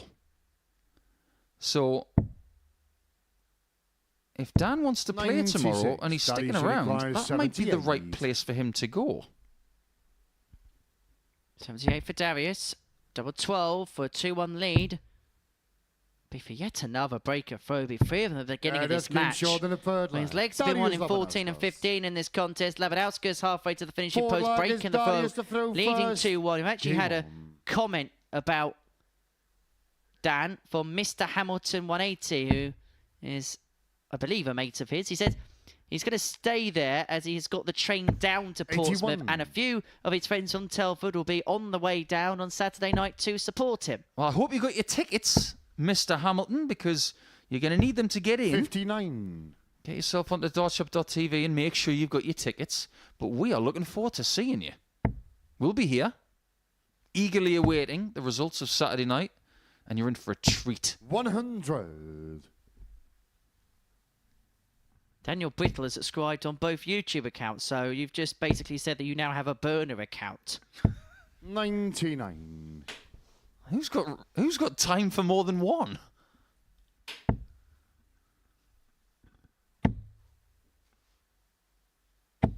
$100. What chance do you give Darius the next 2 days in Group C? Do you think he'll make Saturday? I've got to be honest with you, Paul. I'm really struggling to find a read 42. on Darius, because you look at some of the numbers on in terms of the last 3 days on the sheets that we have, and there's some really good stuff in there, but there's also that odd ricket here and there as well. 100. He's not going to have that same sort of wiggle room in Group C because it's 1/3 less games. But if he gets a good start, he's the kind of player who can protect something. 180. All right, Dan. I know you're playing Darius, but you don't have to hit 120. his shot with his posture. 180s for the week, by the way. There it is, leaving the arm out there. Dan doing a little bit of, what does Wayne call it? Plumage. 60. Dan, you require 121. Well, to keep the trend of breaks a thrower going, 121 isn't going to be done, and so Darius will come back for 60 for 41. 3-1 lead. Darius, First you hold of the require game 60. would see him within a leg of winning the game. Tops. Yeah, And that's it game shot goes, on the forward 3-1 line. to Darius. Darius Labanauskas. Fifth leg, it's Dan to throw first. Game on. We need 5 more. 5 more, and we will reveal that. Sorry, 15 more, and we will reveal said player. This is like 96. countdown now. You better hurry up, because Darius is on the charge here. He's on the clock. He's got the meter outside running. When you said on the charge, the first thing that came to mind was the song Charge that they played 57. basketball with the it's the organ, isn't it? Diddle-a-did-did-did. You know what I mean. 96. Maybe we can get that on Saturday night when the Telford boys come down. Let's play Charge. Telford hosted the snooker. I believe it was the World Grand Prix they hosted this year. 100. let's not forget as well, there's a very, very, very famous player from Telford. 59. Steve Farmer. Yes, we remember your encounters with Steve. Yeah, I finished well in that game in the World. I'm very proud of that performance. 60. Just like Steve was proud of his 180 that he honked and bust the shot. Telford, a famous 96. football team, used to play in the Conference Premier, won a one-off tournament called the Setanta Shield, where they beat Forest Green Rovers in the final on penalty kicks. All right, Stato. I don't know if Steve Farmer plays anymore. If anybody from Telford is in the 40. chat, Dan, you does require Steve Farmer still 154. play? He played for England. Won a PDC ranked event in Newland back in 2011, I believe. This is for tops. And it's another Came short in the 154. fifth leg. Dan Second Asbury. game consecutively that we've had a 154 Six legs, checkout Darius that to way. throw first. Game on. This is going to be some bingo card for this group when it comes to Ton Plus checkouts. It's the third of the day because Ted Evetts has had one too. 100. It's the 13th of the day. Anyway, forget about the Ton Plus outs and all the rest of it. 96. I have news. I'm just waiting for the news at 10 bells to go. There we go. Anyway, we have now reached 40,000 subscribers. 140. So I can tell you that playing next week in his first full week at the Modus Super Series is the African warrior himself, 43. Devon Peterson. You can't see it, but when he was announcing that, Henry Deacon was like a frog in a sock. 100. The most animated announcement we've ever had.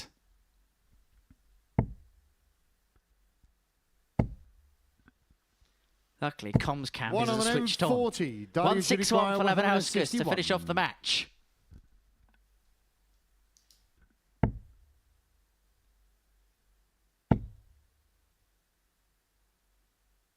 $60.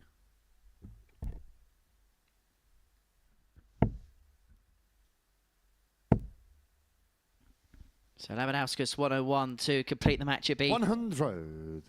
Darius, you require 101. His second Ton Plus out of his day. Checked out the 160 earlier. Can he finish off with a Ton Plus finish? Double 16. What would have been 69. darting 101. Then you require 122. Take us all the way, this. It's not a bad lie for the 54. 54. Darius, you this- require 32. It's for Labanauskas to win more games than he's lost today. Game And short. it is and a match, big Darius W for Labanauskas. Lucky D. As Darius Labanauskas beats Dan Asbury by 4 legs to 2. Well, Asbury, who is through on 18 points. No one's ever won a 3-day group here on such a low points total. As for Labanauskas, he gets over the line. 89.02, 50% when it comes to the doubling. As for Asbury, had that 154, but he couldn't find the points. And so, coming up after the break, myself and Paul Nicholson will talk you through what's happened today.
Well, welcome back to the Modus Super Series, where we've completed our 15 games for Wednesday here at the Live Lounge in Portsmouth. Myself and Paul Nichols have been watching every single dart in the commentary box, and this is what we've seen on a thrilling final day's worth of action as far as Group A is concerned. There was twists, there was turns from first dart to the last. It began with a 4-2 defeat for Dan Asbury, ended with a 4-2 defeat for Dan Asbury, and you would have thought at that point maybe he'd be out of the equation, out of the race, but he's somehow, I still don't think we know how, won the group. He has had some favours today. He's done himself some favours. We'll give him credit for that because he has played some very, very good darts over the last 3 days. However, he needed help from some other people, the likes of Hamilton and James van Biesien. And when help comes, the way that it has in the last round of matches, take it and run, because those two players have done him huge favours by averaging 103 each against his two rivals. They're going to go to Group B now, and Dan is going to have a couple of days off. So we wish him well, and we'll see him on Saturday. What were you so impressed by with Dan over the course of the 3 days? Demeanour. Not easy to use that word for a debutant because it's easy to get caught up in the occasion and some of the pressures that they're playing against. But his demeanour throughout every game he's played, maybe with the exception of 1 or 2 yesterday where things were starting to go a little bit awry, but he has remained positive, and when he's won big matches, he's not been shy in giving it a little bit of some, because you need that in order to get success here. Well, the two players that missed out were Ted Evetts and Fallon Sherrock. Let's begin by talking about Ted, because this is the second time it's happened to him in Group A. Ultimately, we spoke about it in commentary. It was day one that kind of made pay for him. Oh, yeah. He has a half-decent day on Monday, then he sails through to Saturday. It's as simple as that. But you've got to give him credit for trying to get back into the race. Maybe he could have won this group, but he was up against a ridiculous performance in the last round of matches. He couldn't do much. So he's got to look back on the whole campaign and say that Monday was the reason why he didn't make Saturday today. Fallon Sherrock, how do you think she's going to assess on things? Because she went into today as the player at the top of the table. Just didn't quite transpire for her, did it? No, I think early matches just allowed her confidence to slip a little bit.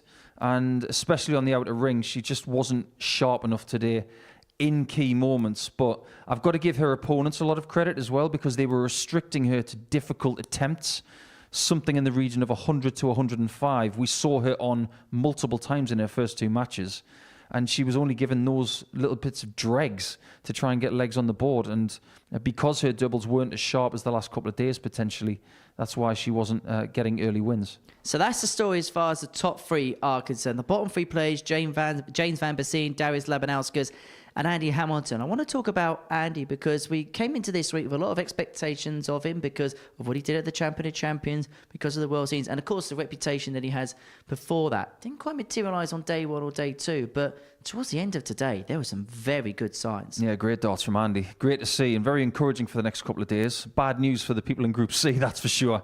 And you always want to leave Group A, no matter what position you're in, with something positive. Well, this was rather positive, wasn't it? Big finish, big performance against a big opponent, and he's going to fancy Group C now, and we now have to look at him very differently to the way we've looked at him the last 48 hours. So that is how the group ends. Let's have a look and finalise the league table then, just to confirm everything that we have seen. Dan Asbury winning on 18 points. That's never been done in a 3-day group here at the Super Series. Evetts and Sherrock on 16 points respectively. Labanauskas, Van Biesien and Hamilton. You mentioned it in commentary during the last game. Only 6 points between 6 players. Yeah, that just goes to show how tight this group has been. There have been occasions where there's been a massive gap between top and bottom. But look at the overall picture. People have had good days, people have had bad days, but when you talk about that group as a whole, they're as tight as we've ever seen. And that is really encouraging for the next couple of days for the 5 players who have to return tomorrow. Well, let's show you the tournament bracket then, because we are at the midway point of the week. We'll break up into Group C and B. Group B tomorrow night. Fallon Sherrock, Ted Evetts, Shane McGirt, Richie Howson, Ross Montgomery. That just cannot disappoint, can it? No, it won't. And with the right kind of players in an evening session, you can have blockbuster stuff. Shane McGirt can go nuclear when it comes to numbers, and he's got great confidence at the minute. He'll be relishing this. Ross Montgomery's got a great ceiling as well, and we know what Fallon and Ted can do. But Richie Howson, what a great player at the minute. A lot of people will fancy him getting through, but it's not going to be easy. Well, let's show you Group C then once again, because we often get a bit of a connotation with Group C as the group where maybe the standard isn't going to be as high and maybe the numbers won't be as high. But you look at the 6 players there, you've got 2 former weekly winners coming in, as well as Darius Labanauskas, a big name, Andy Hamilton, a big name, and James van Biesien, who has shown in his last game what he's capable of. Yeah, he's done exactly what Andy Hamilton did in his last game, putting in a big performance against a big opponent. So he's going to feel good going into that. Poor Terry Nash. He's been given an awful Group C. But what I would say to Terry at this point is take the pressure away, let them shoulder it. You go out there, open your shoulders and do what you can. It could be really, really good, and I hope it is. I get the sense that out of the 11 players that left in this tournament in terms of qualifying through to Saturday, we don't know who the other 5 are going to be yet. We don't, and even if we had some sort of inkling, it would be up to the players to try and prove us wrong. We have said publicly, early in the day, that we were not thinking that James van Biesien was going to make Saturday. If I could eat those words right now, I'd want someone to pass me a knife and fork, because that 103 average has made me look very silly. Well, shall we do it again tomorrow afternoon? Better do. You rest up, enjoy the rest of the day. Hopefully you do exactly the same as well. We'll be back at 1 o'clock on the Super Series YouTube channel for the beginning of Group C. And whilst you're at the Super Series YouTube channel, we've just passed the 40,000 subscriber mark, and have a look at some of our extra bonus content, including the Tungsten Talk. We've got an interview with Bo Grease and an interview with Fallon Sherrock dropping very, very soon indeed. But we're going to be back at 1 o'clock tomorrow afternoon for the beginning of Group C. But as far as Group A is concerned, well, Dan was the man.